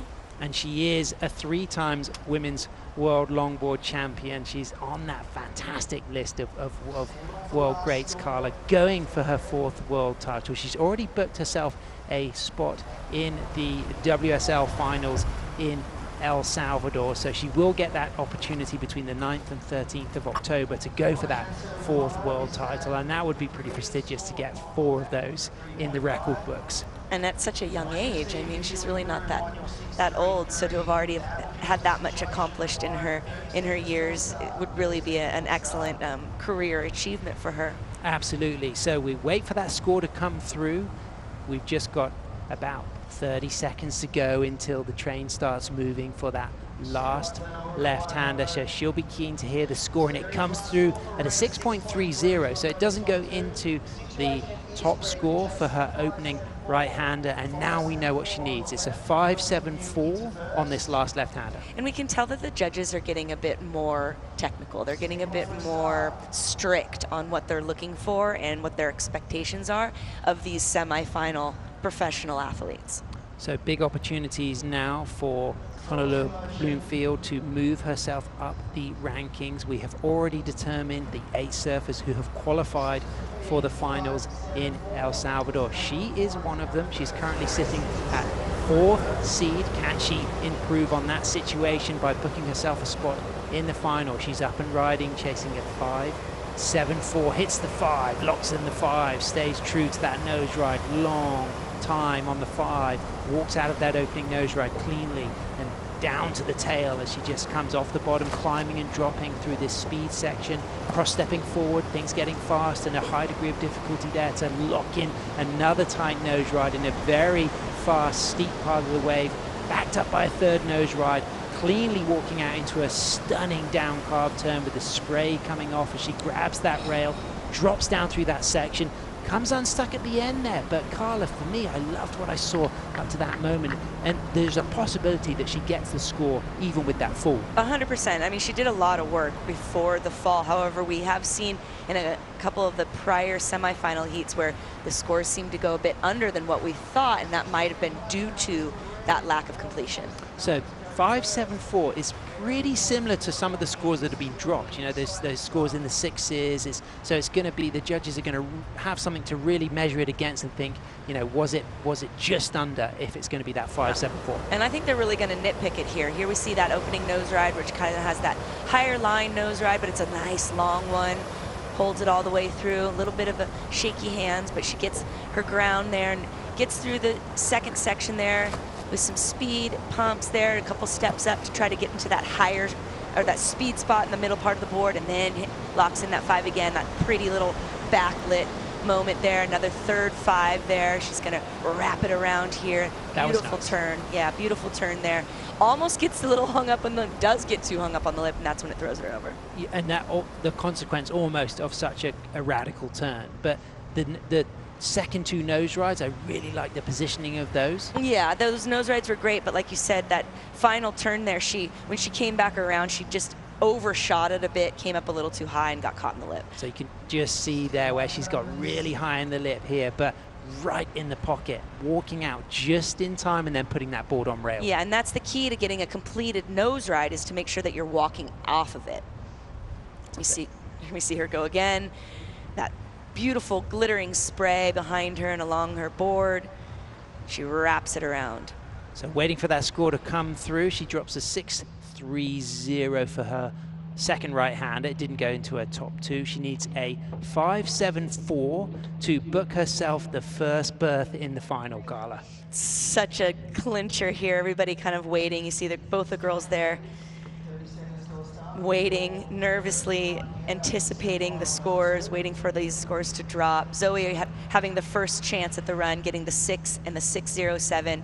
And as you mentioned, this first right for Hana was a 6.33, and she's hoping to better that 3 on her left. Great camera shot there. Both of these competitors waiting for that score to drop. Both have already qualified for the top 8 for the finals at Surf City, El Salvador, but both want to get a higher seed, and it comes in as a 5 point. Is it gonna tabulate? It's coming in now. I just saw it on one screen, but we've got to get it confirmed. It comes in as a 5.57, Carla. Upset. That's Wow. an upset. So great job. Congratulations to Zoe to making the final here at the Longboard Classic at Abu Dhabi. I'm sure she's just ecstatic, and I'm probably a little surprised. Wow, that was so close. It was right on the money, but here we are. Kicking off with the second semi-final from Hawaii. Kaliske Leopaha in blue, up and riding with a switch stance already. Kicked off with a beautiful bit of footwork up to a nice tight hang 5 on her Kai Salas surfboards. Goes into the switch stance, goes into the second nose ride. Cool, smooth, grace, Hawaiian style and flavor all the way, and then walking quickly out of that nose ride and just widening the arms and just gracefully coming off the bottom with continuous flow, walking back up for another critical nose ride and demonstrating full mastery of longboard style there, Carla. My current favorite goofy foot on tour. That was absolutely joyous to watch. The flow and just the body language, but also the ease at which it was performed at. She really has such a beautiful dance-like aesthetic to her style and her surfing. Even if she's nervous, you really don't see that ever come from her. She just has such a great natural flow. Well, let's get a little recap of results of semi-final heat number 1. It was Zoe Gropignon from France who took the win in a nail-biter, only just a 6.0 and a 6.07, having the edge over Honolulu Bloomfield, 3 times Women's World Longboard Champion, who gets a 6.33 and a 5.57, and will finish with an equal third, meaning that Zoe Gropignon from France is our first surfer on the women's side of the draw to book herself a spot in the final, and she is there on the glass with AJ McCord. And the first time that she has booked her spot in the final on the Longboard Tour. Zoe, you have had so much going on today, but first El Salvador, now your first final. What are you able to put together here at the Abu Dhabi Longboard Classic? Yeah, it was hard waiting for the score for Hono, and she's such a very good competitor. I mean, 3 times world champion. I really look up to her, and I was a bit afraid to not be able to go in the final, but it was tight, and I'm super stoked, and she always challenged me to do better, so I'm really stoked to be in the final. It was so fun to watch you gather yourself for that semi-final. What did you really want to showcase about your surfing? I didn't showcase not too much on this heat, but now I'm in the final. I'm just gonna go for it and have fun and enjoy and do. I know I can do better scores, so yeah, just do what I know how to do it. I don't know. Cannot wait to see it. What you know how to do has gotten you into the final. Do you want to say anything to friends and family back home? Ouais, je suis super contente. Je suis tellement heureuse. C'est ma première finale sur le Tour du Longboard et j'espère qu'Alice va me rejoindre. On va voir. Mais je suis trop contente déjà d'avoir booké ma place. Et merci à tous pour le soutien, pour l'amour, pour vos messages. Ça me fait très chaud au cœur. Bisous. Allez la France. Merci beaucoup. Congratulations. Back to you. Her first final for Zoe Gropignon, flying the flag for France. She will be representing, and who will she meet? Will it be Alice Lemoine, also from France, or will it be Kaliske Leopaha from Hawaii? Khalees has dropped a 7.33 for that opening ride, Carla. So it's a great start for the young Hawaiian. Beautiful start for the young Hawaiian. Yep, absolutely. I could really feel that emotion from Zoe in that interview, and it's very touching. And I think this is a career highlight for her on tour. And you know what's great about Zoe is she only started longboarding age 15. So she had a skiing background, but she was later into surfing and longboarding, and that's a real positive force for all of her fans tuning in. As we can see, the goofy footer straight to the nose, kicks off with the 7.33 on the right, locks a nice cool 5, just so icy smooth, leaning back on that ride as she walks back to the tail, and things get steep, and she's right in the bowl section, right in the pocket, standing tall again, and then just flexing forward to the nose and locking in another critical nose ride, and just great body language with the hands. I mean, you're loving this, Carla. And you're melting over this ride. I don't even know what to say right now. I'm making weird guttural sounds. Well, it's because you're just absolutely in awe of the grace here. I mean, it really is a masterclass of style, flow, and grace. And with that back lit at that one shot, the way her poise and her body English and how locked into the pocket she was, it's just the epitome of what women's longboarding is, and in my opinion, what longboarding is in general. And great to see her mum Malia there clapping. A great longboarder, great surfer herself. So that really was something to feast on this replay, Carla. I mean, just look at the way that the water is feathering off. She slipped. She almost, there's a moment I held my breath. I caught my breath because I thought she might lose it and slip down, but she holds her line so well, and her hand just above the lip there, that middle line that she's drawing with the nose ride, and how clean and crisp. Oh my goodness. Just, and then wiping the seawater out of her eyes because we've got salt water here, and then how she connects it into the turn thereafter. I think that's going to come in fairly high. Absolutely. Well, the Hawaiians have been looking good, but the French have also been looking good. And speaking of France, let's celebrate some French museum art culture here in Abu Dhabi at the Louvre.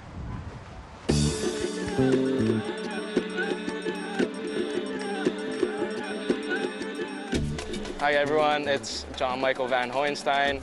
We're here today in Abu Dhabi at the Louvre Art Museum. We've got all the best female and male longboarders from all over the world, and the artwork and everything that we've seen was just breathtaking. The Louvre Abu Dhabi has a great mix of like ancient artifacts all the way through to modern art. And seeing a lot of Egyptian sculptures and Roman sculptures was probably my favorite. Watching the Japanese old pictures, it was very good. The three best things about the Louvre, I think, are the architecture, the ancient artifacts that they have in there, and then our tour guide was incredible as well. He did an amazing job telling us all the details and the depth and significance of everything. So yeah, definitely a must-go-to.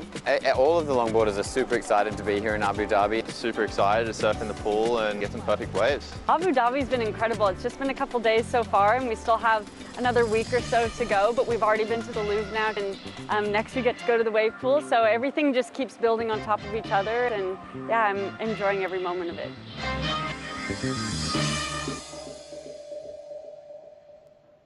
That was the Louvre. We're on Hudayria Island at the Abu Dhabi Longboard Classic presented by Modon, and Khalees Kiliopahar has just dropped an 8.0 for her opening left-hander. So adding to that 7.33, it's an incredibly strong start with a beautiful demonstration of the art of longboarding. Yes, 100%. Definitely putting the pressure on Elise right now, who's just going to get off to starting on her first right-hander. But Elise, also a style master herself. She's got that hood ornament, iconic pose on the nose. 8 times WSL European Longboard Champion, Elise Lemoine from France. Raised in Reunion Island. There it is, Carly. You talked about that iconic soul arch hang 5. Now both arms up as she drops one arm and accelerates through the cross steps and then speeds back up, matching the tempo of the lip with the footwork again for another soul arch 5. Locked into that nose ride, looking elegant, walking back on her Luffy built board, and then just widening that back foot over the fin to go into a roundhouse cutback and project off the bottom for a third nose ride, a touch of the 10, and moving all the way through to the inside with elegance and power. Yeah, she's gonna be wanting to match up or at least better Khalees's 7.33. It was definitely a good start she liked it. The smile on her face, you could see she was happy. Interesting now for the judges to compare those different approaches. A long time on those hang fives from Elise. Yeah, a long time on the nose with there, but they're going to want more rail engagement, I think. I think she had a good turn in there. She had a good turn at the end. You can see here how she starts off. She gets that nose right there and that hood ornament, that sole arch with the arm up, really pulling her hips out in front of her. She resets her line again. She gives a couple pumps to set that line again, get that speed for that mid-range or mid-line nose ride again, that same position, nice and long. Then we got a turn, not a really powerful turn, but just enough to reset her rail and set her up for that next nose ride. Looks like it might be a tight 5, could be a 10, hard to see from this angle. Born and grew up in St. Gilles in the Reunion Islands, bases herself between Biarritz and Reunion, traveling here with her partner Luca, who is a fantastic professional kite surfer. And look at that iconic sole arch. That's classic hood ornament, trademark Elise Lemoine. Those are cover shots right there. Back in our day when you were waiting for the magazine shot, that would have been on the cover. That would have been double page spread or the cover, both good, but the cover, you can't beat the cover. And this guy, he's been on the cover of a lot of action sports publications because he is a top kite surfer. He's feeling the vibes, and his partner Elise is waiting to drop that first score. But it's gonna need to be a big one because there's already a 7.33 and an 8.0 for Kelly's, but Elise, no stranger, 2 times ISA World Longboard Champion, 8 times a WSL European Champion, multiple French champion. She can rise under pressure every time. Every time, and for whatever it is that's in her chemistry and her makeup, she almost is fueled by that pressure, and I think she rises to the occasion oftentimes. So she's got her work cut out for her. 7.33 is what she's looking to beat out as far as Khalees's first right, but she's going to be going for her first left just momentarily, waiting for that hydrofoil to get moving. I mean, what a great exchange. Our only goofy footer left in the draw, Carla. When things kicked off, we talked about the chance for the goofy footers to shine, but as it happens, there's only one goofy footer left, and it's Kelly's. But there's also a goofy footer already in the men's final, Stephen Sawyer. That's right. So I guess we were half right. Yeah, exactly. I think we did pretty good making that call. We did good. So here it is, the waves coming through. So she's dropped a 7.17, a great start for Elise Lemoine from France, and here is her first opportunity on the left-hander. There it is, up and riding. 4 steps to a 5, locks that 5, pulls up for a 10, stays on that 5, again for another tight 5, a lot of time on this nose ride. Great footwork out of that nose ride. Back to the tail, climbing and dropping, just looking at this section, deciding how to react, using cross-stepping to go high, risky section, deep critical nose ride, drops out down to the bottom of the wave as she runs back to the tail, keeps a nice crisp engagement of the rail here, and then into a top turn, sweeps off the bottom, Carla, and this is looking good. Yeah, definitely looking lively. There's a lot of action here. I'm feeling the energy from her. She's got multiple nose rides, and she's finished it off with a nice turn. Wow, the judges have got their work cut out for them because they've already set the scale with an excellent range score for Khalees's opening left-hander. Elise dropping a 7.17. You get the feeling that this could go down to the last exchanges. I have a feeling it will. I think that was a really strong wave for Elise, the strong left being on her backhand. You do notice a difference between the front side versus the back side, and that's where Khalees may get the advantage. Here's some of the local fans. Come on down to the basin here at Surf Abu Dhabi, enjoying the action. It's going to be a fantastic evening. We've got the finals coming up very soon as the sun starts to set. They're absolutely buzzing as we get the replay here of our French surfers straight into the 10. Okay, so I argue the 10 there just because I want to see the toes actually over the nose. Something that's interesting when you're backside that can be tricky is you'll see her front foot, the toes are kind of pointed a bit more towards the rail. You'll see on her second nose ride, she turns her toes out more towards the nose, and that makes for a more aesthetically pleasing backside nose ride. So we can call that a tight 5. Thanks. Yeah. So a couple of tight 5s, no 10s, but what about the rest of the work, Carla? I mean, it's all beautiful, and whether she's getting tight 5s or 10s, it's still all very good. It's done in the critical part of the wave. You know, I'm just a nitpicker about that. Great rail work through the end section. She liked it as we get to see the slow-mo replay. There's the lock of the final. And that's what I want to point out right there. This nose ride, the toes are over, but also the toes are pointed towards the front of the nose and not towards us. And that really makes a more aesthetically pleasing backside nose ride. She liked it. The scores will come in pretty soon. Is it going to change the situation? As it stands right now, a 7.33 and an 8.0 for Kelly's from Hawaii. Alice waiting for that second score, kicked off with a 7.17. She'll be pleased with that first wave. It's a good start, and she'll be happy with the way she rode that left-hander. 100%, but knowing Elise, she's going to want to build on that. She's trying to get an 8.16 in order to advance up into that first place position. Khalees still now going out for her second round of waves, pondering Alice's. Yep, getting a bit of hydration there. Of course, that evening cool is going to be welcome, and it comes in at a 7.43. So it doesn't put her into first position. She's now got a combination of 14.6 when you combine those two scores. It means Kelly's now is in pole position with a 7.33 and an 8.0. Alice Lemoine from France has a 7.17 and a 7.43, Carla. I mean, she's got two great scores to already work with. It's a really great position. She's going to be going on her right. I'm curious if we're going to see that switch just to kind of set herself apart. We did see it in her first right. It was kind of just a moment during that wave of steepness where she used the switch to kind of like break it up. Straight in there with the footwork, velvet smooth, tight feet on that 5, gets the 10. Again, a really nice second 10. Almost that Belinda Baggs-esque 10, you know, where the feet are on that outside rail. And the knocked knees. Climbing and dropping. Great footwork into the front part of the board for another critical nose ride, this time much further, lower down the wave, but all still in the pocket with the surfing. Back up for another nose ride. There's that multiple 10. And then just clean 6 steps out of that nose ride and coming clean off the bottom, and again demonstrating that velvet smooth silky footwork. Super silky. We've loved this performance. I mean, this has been an incredible heat.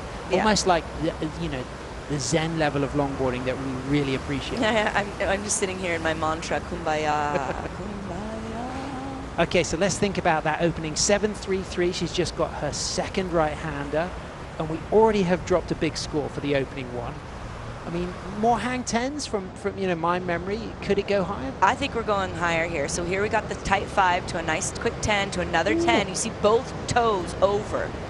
She then resets her line again. I like these couple little pumps to just kind of get out and around it. Holding her time, being patient, making sure that she's getting the right spot to put that nose right in. I like that little tip tap back, just one step, half step back to reset the line. Yeah, nothing too rushed. Critical, but that patience at the right moment. And then she got a third quick 10, and then that beautiful sweeping turn to reset, little body English of just like, hey guys, I got it. And then that final maneuver, that chef's kiss, if you will, to the end there on the drone. For my instinct, Carla, I'm saying that comes higher than her opening right-hander. Oh, 100. Okay, I shouldn't say 100%. That'll make me wrong right away, right? But I do believe that it's going to come in higher, and I'd even beg to say it's going to go in higher than her left. So we're waiting for that score as we get to enjoy the replay. And of course, big shout out to our presenting sponsor, Modon, of course, have been contributing so much to the cultural and socio-economic development of Hudayria Island. And what is so special as well is how Surf Abu Dhabi is bringing together the community. There's already a strong, active water sports culture here in the UAE, and surfing is growing, and this world-class facility, this world leader, will rocket fuel that surf community, and it probably will not be long until we have elite level performing UAE surfers as longboarders and shortboarders. In addition to all the other extreme sports that are being created and the facilities being created around here, it's really going to be an epic destination for the extreme sports world. And it already is on my longboard bucket list. I'm putting right up there for the point break setting, and the longboarders have been feasting on the point break setting, and it's Khalees Kaleopaha out there in the lead with a 7.83 and an 8, but still awaiting for some scores to come through. Alice Lemoine with a 7.17 and a 7.43. 4-3. A little reflection on the situations at the moment from your point of view, Carla? Well, I thought that right was actually going to come in a little bit higher. It did go higher than her first right, but I actually liked it more than the last left. So, but nonetheless, still great score. She's going to be hitting that left right now. We see the hydrofoil running towards her. It did come in her top score, a 7.83, added to her existing 8.0. So Khalees is going to have the opportunity to better that 8.0. Fades in, nice line on the 5, sole arch on the 10. Touch of the 10, stays on the 5. Great footwork out of those nose rides, and that's something so special. And I love the way she'll bring her feet close when she needs to and widen the stance when she wants to put that board on rail. That pump through the little barrel section there was so critical and so strategic and shows so much knowledge. This nice nose right here. This has got beautiful. All the hairs on our hairs, our hairs on end, as we can just see a masterclass and a celebration, just bringing that aloha spirit here to surf Abu Dhabi as she gets a round of applause from Mason Schremer, Emily Curry, Tully White, and Kira Molnar watching the action, feeling the stoke, and they love that. It's so great that the girls and everyone sticks around to kind of cheer each other on and keep the good vibes going throughout the event. My hair is still on end from that. I mean, let's think about that section, the pumping. It was just beautiful the way she rode that bowl section. I mean, right here, and she locks in that 5, she gets a quick 10 in there, just holds that English. I love the way she keeps her arms. And this part here, this is what I loved. Yeah. And then holding her line, the little hand drag there, and then she realizes, wait a minute, I need to get going. I need to get the boogie. Gets that little boogie on, and then the 5 in that critical part of the wave. I mean, just I don't even know. I don't have words. And footwork as well. And like I said, that readjustment of having the narrow stance when it's necessary and just widening the stance at the perfect moment. And just look at that. I mean, if that isn't meditative Zen Buddhism at its finest on a wave, I don't know what is. I mean, it's just, that's the moment that most surfers are looking for right there. It was that little speed check, that little speed like pump that she did through there that set her up for this next nose ride. And you just see how she's so tight. Look at the curl of the wave kind of pushing that tail down. Oh, just such a fabulous surf. What a great ride for Khalees Keleopa'a. Style for miles, 690 meters of style to ride here at Surf Abu Dhabi. We're waiting for that second score to come through, and there it is, Carla. Like we thought, it was special. It's magnificent. It's near perfect. It's a 9-1-7. So now the pressure really is on the French surfer Alice Lemoine to better her scores, because Khalees Keleopa'a has got a 7.83 and a 9.17, that heat combination of 17 points. I mean, fantastic for her, and what a way to kind of set up the stage for herself in order to put a little pressure on Alice needing to better her 7.83 and 9.17. So really a lot of pressure on for Alice right now. Great surfing from Khalees. Yeah, a couple of judges going 9.5 there, so the highest and the lowest eliminated to get that average comes out at a 9.17, and a great opportunity for these surfers to improve their seeding going into El Salvador. So Alice now chasing on a single score, a 9.57, or a combination of scores that will better the 17-point total of Khalees. That's right, and so she's definitely capable of doing so. She's going to want to put more of her board on rail. She's going to want to activate that rail and change up those trim lines a little bit. She's so fabulous on the nose ride, but we're going to want to see more tail and rail work. Zoe Gropignon has already booked herself a spot in the final. Who will meet her? Her fellow countrywoman Alice has 2 chances to get the scores that she needs. Into a 5 on her Luffy board. Holds that 5, Carla, again, that trademark sole arch start, and again, back up for another nose ride. Yeah, great nose riding. We know she's a great nose rider. She's holding that trim line. Again, I want to see her get some rail action. I'd like to see the board go another direction. But beautiful nose ride from Alice.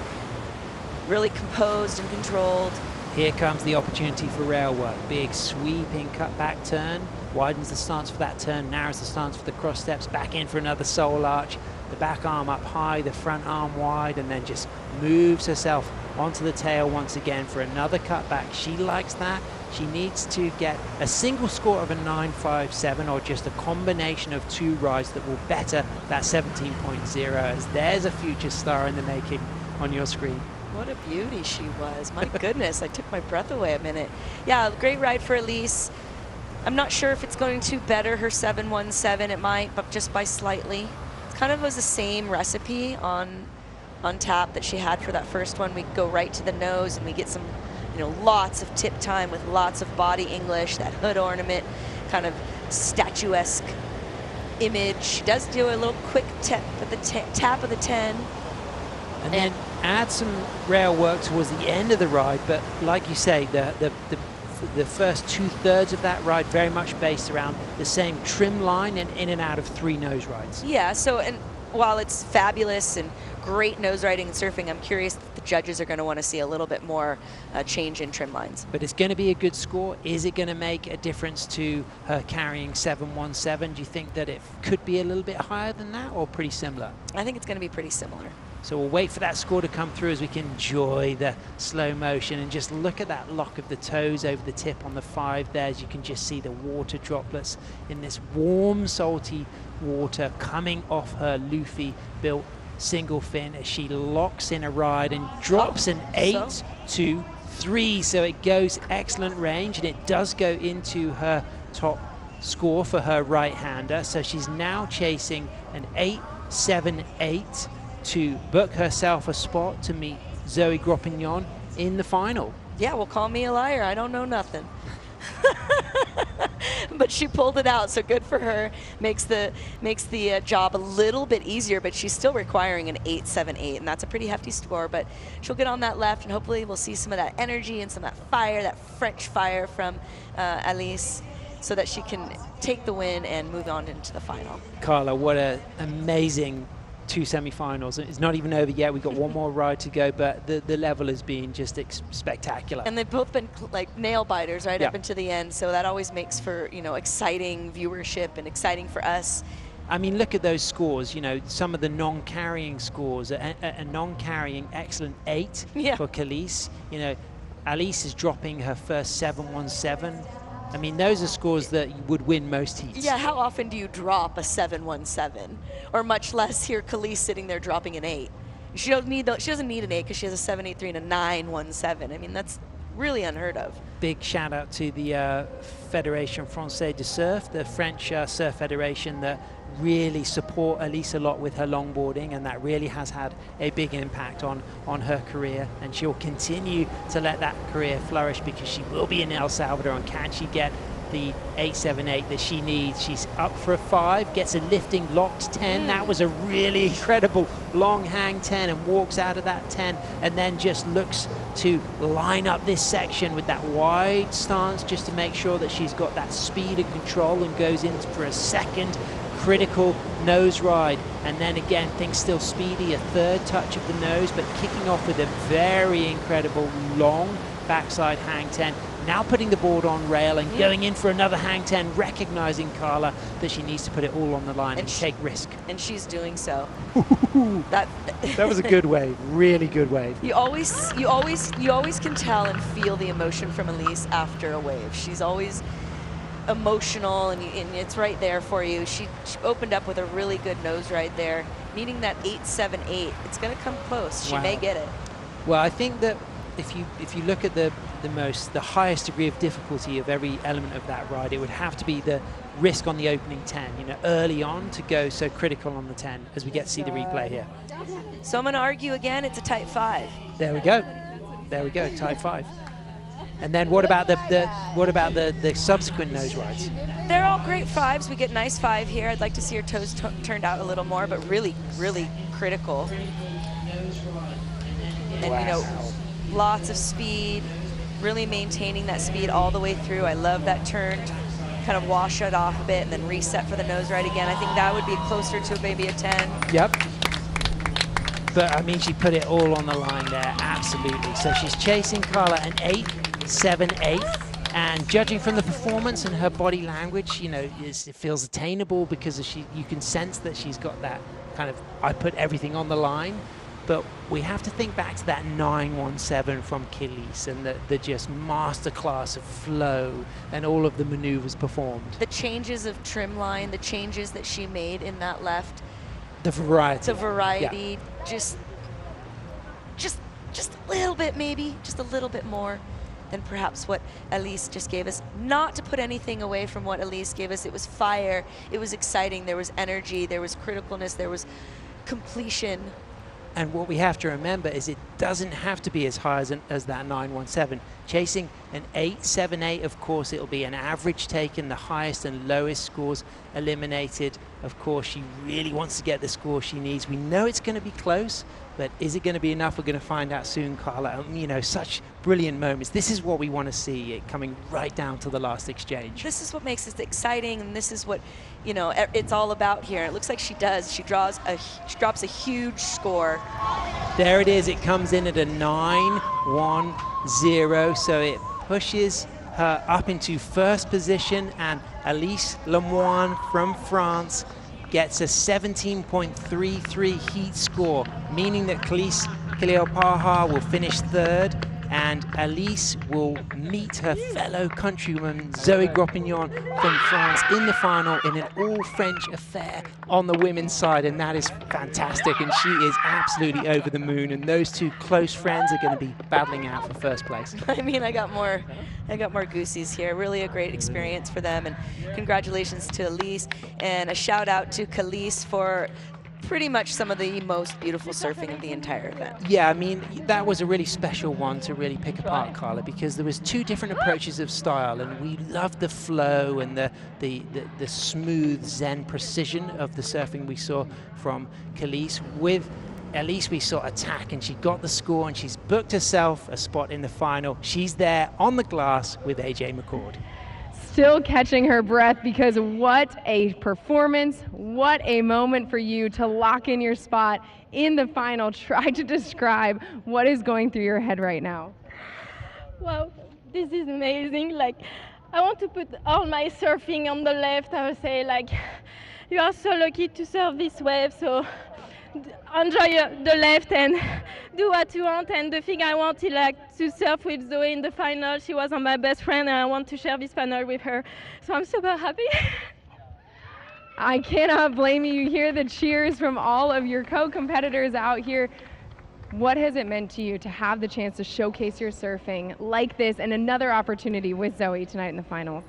Well, this is amazing. Like, with Zoe, we are like super friends. So the goal at the beginning at the contest is like to be, we saw like we are not the same draw, so it was like to be in the same on the final together, and we made it, and I'm super happy. Sorry.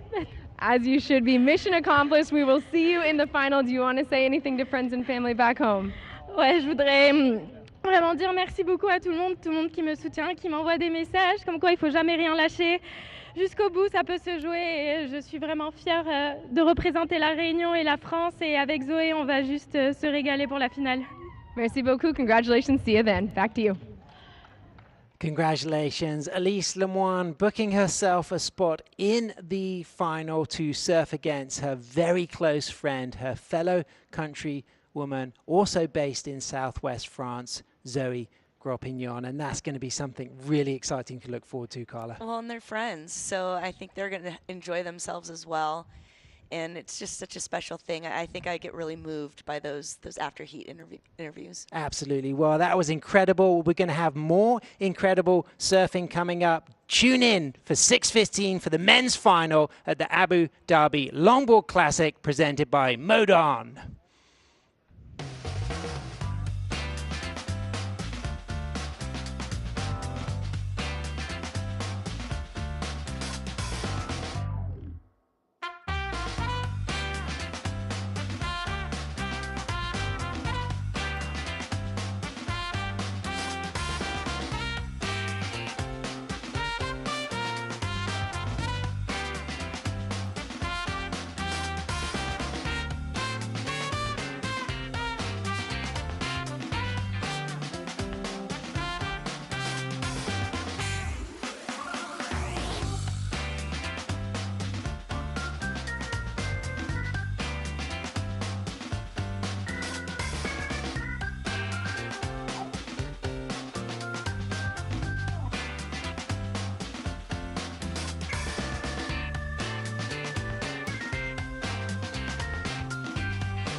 सीधा सीधा सीधे सीधे सीधे उठा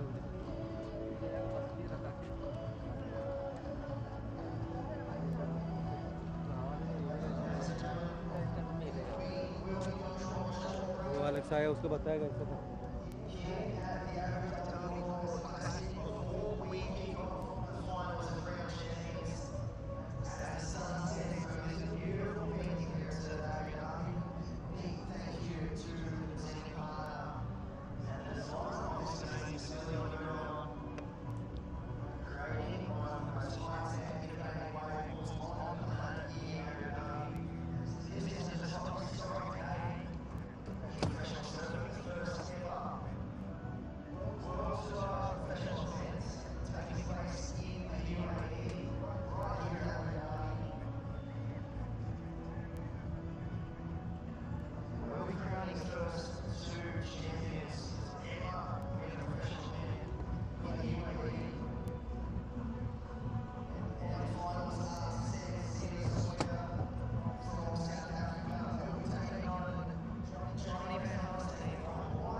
Welcome to the Lexus US Open of Surfing. It's the Huntington Longboard Classic. Show your love for the people when they come, when they go. Meet your next generation and the next episode.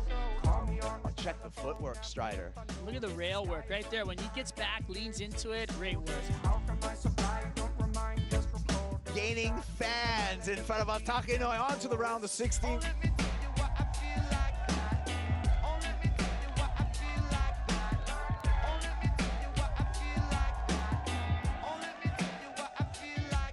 I've been lost in the moment, I've been spending my days. I've been listening to the ocean and the breaking of the waves. What once was a remedy, now fades away. Dimming the lights, turn our music, microphone and the stage.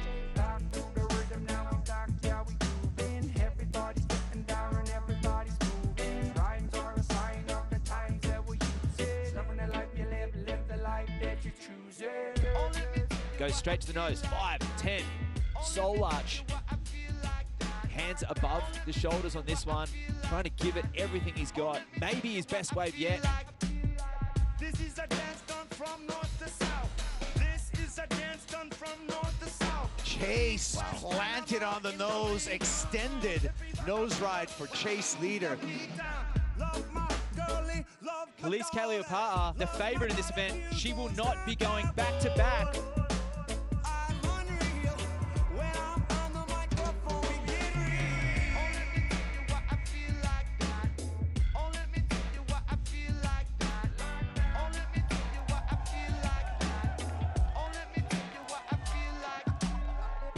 And it's finals day for the Huntington Beach Longboard Classic. Rachel, that's a long 5 there. Takes the midline of the wave. Power carve, expressive there.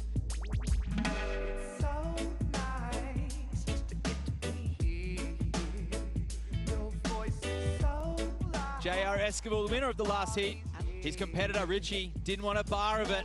Gets that nose ride from behind the section and then throws it into the 10 and holds it. And he just holds it, continues to hold it, and that's that critical section there. Kyle Flint's is clapping his opponent. He's given up.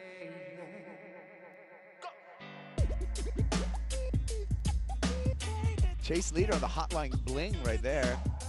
Wow, that was a great answer back. Oh, they don't give it to him. Jess comes under. Scores getting locked in right now. It is not enough. Sophia doesn't move forward. Sole Errico moves into the final. We're seeing her come up against Rachel Tilley. And Taylor Jensen will be meeting J.R. Esquivel in our men's final.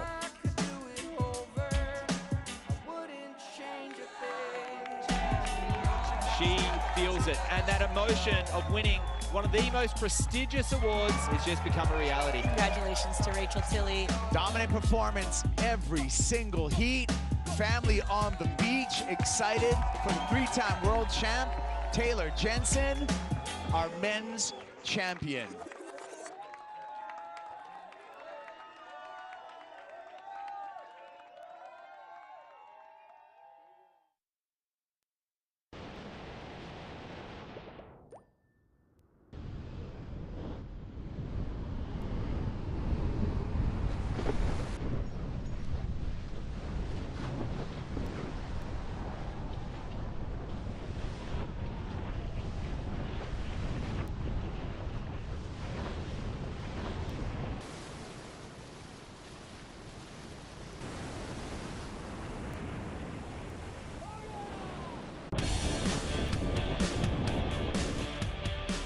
Honestly, the hardest part of this was to match the beginning of the wave when I was landing at a really high speed. And honestly, to do that, I went before to the wave and talked to the engineer. So I did the timing since when the engineer pressed the button in order to the foil start moving or the sequence of the wave start until the wave was really properly a wave. So from that gap, it was 50 seconds from when he pushed the bottom until the wave is on the, probably I think it was the white flag. So when you catch the wave, those are 50 seconds. So what I did is I always do the same pattern with my parachute and my sky surf. So I end up realizing that I was always at 2,200 feet. So what I have here, it was the same what I have now, but in my chest, I have a communication system that it was straight to the engineer. So when my altimeter shows 2,200 feet, I was always saying, wave, wave, wave. And then they press the bottom, and then I do the same pattern all the time, and I was able to catch the wave. So it's way more complicated. Sometimes it works. Sometimes I was ahead or behind 1 second, and it kind of like make it a little bit difficult, but good thing we did the right work and the right homework and the math, and it worked.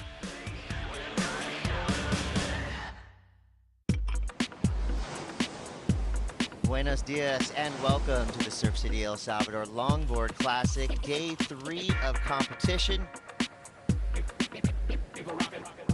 A long right-hand point break, and it's firing. The perfect day to help decide who will make it to the Malibu finals. Police Cleopa. High-speed section through to the inside.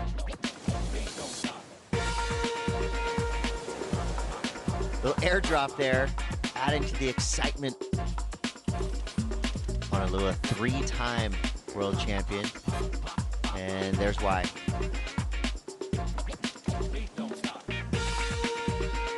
Superior performance by Zoe Gropiron. How was the composure right there? Rachel Tilley hanging all 10 toes over. Soul arch her way down the line. Maria Fernanda Reyes.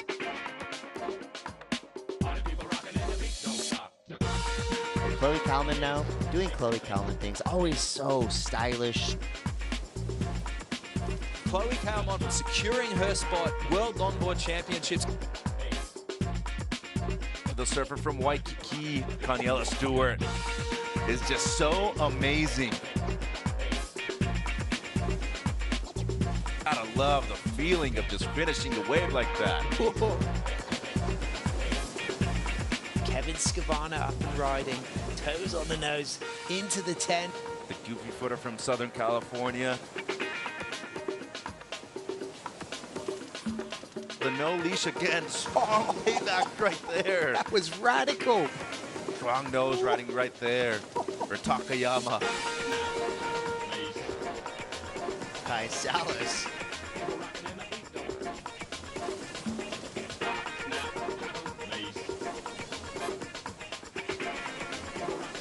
Beautiful roundhouse there on John Michael Van Hohenstein. Gets a 5 and a 10, standing tall. Quarterfinals in the water now. Daniela Stewart. Whoa, what a killer 10 again, once again.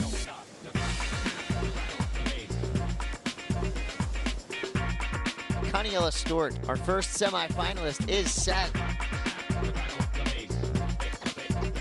It is truly becoming an underdog story here at the Surf City El Salvador Longboard Classic. The Skin Dogs celebration begins.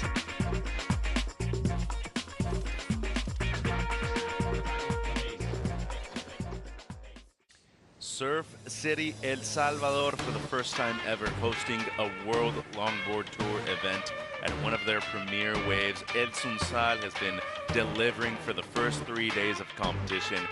We are in Surf City where the waves always seem to be pumping, so we're on. Starting with quarterfinals for the women, Kalis Kaleopa'a, straight to the nose right there, the surfer from Waikiki.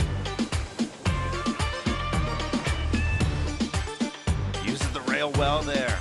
Such a beautiful style.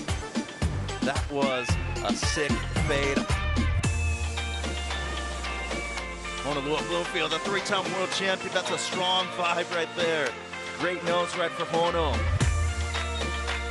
Well, now Soleil up and riding. Brings the rail down and just loses control. Wow, she was wearing a leash. Rachel Tilley. Wow, both 10 right there.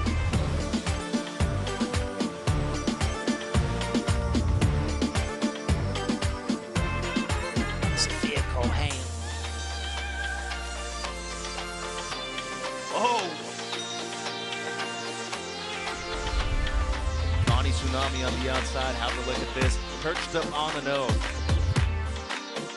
This guy has a license to chill.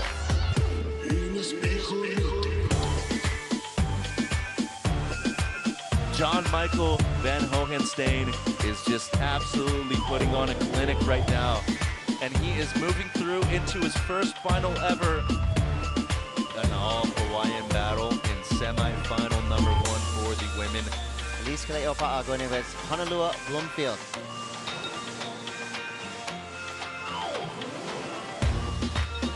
Beauty of a right-hander.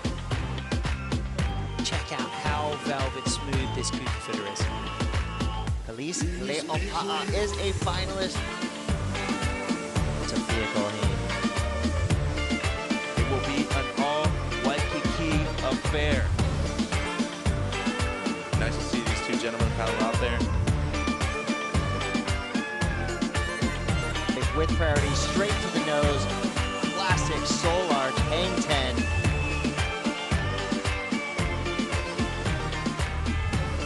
Conniella Stewart takes out the men's division. The number 1 seed heading into Malibu. Longboard enthusiasts, Waikiki represent. Give it up for the teenager, Sophia Culhane, coming through with a victory at the last stop.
Welcome to the Lexus US Open of Surfing. It's the Huntington Longboard Classic.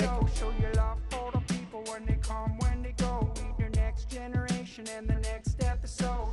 Call me on. Check the footwork, Strider. Look at the rail work right there. When he gets back, leans into it, great work.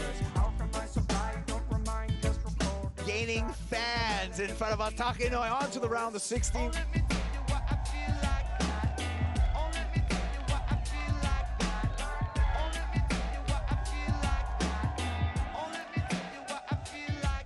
I've been lost in the moment, I've been spending my days. I've been listening to the ocean and the breaking of the waves. What once was a remedy, now fades away. Dimming the lights, turn our music, microphone and the stage.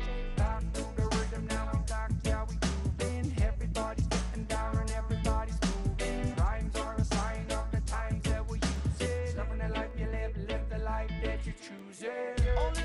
Goes straight to the nose. 5, 10. Soul arch. Hands above the shoulders on this one. Trying to give it everything he's got. Maybe his best wave yet. This is a dance done from north to south. This is a dance done from north to south. Chase planted on the nose, extended nose ride for Chase Leader. Khalees Kaliopaa, the favorite in this event, she will not be going back to back.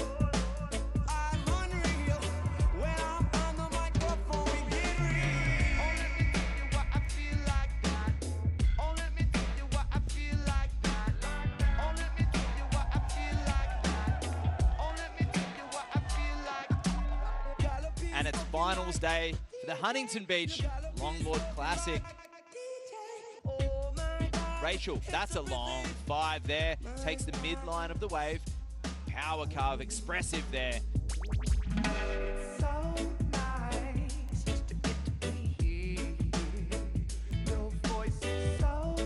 J.R. Esquivel, the winner of the last heat.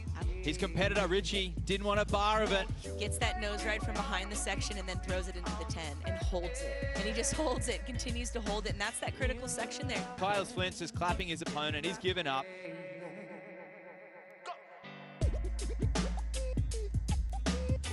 Chase Leader on the hotline bling right there. Wow, that was a great answer back. Oh, they don't give it to him. Jess comes under. Scores getting locked in right now. It is not enough. Sophia doesn't move forward. Sole Errico moves into the final. We're seeing her come up against Rachel Tilley. And Taylor Jensen will be meeting J.R. Esquivel in our men's final.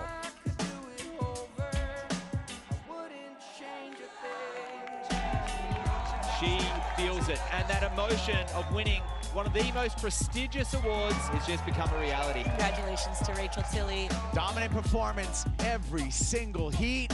Family on the beach, excited for the 3-time world champ, Taylor Jensen, our men's champion.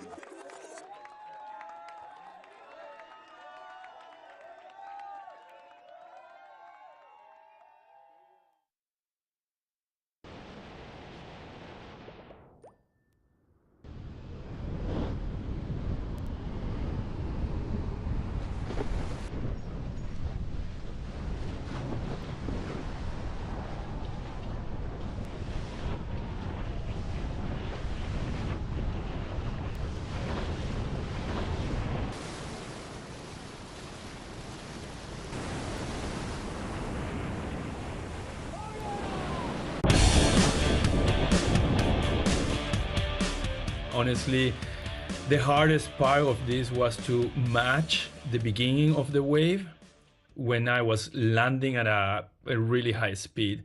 And honestly, to do that, I went before to the wave and talked to the engineer. So I did the timing since when the engineer pressed the bottom in order to the foil start moving or the sequence of the wave start until the wave was really properly a wave. So from that gap, it was 50 seconds from when he...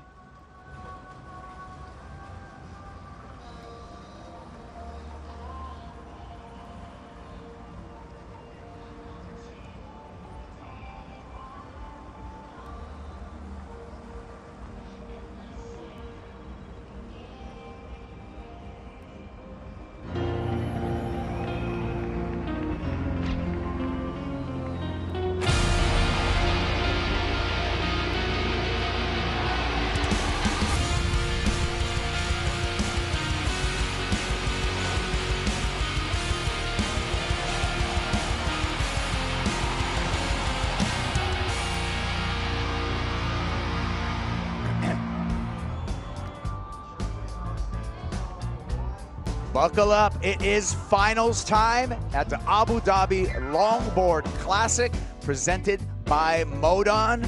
We are here at Surf Abu Dhabi, a state-of-the-art surf facility, wave system that is putting the UAE on the global surf show. And we are happy to be here making history. I'm Kaipo Gura, along with the Waxhead, Matt Shanoski. We're gonna start with the men's finals, Matt.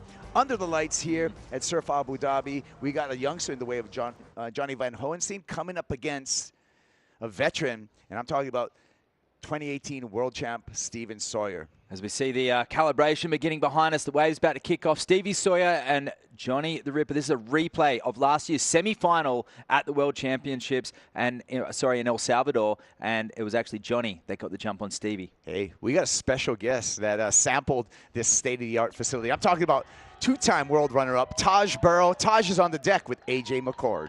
Thanks so much, Kaipo. The deck is a scene right now because we have the men's final for the Abu Dhabi Longboard Classic presented by Modon about to start. Taj, you got a wave in there, though. Tell me how it felt. Oh, that was probably the most pressure I've ever dealt with in my life, but I was very happy to, A, catch the wave, and then B, get to my feet, and then I made it about halfway down the line, but it was incredible. So much fun. I've been watching, like, obviously all the events over the years and all the clips that come out of the two pools, and I've never surfed it in my life, so it's really fun to tick it off, and it's incredible. I got to say, it was very playful, tubes, everything. It was nice to break the ice, and I look forward to catching another one because I feel like I can relax now. There was too many people and too much pressure watching that clock tick down, and that was heavy. But you did a great job, as we expect these surfers to tonight. You're excited to watch the finals here? Yeah, I've been watching the event online. I just found out about the event because I got wind of I might be able to come here and catch a couple myself. So I started watching everything. But yeah, I've seen these guys get such fun waves over the last few days, and we're about to watch the finals. Thanks so much. My pleasure. Thank you. Back to you. Yeah, Taj Burrow's everyone's favorite progressive surfer when you look back at the WSL 1998 Rookie of the Year, Taj Burrow. And like I said, Surf Abu Dhabi is on the surfing map, and we're going to see celebrities, pros, hey, civilians, everyone coming over here to Abu Dhabi to experience this incredible system. And this incredible system is going to be the playing field for our men's finals. I talked about Steven, Steezy, Sawyer. He needs a win here to qualify for the World Championships. Johnny Michael Van Hohenstein, Johnny the Ripper, they call him, just 21 years old from Oahu. Part of the new generation of professional longboarders, Matt. History in the making at this event. So many iconic moments, but none other than this. This is all coming down to it right now. Could this be the maiden victory for Johnny the Ripper? And Stevie Sawyer, he hasn't taken a win since he won his world title in 2018. And it'll be the only event he counts towards his tally to try and qualify for El Salvador. It will be a Cinderella story for Steven Sawyer. He has not surfed any of the tour events this year. Takes a win here, and we're gonna see him in El Salvador. So he's just concentrating there.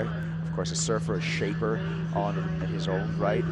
2 good waves away from a victory here, but he's gotta get past John Michael Van Hohenstein. They call him Johnny the Ripper, setting up for his first right here in the basin. And here it comes. As Taj alluded to, this wave, all the pressure that comes on you, here it is. And it is really tricky sometimes to time it, but Johnny, he's had about 12 runs on it. Here he goes. Straight to the nose, Matt, nice start. Oh, well, that is one of the best opening hang tens that we've seen in this whole event so far.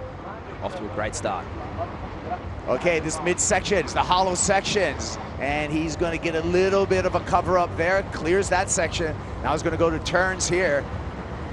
Down carve for Johnny the Ripper, a little bit caught up there in the whitewater, needs to get into the open face, battling in the whitewater, some downtime, back up to the nose. That downtime's going to cost him, Matt. Nice drop knee to finish. Oh, and he came off at the end, so there you go. Dynamic start, but you're right, off tempo. It's all about rhythm and tempo when you're talking about this wave. You got to plan for these sections, be aware of it, be aware of where you're at. So Johnny's going to get another chance at the right in his second run, but right now he's going to have to set up and get his mind straight for the left. Here's a replay of the opening right for Johnny the Ripper. So he actually got caught up on the top of that wave, but he elevated through that hang 10 as well. So that was a great opening maneuver. This little drop knee has to try and keep these turns on the tail. But he gets a nice little bit of cover there, so a good combo to get things started. This thing looking like a little Queen's Rick Bowl. Waikiki. See these turns, judges are just going to deem them as little setup turns.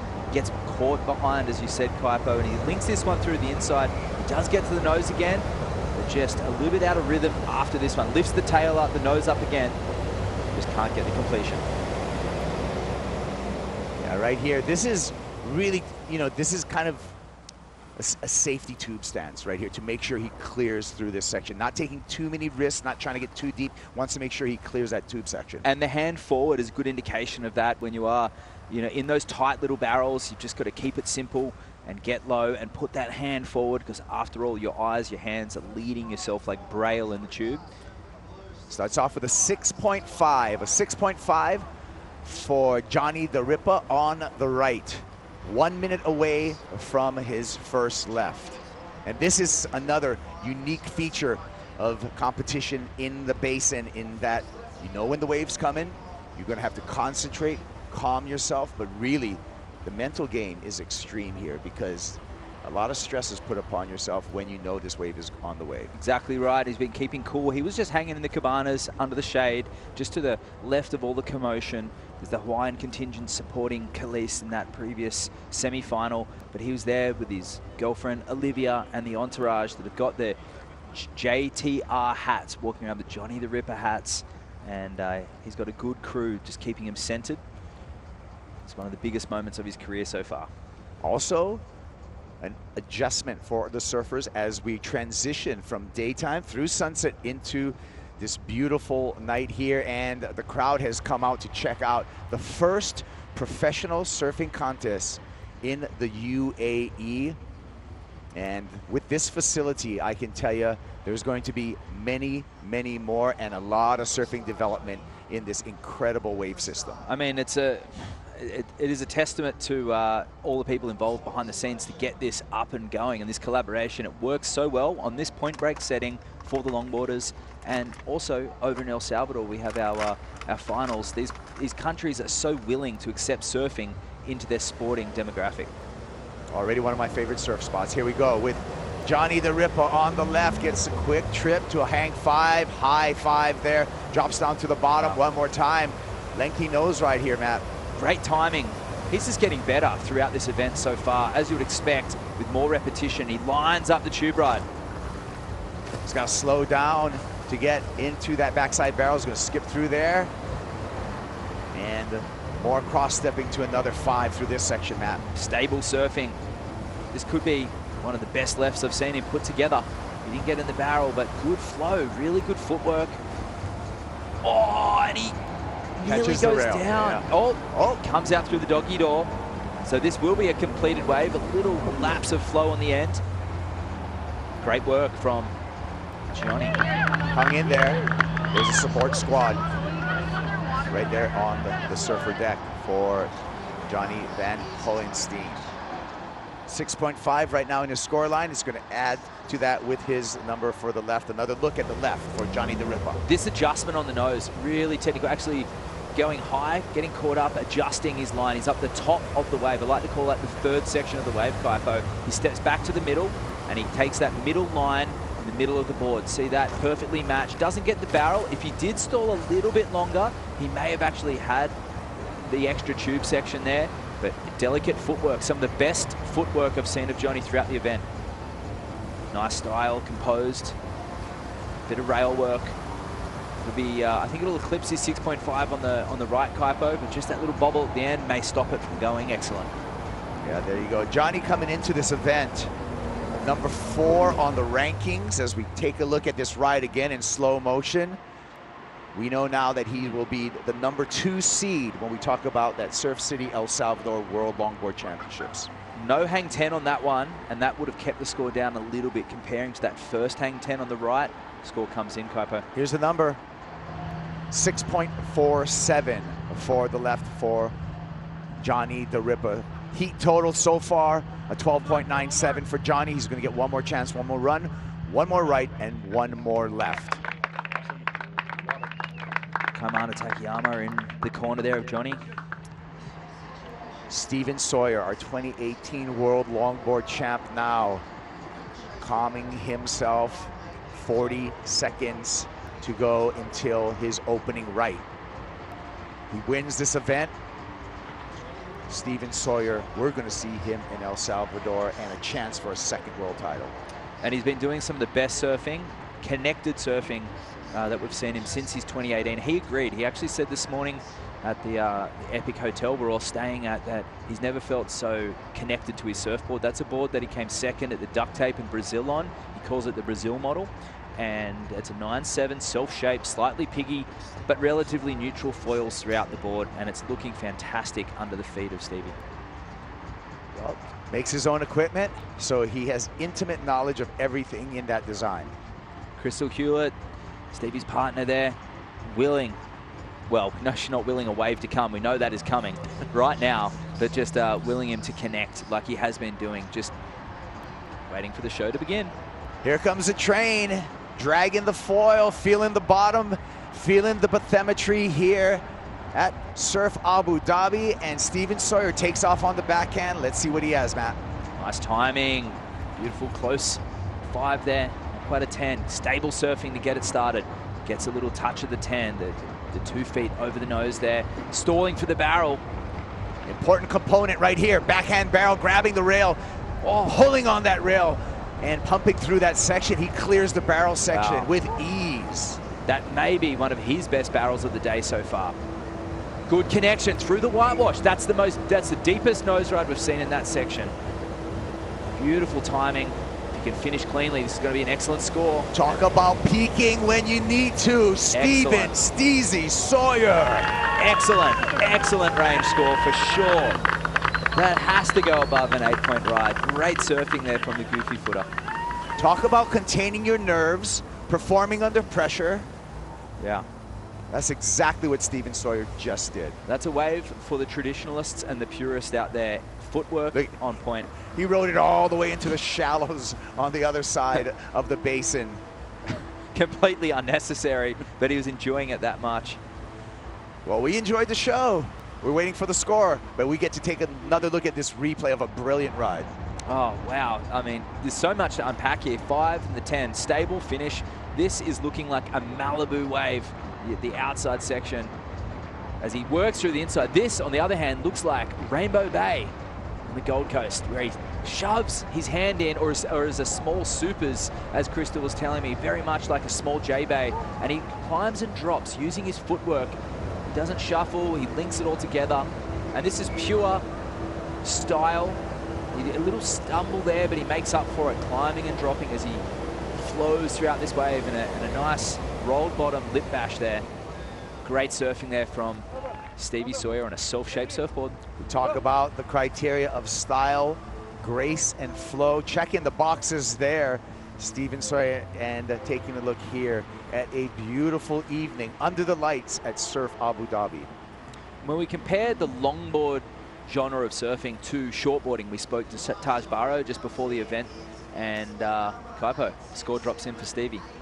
It's a big number for Steven Sawyer, an 8.67 up in the excellent range for the South African, and he is rating himself now for his first left. Well, he will be on the forehand. There's a spread from all of our judges. A couple of 9s in the mix. Yeah, for sure. And just comparing to the shortboard genre, Kaipo, the footwork linking from the nose to tail, obviously the nose ride, but elements of the speed, the power, the flow that we see in the shortboard form can correspond to longboarding, but it's style, flow, grace, the 3 elements that really separate longboarding from other forms of surfing, and Stevie doing a great job showing excellent surfing there. You can see the countdown on the clock right behind Steven Sawyer, 5 seconds before the wave train starts. And it's on. Here comes the left for Steven Sawyer. Really a time right now to ready yourself. This wave will appear as it starts to feel the bottom, and here it comes.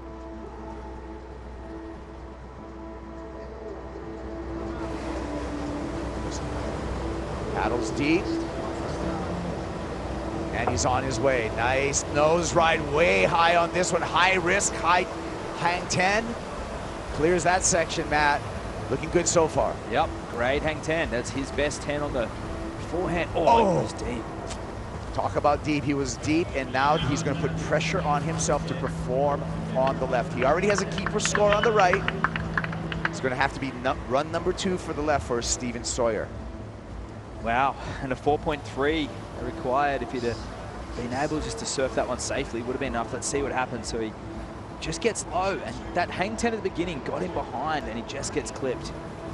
We're going to step away right now from this from this final, and we're going to be back with run number 2 for the men's final here at the Abu Dhabi Longboard Classic presented by Modon.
The Abu Dhabi Longboard Classic presented by Modon is brought to you by Modon, Connected Living, and by Surf Abu Dhabi. Find your wave. Steven Sawyer exiting the water after his first run here at the Abu Dhabi Longboard Classic presented by Modon. This is the men's final. One more run for Steven coming up. One more run for Johnny the Ripper in this men's final. Kaipo Girl, along with Matt Shanaski on the call. It's 6:33 here local time in Abu Dhabi, and it is another beautiful evening here in the basin. State-of-the-art wave facility. Phenomenal, Kaipo. Beautiful sunset still lingering there in the top right-hand side of the screen. Now, under lights, this gorgeous surf pool just providing some incredible lineups, the lefts, the rights, elements of Cape St. Francis, and some of the best left-hand points in the world. In fact, I can't name almost a better longboarding left-hander that's so consistent. Here it comes. Second right, second run for Johnny the Ripper. Had a 6.5 on his first right. He's going to want to better that number. Tucks into the barrel here. It's a deep barrel this time, much deeper than his first right. So already an improvement, Matt. Beautiful. He's just got to keep that nose from pearling with those sharp drop knee turns. He's going to be one to watch in El Salvador, but he's not done yet in this final. Trying to go one better than Bells Beach. Nice carve. Shoves himself into this one, and he gets a completion as well. Wraps it back into the foam. All right, so the rights are done for Johnny. Needs to better a 6.5. Your thoughts, Matt? Yeah, I think that'll be better than the 6.5. I think that was a really nice barrel ride there, and a really good flow. Now remember the criteria: style, flow, and grace. There's the squads supporting Johnny the Ripper. All the way from Hawaii, south shore of Oahu. Here's another look at the right for Johnny. Nice, hang 5 and 10, get things started. Just that drop knee slash. It's got a unique way of just keeping that big board moving. It's a really wide-tailed surfboard, and he certainly makes it look super maneuverable. Very unique tube riding style as well. It's become popular in this event with Carniella copying suit, and Johnny, the master of it, on that Queen's right-hand bowl, linking tail and the nose. Another interesting thing as we take a look at this performance by Johnny, being able to come around the whitewater here. Comes to this inside section, but being able to come around the whitewater is something very unique to this wave system. It's salt water here, and it feels like your board's got a little bit more projection. Feels a lot closer to a natural wave, but just a perfect natural wave. I love that comparison there, Kaipo, and this is a natural wave that he feels very comfortable at is Queen's, because yeah, Carniella said that's where he honestly got that major influence. He'd never seen anyone else do that before watching Johnny do it there, and it's kind of like his trademark move. This drop knee is so lucky he doesn't pearl there. He always has to stamp on that tail to get the nose up. He does extremely well to fit all these maneuvers in. And this is what I'm talking about. Like, you get tickled by the whitewater, but able to come around the section there. So we're still waiting for the score for Johnny to set this heat. He's waiting in position now for his second left. He's got 30 seconds before that left starts. Number coming through for Johnny, and it's a big one. 8.23, Johnny. He goes excellent on that right-hander. I mean, he got a lot of work done, but there was a few shuffles involved. I'm surprised it went that deep, but I mean, that high, but it was the deep tube that really separated it from that 6.5, that opening wave, and he got the completion, which is really important to note. Countdown for the left at 5 seconds. Needs to better a 6.47 if he wants to better his heat total. Here comes the left right now for Johnny. Waving at the photographer there. There's a train with the foil, groundswell technology. And the wave's going to hit the concrete bottom, feel the bathymetry. Here comes the left for Johnny. Going to fade into this one. Straight up to the nose. Wow, great hang 10 on the backside, and holds it with an elongated 5 there. Technical nose riding here from the Hawaiian.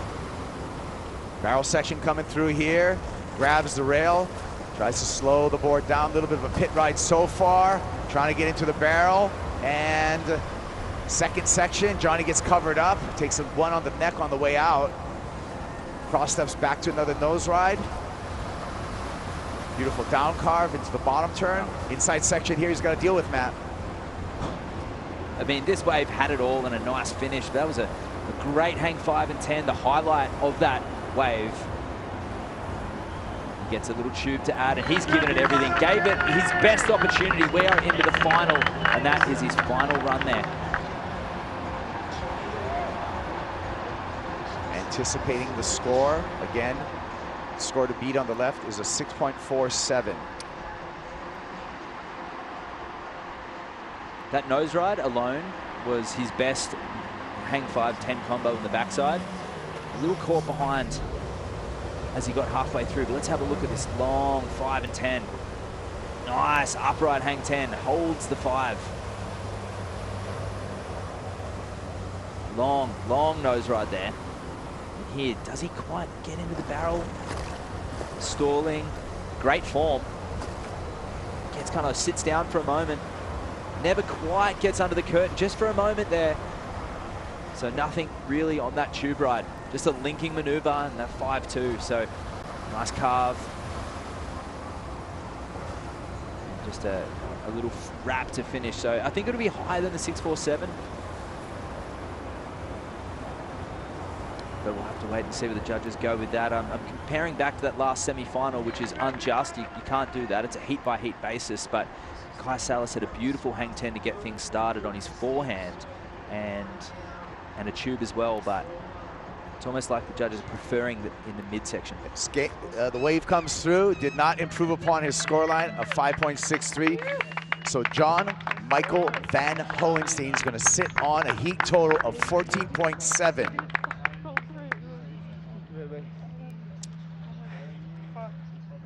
hugs on the surfer's deck, and now anticipation. There's our numbers.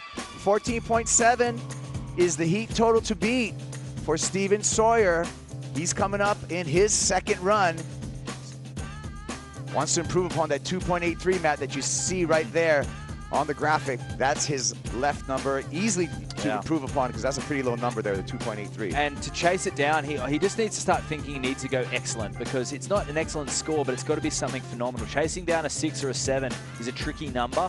It's got to be something smooth. It's got to be something connected. But the pressure is on. Will he surpass the 8.67? I mean, that's a tricky number. He gave it everything beforehand with that deep barrel. It's only up to Stevie now. Right's on the way for the South African.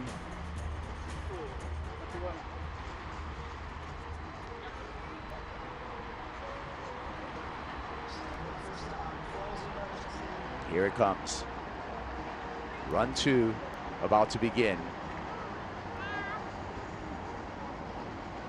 Easy paddle into this one, Matt, and straight to a hang 5.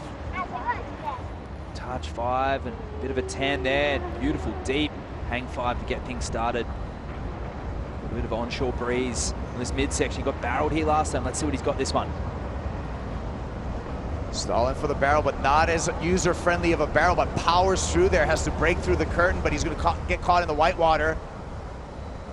Fighting to find some open face. You could see that barrel had a different personality from his first right, and so now he's going to abandon that wave. That's okay for Steven Sawyer. He still has an excellent score. He's got a keeper on the right. The story for Steven Sawyer is going to come down to the last wave of this final and the score that he can get on the left. Yeah, chasing just like a mid-6 to move forward. I mean, that right just went on shore again. We've seen that throughout the day. A little bit happened yesterday as well, went a bit chandelier. But he did so well to stay with this one, really tucking in completely in the pocket of the wave. And he's in the parallel stance, just trying to get through. He's just behind the power of the whitewash there. Great work from Stevie in the lead up to that, but that one will not surpass the 8.67. Hill to climb for Steven Sawyer is a must-win here if he wants to make it to the Surf City El Salvador Longboard Championships. Take a look here at our qualifiers. Number 1 seed is going to be Taylor Jensen. The rest of the seeding still yet to be discovered. John Michael Van Hoensee will be number 2. Declan Whiten, he's on deck. Currently number 8. Steven Sawyer doesn't win this event. Declan's in. Steven Sawyer wins this event. Steven's in. Absolutely, and he'll be the 3rd goofy footer if he does proceed through into the round. The 5 other regular footers currently in the lead, but that is one of the spots where I feel like being a goofy footer isn't necessarily a disadvantage. Nice open face wave in El Salvador. But this left, on the other hand, that's a spinning, fast point break left. All comes down to this final ride in the men's final here. It's been a tremendous week. It's been a groundbreaking, historic week in the UAE, Abu Dhabi's first professional surfing contest. Many to come. We know that this venue will be on the 2025 World Surf League Championship Tour. Look forward to that, seeing some of the best world's shortboarders out here. And eyes on the action, Johnny the Ripper. Sitting there with Olivia, and they're just going to be watching on, and he seems stoked. He did give it everything he could. Johnny there, a great performance here. We've heard so many of the surfers talk about it. It's not about surfing up against the other surfer. It's all about improving upon yourself and your own performance. No priority, no hassling, knowing the waves coming, but also knowing that you only have 2 chances in a heat. And this is the 2nd chance for Steven Sawyer. And in the case of some of the women, like Zoe Gopion, for example, actually getting the opportunity for 2 waves going each direction is also a depending on which way you go with your wave IQ, that's a blessing for some people who don't naturally have those sets magnetized towards them.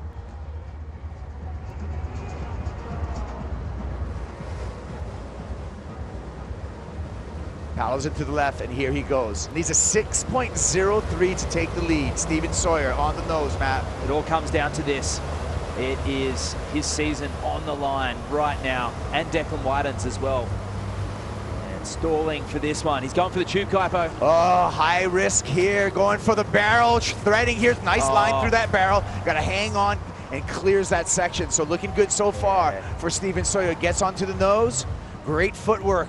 Beautiful down carve there. Fades into a bottom turn, Matt. Beautiful combination of maneuvers. He knows he's got the score.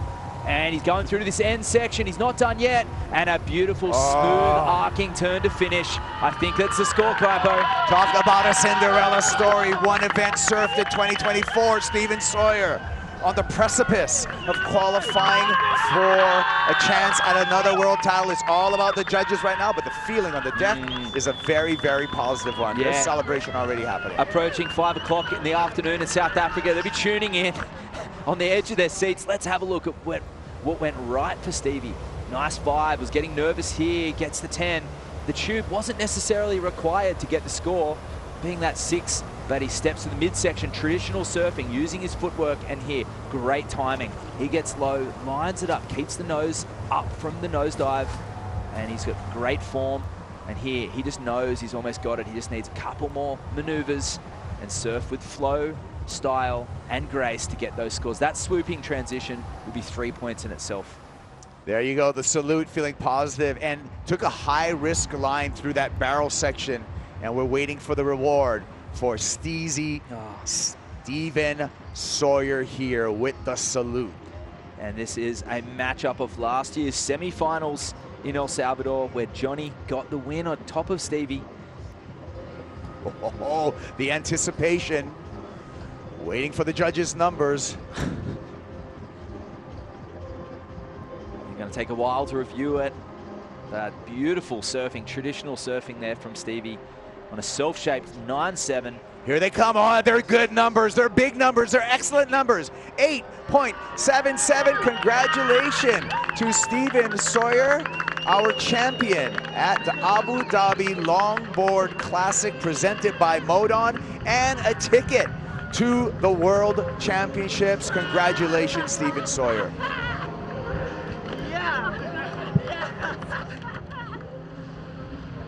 Embraced by the fellow South Africans there, Sam Christensen, Crystal Hewlett, Kevin Scavana, one of Stevie's best travel buddies and mates.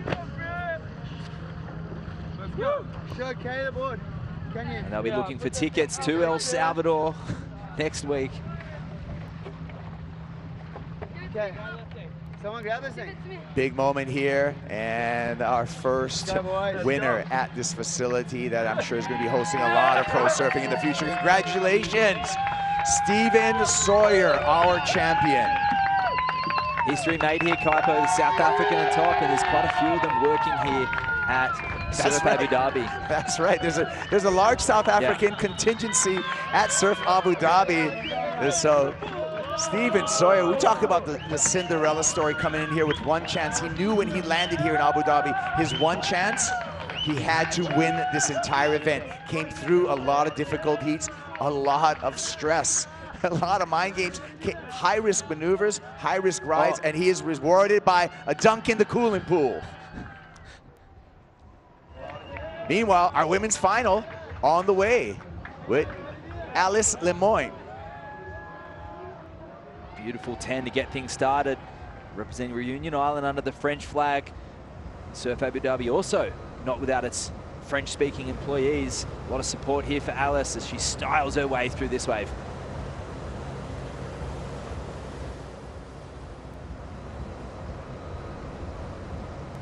Nice down carve there for Alice. It's all French final for the women, Matt. Yep.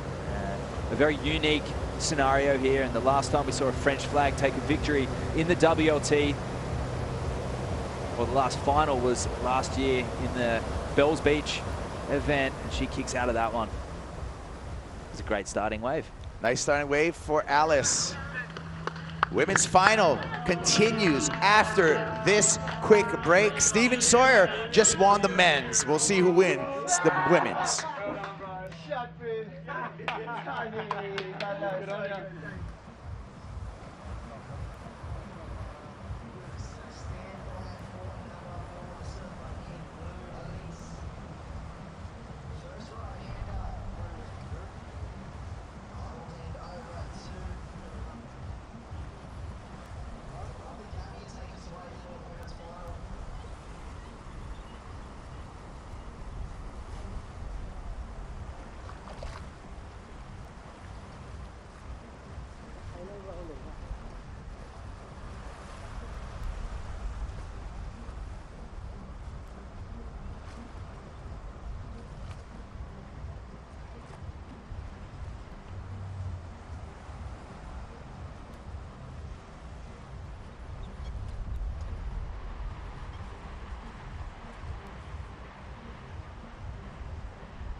Welcome back to the women's final at the Abu Dhabi Longboard Classic presented by Modon. A pleasure to have your company. Thanks for tuning in. It's an all-French affair with Zoe Gropillon surfing against Elise Lemoine. Elise has kicked off with an 8.67 on her opening right-hander. She'll be able to get another left, and then it'll be the best right and best left combined live action. Elise Lemoine straight back up to the tip, holds the 5, holds the 10.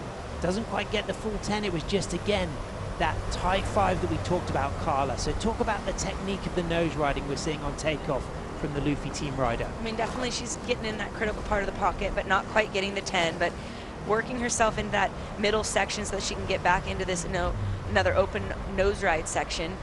Attacks this section through the last part here. More cross steps back up to the tip. Rolls a 5. Gets nice and tight there on the nose ride. Staying in trim on that nose ride. Walking back to the tail. And then with that wider stance, just sweeping into a top turn to that last part of the wave. And what a strong start for Elise Lemoine with an 8.67 and another score to drop, Carla. Yeah, I think she's going to drop a fairly large score for that left. She had a lot of energy and excitement through it. You had that opening nose ride again. We talked about the bit maybe of a missed 10, but she did get a nice tight 5 and then was able to get through that kind of more critical bowly section into another nose ride section. And both of these women have already qualified for the top 8 for the 8 surfers who will compete at Surf City El Salvador. As we get to see the replay, talk about the criticalness. Was that a full 10? That might have been a 10. There was so much splash on the nose that it was a bit hard to tell if those toes were quite over the nose or not, but you can see how she just gets crouched low, kind of holds that center of gravity of lower so she can get through that tricky section, and then runs up to the nose again with 2 steps. 2 steps forward, 2 steps back. Then she gets 4 steps fully back. That way she can get to the tail and redirect it back into the curl to set up for that nose ride once again. And this was the attacking approach we saw from Elise that booked herself a spot in the final, beating Khalees Kaleopaha from Hawaii in that second semi-final. And that was a really great exchange, Carla. It was a fabulous heat. Beautiful surfing came from Khalees, and Elise ended up taking the win here. Now she is in the final. Tricky there, the foot comes up to a 10, but it's on the side of the rail. So I would say it was a tight 5, but really critical right in the section there. So waiting for that score to drop. So she has taken her first 2 rides, and now it will be the opportunity for our surfer, also from France, Zoe Gropillon, to get her wave. But before that, we're going to go down to the glass with AJ McCord, who is with Stephen Sawyer, who's just taken the win at the Abu Dhabi Longboard Classic presented by Modon. And still letting this moment sink in. What a Cinderella story. You knew exactly what you had to do to lock in a spot in El Salvador, which is get the win. How did you pull it together in those final waves? I only needed 2 waves, and I stuffed 2 up, and I made 2, so that's what got me through. And you needed about a 6 on that last wave. What were you telling yourself as you were waiting, the time was ticking down, and the waves started coming your way? Same line. I mean, I've done it, I don't know how many times. I've probably caught 20 waves in total now, and half of them are lefts. So getting the first few under the belts and learning that line, and I was like, all right, okay, the last one that I stuffed up in the first run, I just over-pushed that nose ride on the outside, and then for that one that I just had in the end there, I was like, all right, I'm not going to get stuck behind. I'm going to do a little walk back and jump forward again, try to get some momentum past those 3 bumps, and then the tube's on. And the rest of the wave was just going to be lined up. So it just worked out. It just turned out smooth. Congratulations. Cannot wait to see you in El Salvador. Oh, thanks to everybody back home. Mom, Dad, family, love you guys. And can't wait to be back there. But it looks like I'm booking flights to El Salvador. So I'll see you maybe in a few months. Congratulations, Stephen Sawyer, our 2018 World Longboard Champion, booked himself a spot to go for a second world title as we see Zoe arching, locked in a really long nose ride on that last section there, and she just comes into a sweeping turn as we can see her mum watching as well from the sidelines, cheering her on, and she walks back up to the nose, locks on that 5, really smooth arm up style, crisply walking out, widening the stance into another sweeping cutback, and again a great start from Zoe. We've seen this velvet smooth surfing from her all event, and her mum's happy. Yeah, she's super velvety, and similar maneuvers done on the wave, but entirely different approaches and different ways of dancing on that wave, if you will. Well, Elise dropped to 7.83 for her left. Now let's think about that 8.67 that was Elise's first right compared to this replay for Zoe. Well, she opens it up right away with a nice long nose ride, holds it still. You can see a little bit of texture on the water now on this right. She sets it up again for another nose ride, and then just kind of says, hey, Alice, you can soul arch, so can I.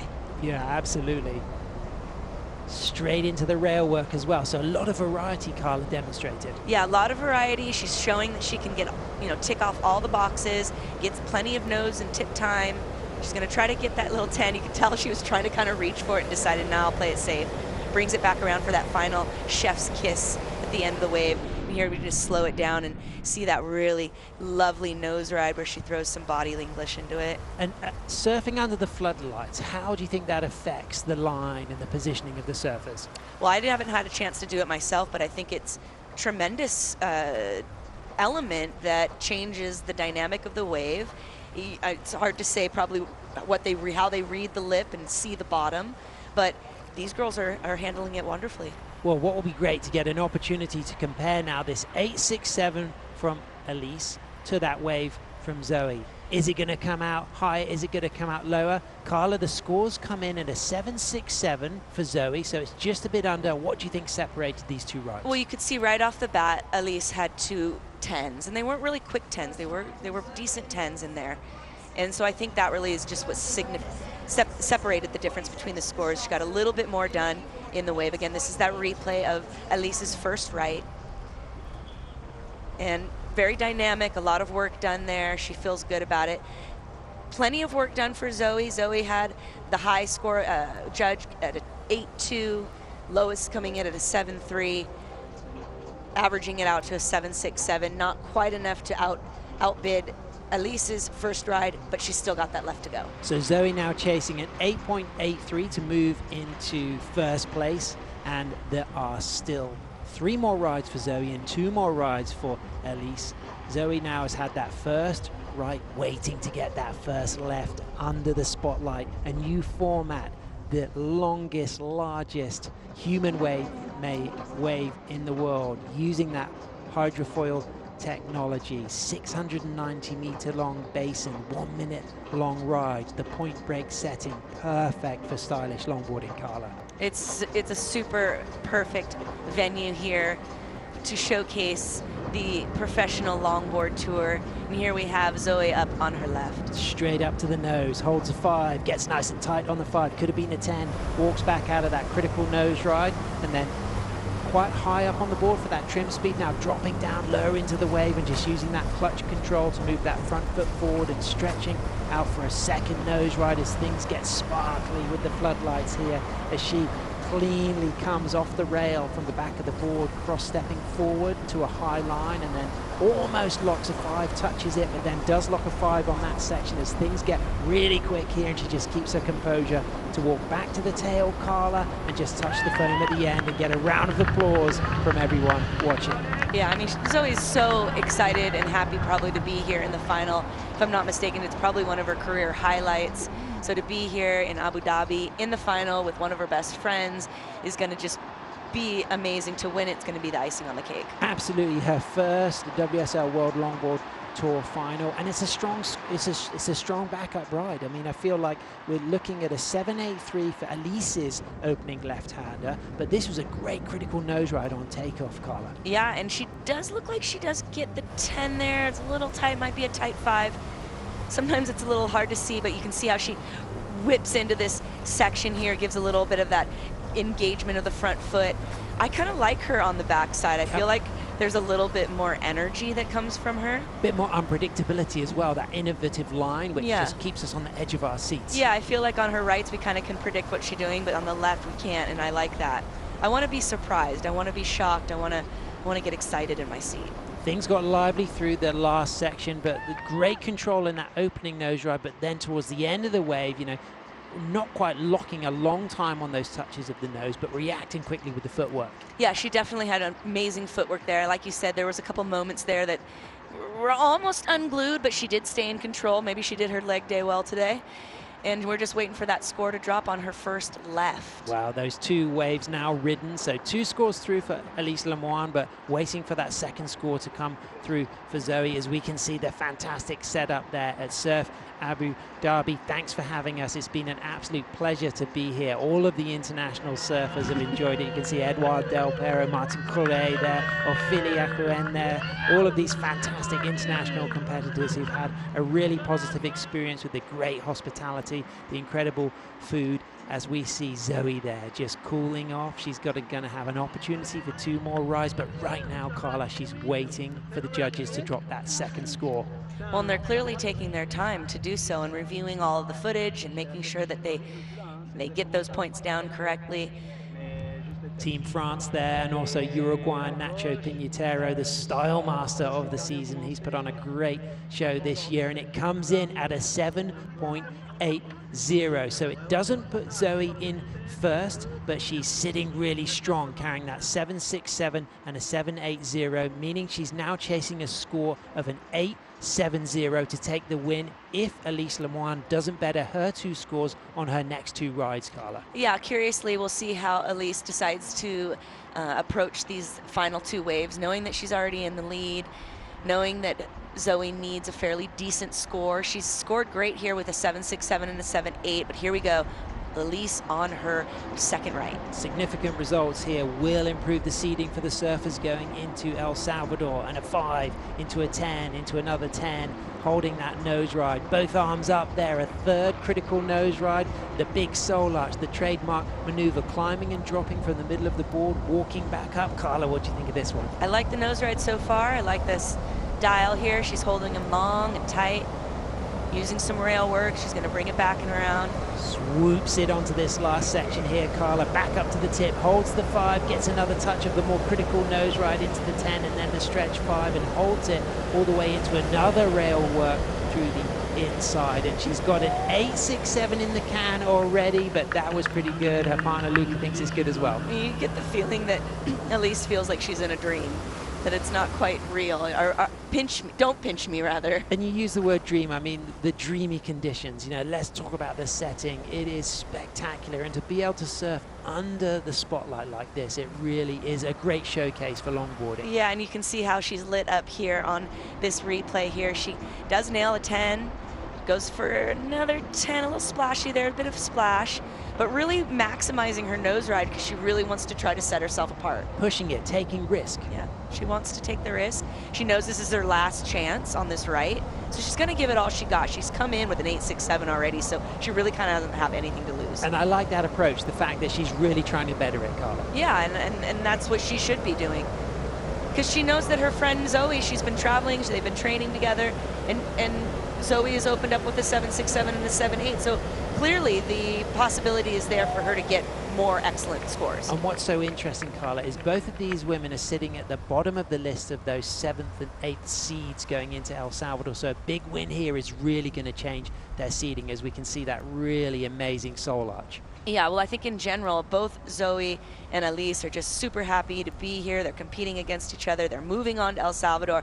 And Elise, you're seeing that fire in her surfing. And it comes out at a 9.43, so an average taken from those scores. The highest comes out at a 9.7, the lowest a 9, and that average from the remaining 3 is a 9.43, Carla. And wow, Zoe's going to be feeling like she's got a lot of pressure on her, but Elise is going to be feeling like she is getting the rewards, and she's going to be feeling good into her last left-hander. Yeah, absolutely. I think she's going to be feeling confident and, you know, ready to be tackling this next left. giving a bit more pressure on Zoe. So she's got a 7.83 that she's carrying for her first left. So if she betters that, it'll increase the requirement for Zoe. As it stands, Zoe will be chasing a 9.46.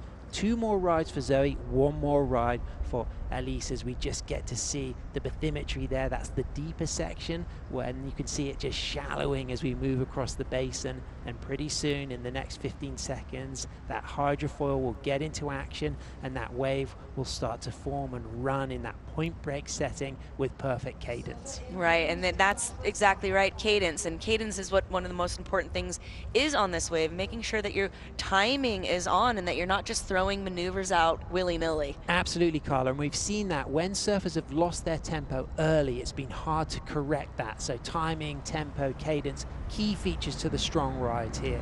Yeah, and to note to some of Stevie's points, getting to ride it more and more, you're able to kind of plan your plan out better.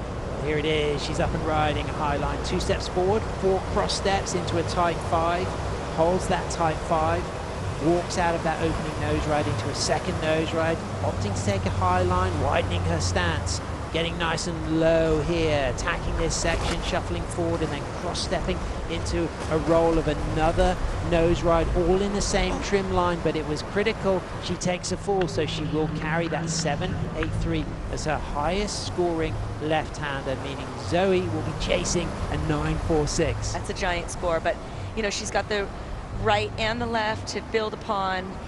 That 9.43 in the left, Elise coming in just at a 3.67, like you said. She's not going to be factoring that score in, but I think she's going to be super proud of her performance and the fact that she gave it her all throughout the entire event. Absolutely, and I think what we saw then was that risk as well, that degree of difficulty going for it, knowing she had a big score to better. But what went wrong on this walkout? Well, here she walked down and then she was already just out of control. She had no grip on the rail and the tail just slid out, and she wasn't able to hold in control. But she is already carrying that strong backup score for the left of a 7.83, so her best score from the right was a 9.43. A great heat total, 17.26, so Zoe chasing a 9.46 on one single ride, but if across the 2 rides she gets that higher combination than 17.26, she can take the win. Yeah, the possibility is still there for her, so she shouldn't give up yet and go out and give it all she has got.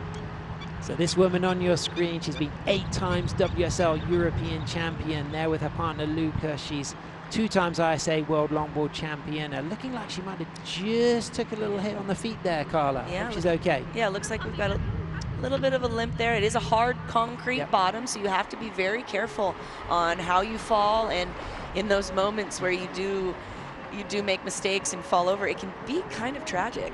Elise, born and raised in the Reunion Islands. Zoe, born in the French Alps, but learned to surf in southwest France, chasing a 9.46. She's going to have 2 rides. These are going to be the last 2 rides for the longboarders here at the event, and what a great way to finish, Carla. It just seems to have gone by in a flash. It's been an incredible 3 days. It has been an incredible 3 days.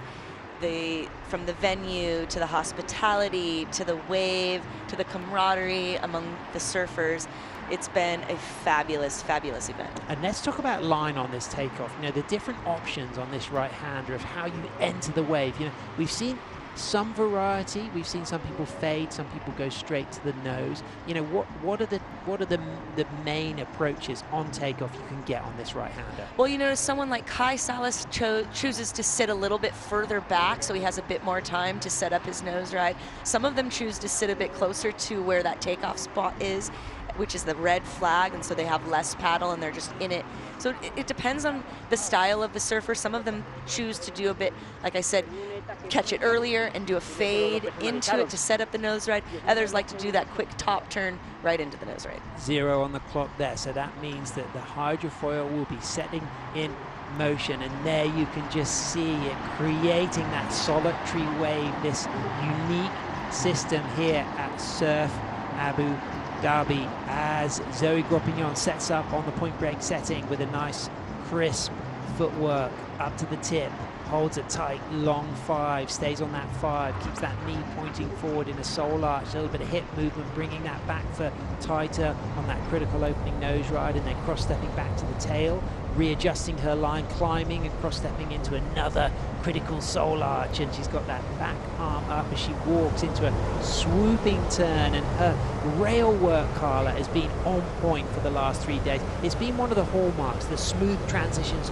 between those soul arch hang 5s. Yeah, I just really like the way she puts things together. I like her form, her dance form, her style, and like that velvety, smooth approach that she takes to wave riding. And you use that word form. Where does function come into it with longboarding? What's the combination of doing those functional maneuvers with that class and form that you talk about? Well, in order to make sections and to make these certain parts of the waves, we move across the board from nose to tail. And so what Zoe shows us is just that really calm and cool, and makes it look so easy as she transitions her weight from tail to nose. Classic soul arches on takeoff again, like we have seen, but then mixing it later in that ride with the rail work. Yeah, and I just love how still she is on the upper body, how there's no wild hands. You can tell she just feels in control. She's balanced. And she's in control here, and she just shows us her feminine flair. And again, off that bottom turn, a favorite element of her style for me is the way she just touches that wave face as she bottom turns back into the sections. Yeah, she really embodies kind of that combination of power and beauty, because she's so smooth within her maneuvering. So it will be one more wave to catch for Zoe. She's going to drop a score. She's chasing a 9.46 on this single wave alone to take the win, but she does have the opportunity to better both her scores and lesser her requirement on her last left card. Yeah, she's looking to better that 7.67. Obviously, she could get the win by, as you said, getting that 9.46, but if we can just up the ante on both those scores, she can slide in there. I really like that last ride. So there we see Alice just waiting for that score. Hopefully she's absolutely fine and she's uninjured. She's smiling. Rachel Tilley is smiling behind her. Both of those women have already put themselves spots for El Salvador, for the Surf City El Salvador Longboard Championship between the 9th and the 13th of October, that you can watch live on worldsurfleague.com. As in that one-day winner-takes-all format, we will crown our 2024 men's and women's world longboard champions. Super exciting, and it looks like, Sam, it looks like a score has been dropped for that second right of Zoe, coming in at bombastic 8.5, a great score. So it now means, Carla, she's chasing an 8.77 to take the win on this last left-hander of the Abu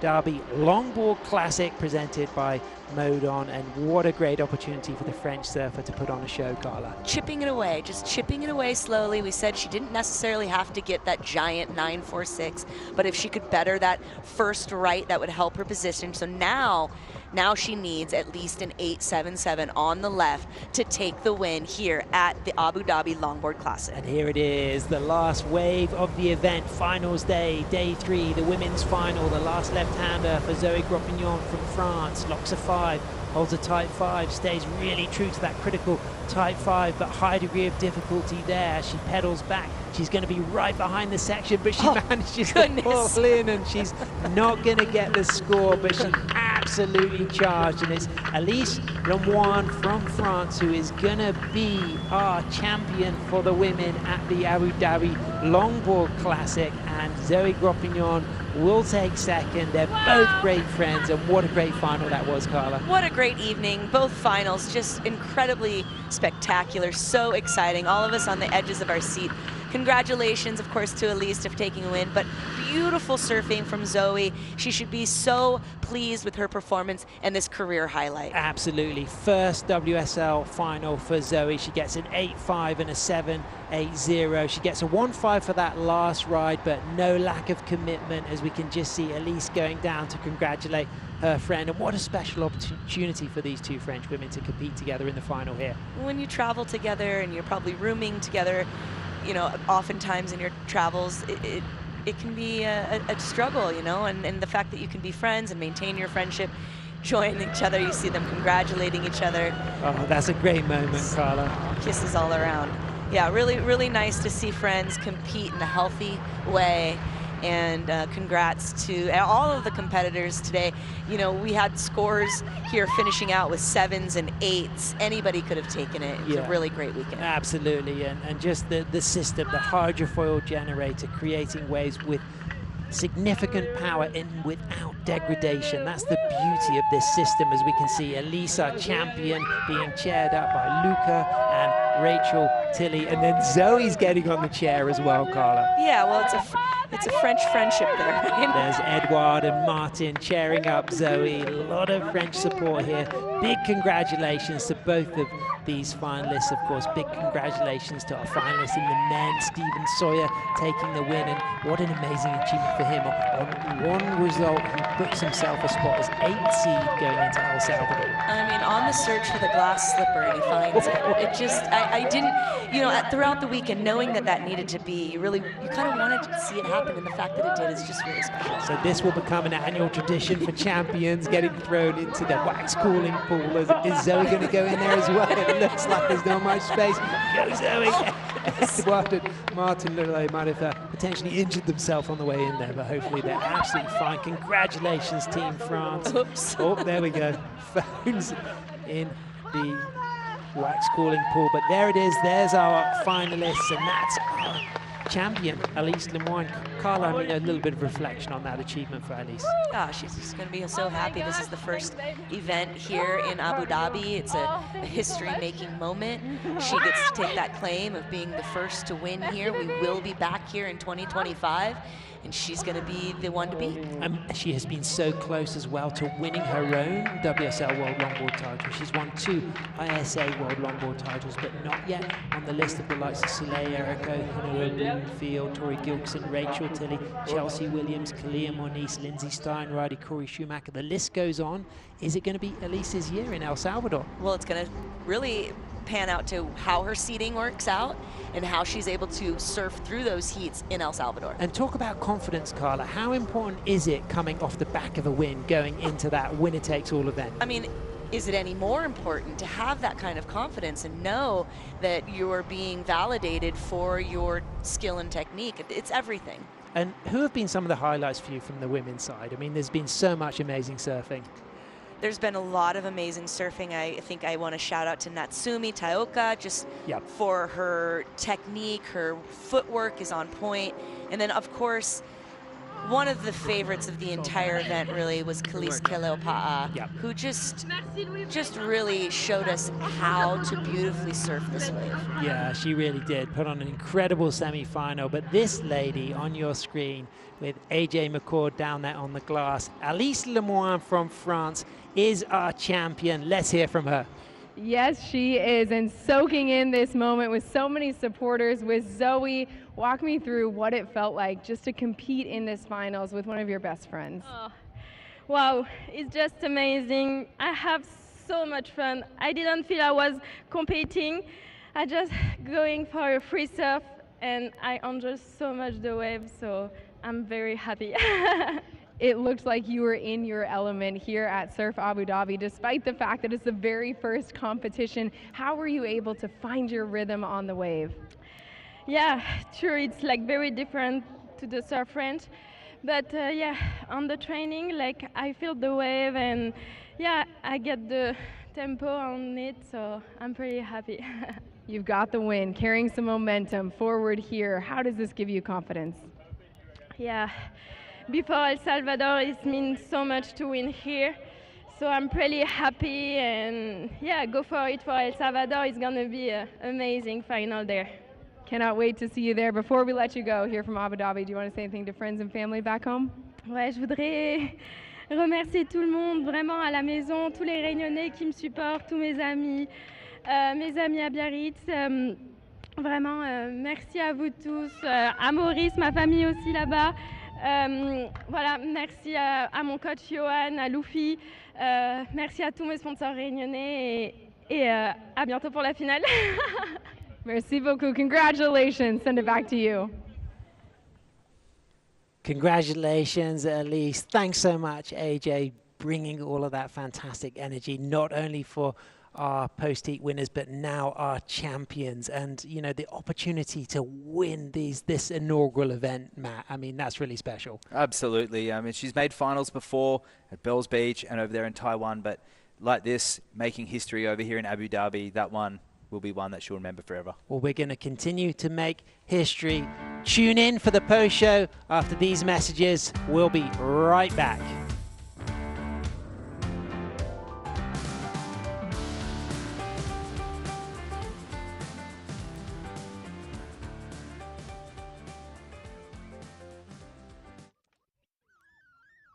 The thing you are most proud of yourself for in the way you served here?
Welcome, surf fans, to the post show for the Abu Dhabi Longboard Classic presented by Modon on finals day. It has been spectacular. 3 days of brilliant action, crowning champions in the floodlights here in the basin at Surf Abu Dhabi. Thanks so much for tuning in. I'm Sam Bleakley, joined by Carla Rowland Zamora from Malibu and the Australian, the waxhead, Matt Chinaski. Matt, what a great way to round things off. Wow. I mean, it's this form of surfing. It's so unique. It's so different to big wave and shortboard. But to see the women and the men combined with style, flow and grace on this artificial wave, it's just phenomenal. History in the making. And Carla, a special opportunity to be here. How important has it been for you to see the women shine in the way they have done for these past 3 days? They're my queens, and it's so good to be here. I'm so grateful to be sharing this set with you guys and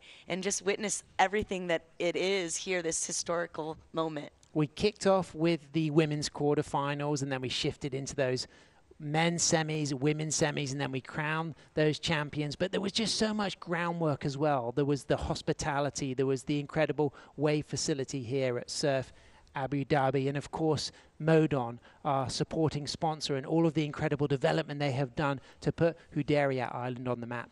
I mean, for surfers, we're so used to this natural amphitheater. We're so used to the elements and dealing with the things that are so often out of our control. But as purists, all three of us, and Kaipo and AJ as well, I think we can all attest the smile on our faces and the competitors has been unmatched. It's a truly unique experience, and we're all here for it. Well, let's look at the bracket for the women's, which we kicked off with those quarterfinals. It was pretty impressive, shifting through to those semis and those finals, but it really started out with a fantastic exchange between Honolulu Bloomfield and Mason Schremer. Honolulu took the win, and she met Zoe Gropignon in that first semi. On the other side of the draw, Elise Lemoine beat Rachel Tilley, and Natsumi Teoka lost out to Khalees Kelly-Opaha, and it was an amazing second semi between Elise Lemoine and Khalees Kelly-Opaha. But then moving into the final, Carla, it was Elise in that all-French affair who took the edge. Such an exciting semifinal that we got to witness. Here we have some playback. This is Elise on her left here, getting some tip time and really just showing the judges everything that she's got. Really exciting surfing. And what do you think, Matt, was the edge that Elise had today that crowned her the champion? Just the consistency, the sheer determination and consistency. She was one of the few people who didn't fall. She fell at this last left-hander, but besides that, she's just nailed mid to high range scores the whole event. And what she was, as well as the nose riding, she was very strong, Carla, through those speed sections, opting at times for a wider stance through that speed section, but she rarely fell. Yes, she did. She made it stick, just like she stuck that 10 there, and it sticks a second 10. Really just showing the judges that she is in it to win it and ready to compete in El Salvador. And that hood ornament sole arch, I mean, trademark Elise. On the Luffy-built boards, Luffy will be tuning in, Matt, from Portugal. He'll be happy to see the result. Yeah, absolutely. And she really had a good mixture of the rail carves and the nose rides. But the tube ride, eluding most of the women, that was really surprising. That was a card that was ready to be pulled, and no one did it. Carla, talk about the lines the women were taking, opting more for rail work and tube riding. Yeah, I think in general, the women don't tend to have that gusto when it comes to barrel riding. We tend to approach things perhaps a little more dainty, and perhaps barrel dodging tends to be a female thing. But now we're in a position where we're at a wave where we know the barrel is available, so now they need to really start putting themselves in it. And it was an all-French affair for the women's final, with Alice Lemoyne taking the win with a 9.43 and a 7.83. Zoe Gropignon with that 8.5 and that 7.80.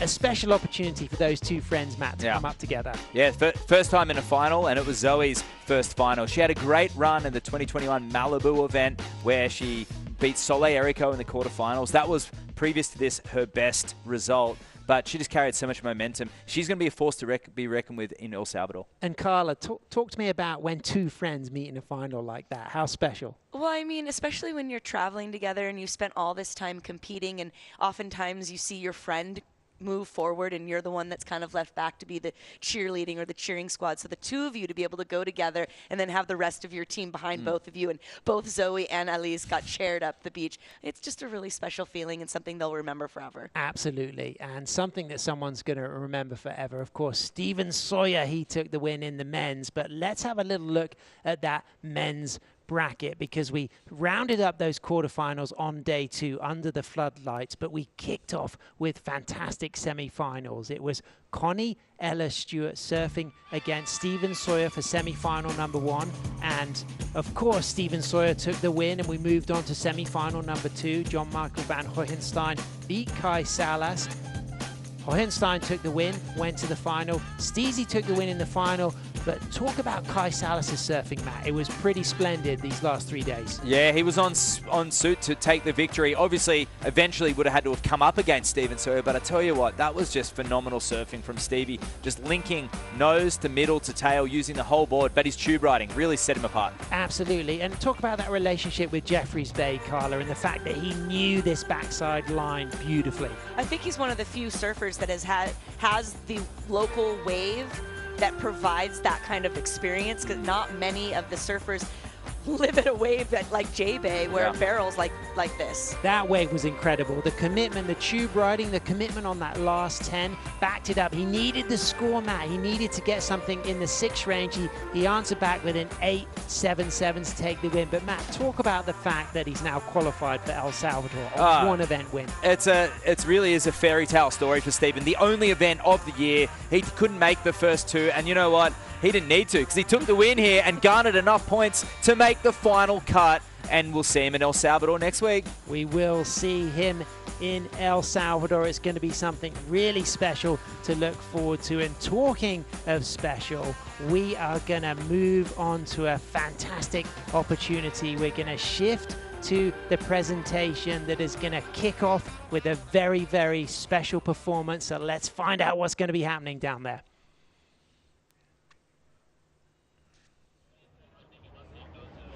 Daar is مداتو يمايل دار زايد دار مداتو يمايل دار زايد دار مداتو يمايل دار زايد دار مداتو يمايل دار زايد دار مداتو يمايل ديرة اهل الطب واصحاب الحمية دار زايد دار مداتو يمايل ديرة اهل الطب واصحاب الحمية دار زايد دار مداتو يمايل ديرة اهل الطب واصحاب الحمية دار زايد دار مداتو يمايل شيوخنا مداتهم مثل المخايل شيوخنا مداتهم مثل المخايل شيوخنا مداتهم مثل المخايل شيوخنا مداتهم مثل المخايل مثل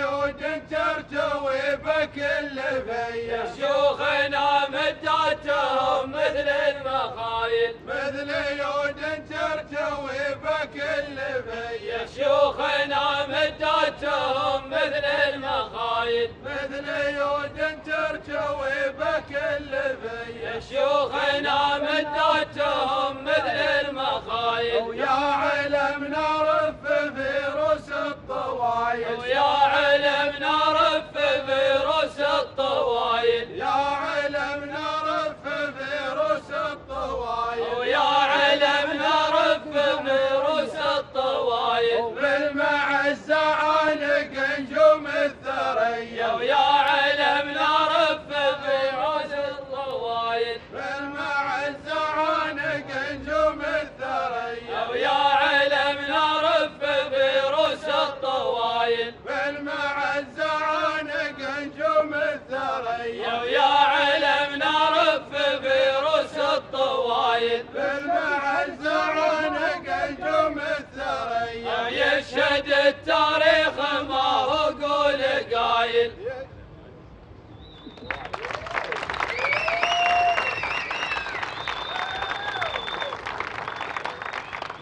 All right. Welcome to the awards presentation for the 2024 Abu Dhabi Longboard Classic. And thank you to the Alaya Band for their performance and getting this awards presentation going. The Alaya dance is a traditional cultural performance rooted in the heritage of the United Arab Emirates.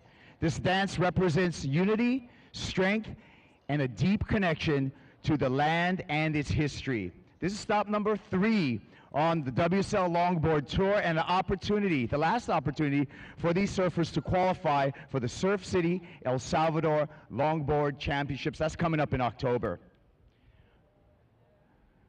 This is a historic event. This is the first professional WSL competition hosted here in the UAE, and there was incredible performances across the scale, and look forward to many, many more in this groundbreaking facility. We'd like to extend our gratitude to all of our event partners, Surf Abu Dhabi, that have been tremendous hopes for us, as well as Modon.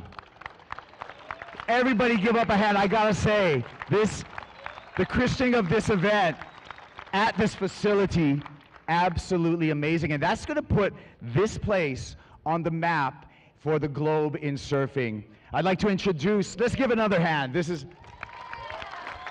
absolutely incredible. Helping me hand out the trophies, Bill O'Regan, the Group CEO of Modon Holdings.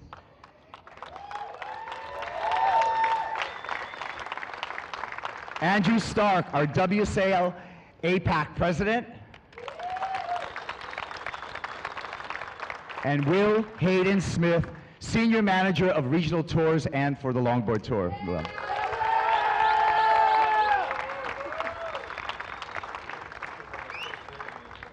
You know, as a surfer, sometimes you come to a place and it's like love at first sight. And the first time I saw this, saw a wave break through here, I was in love. So thank you, Bill. I'm going to have a couple of words here from Bill O'Regan from Modon Holdings. Thank you so much for hosting us, Bill.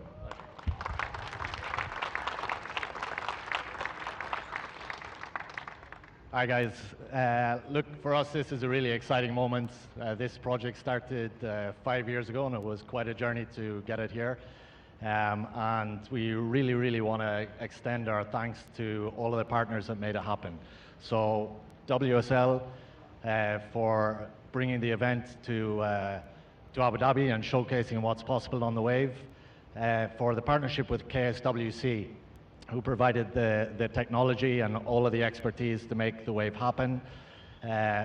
We can't forget Kelly Slater, who was the one that came up with the technology in the first place and has been a real super partner to the project.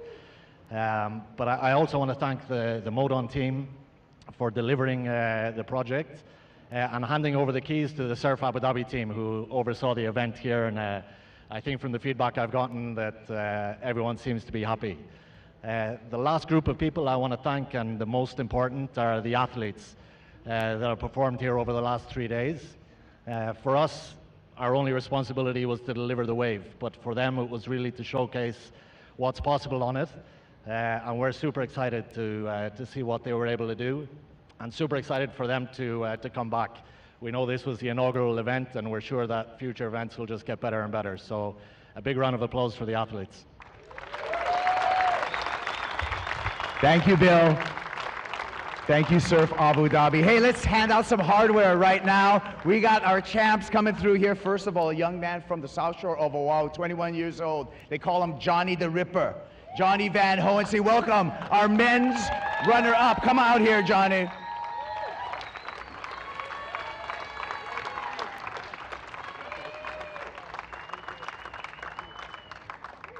Johnny, on your way to the World Championships, you're going to be the #2 seed after your performance over here. Your feelings?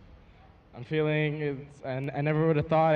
I told myself last year, like, I just want to make it to the top 8 and just work hard. And now I'm seeding at #2, and it's insane. I don't know what to say. Speechless. Congratulations. We're going to see you in El Salvador. Johnny the Ripper. Our women's runner-up came here, had to get it done to qualify for that World Championship. She did that. Let's give it up for Zoe Grospion, our women's runner-up. Come out here, Zoe.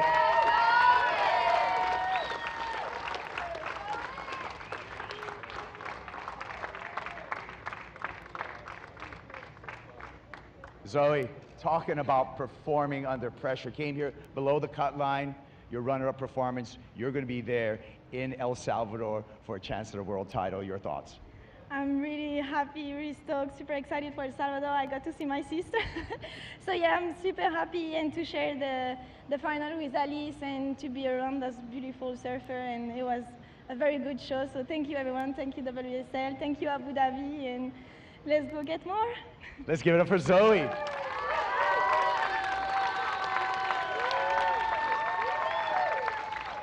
Now it's time for our men's champ. He only surfed one event this year. He had to win this event to qualify for a chance at a second world title. Congratulations to our winner, our champion from South Africa, Steezy Steven Sawyer.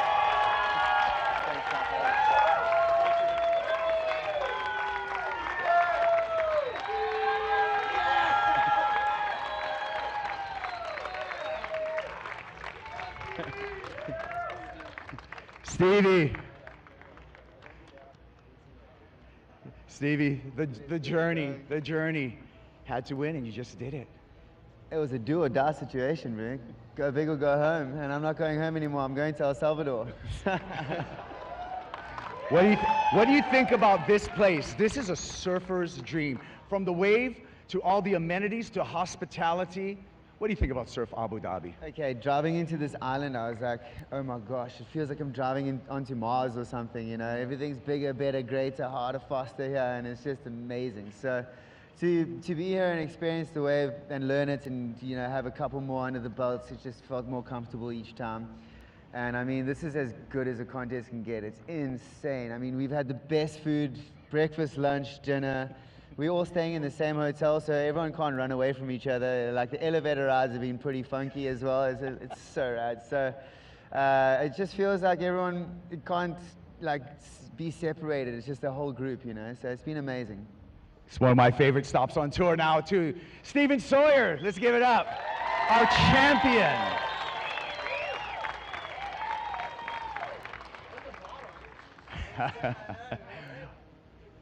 Our women's champ, a 9.43 in the final, outstanding performance. Let's crown our women's champ, Elise Lemoyne. Come on out here, our women's 2024 Abu Dhabi Longboard Classic champion.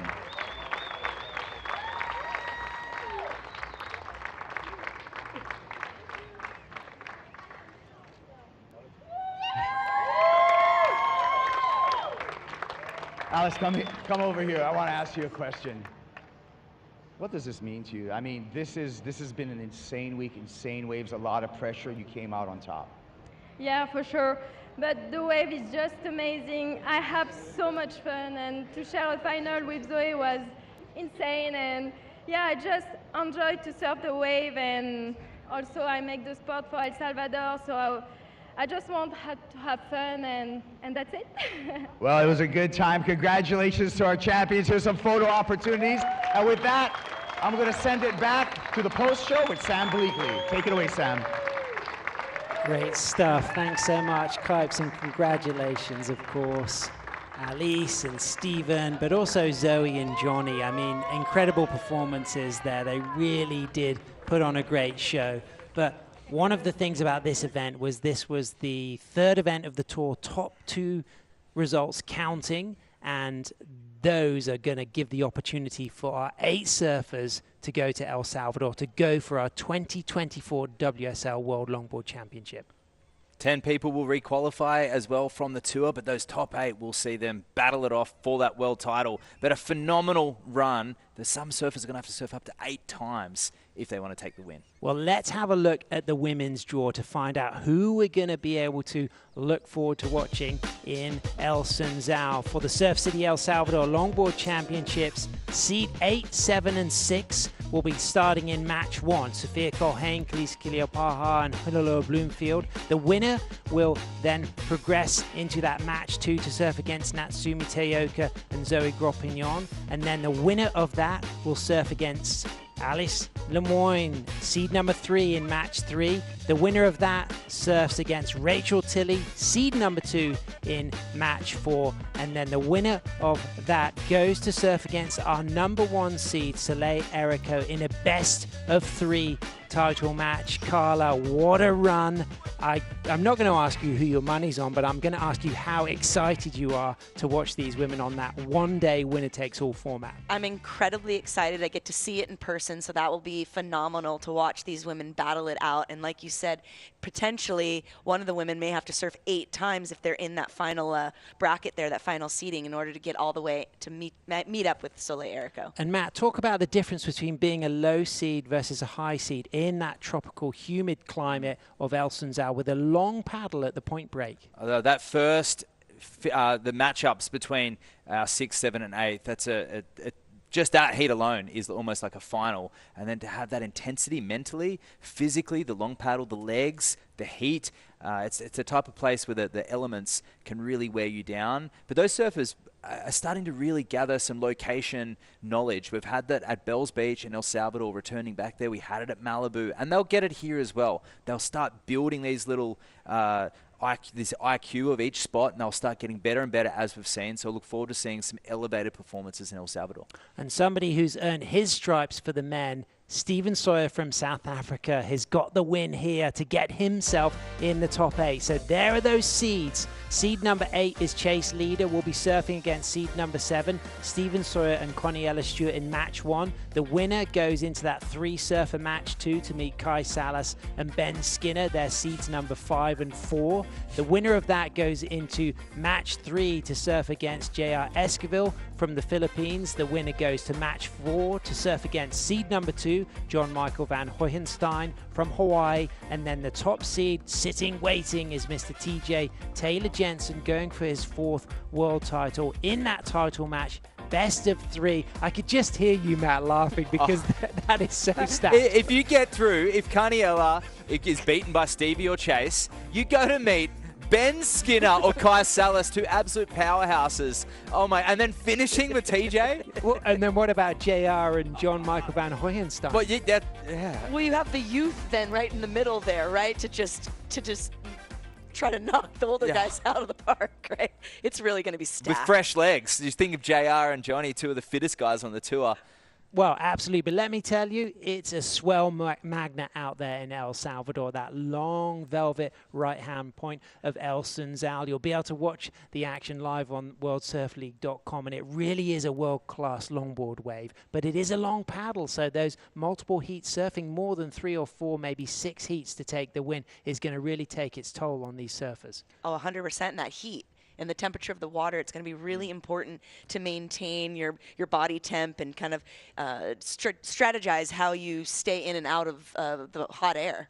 Absolutely. And talking of hot air, it's not all just athleticism and wins and victories. It's a lot of fun. Let's shift on to our top 5, because kicking off, we saw today the party wave of all time, Carla, and this was carnage with a high note. It was like Malibu, but in the desert. Have a look at Tucker on the bodyboard here.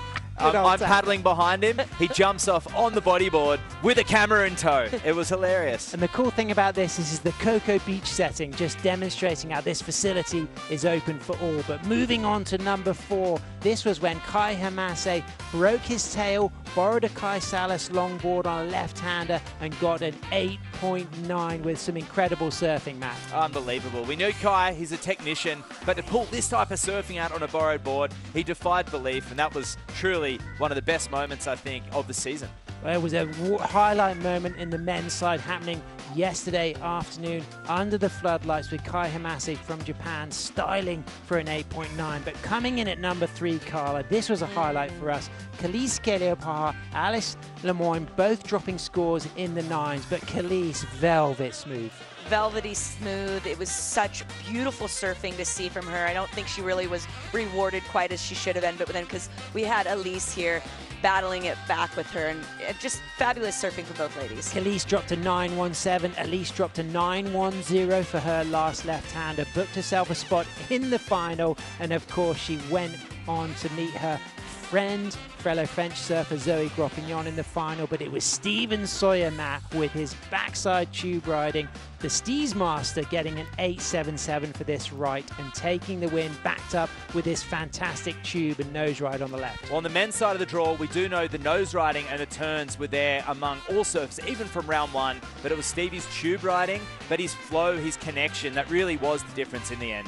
And it was a South African who took the men's win with the El Saluto symbol at the end, getting thrown into the wax cooling pool by Sam Christensen and friends. But for France, Alice Lemoyne took the win, Carla, and what a great achievement for her going into El Salvador. Oh, she's going to be so happy. She's got that seed. She'll be in, I think, at the 3rd seed, and she's going to be happy with that. She plays so many good nose rides with that hood ornament style, and we're going to see that again in El Salvador.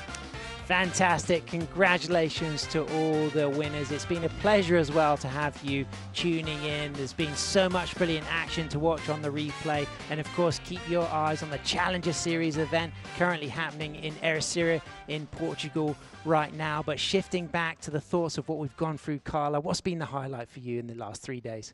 Goodness, there's so many moments that it's hard to really pick out one. I think Stevie Sawyer's barrel riding for me was just choice. I actually really loved what we saw from Johnny the Ripper. I thought his youth and his energy was just really great. And then, of course, the stylistic flow and just beauty of Khalees Keleopaha. Matt, highlights for you?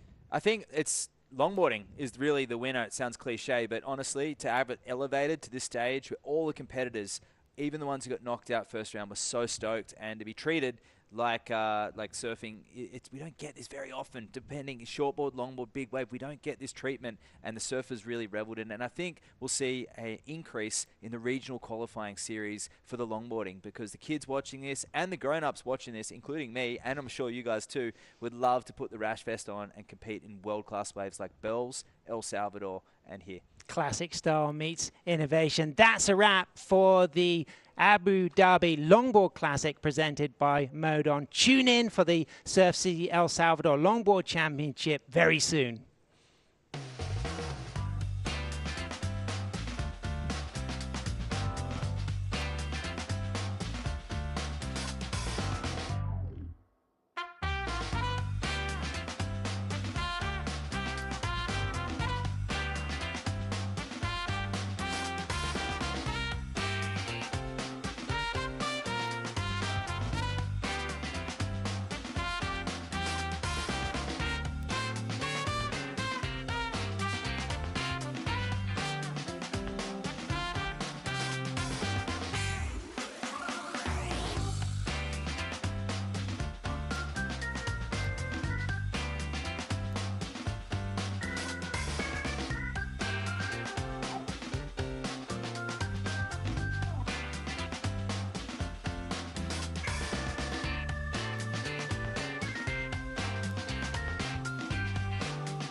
This copyrighted event broadcast is produced by the World Surf League for broadcast around the world and may not be retransmitted, reproduced, rebroadcast, or otherwise distributed or used in any form without the written consent of the World Surf League.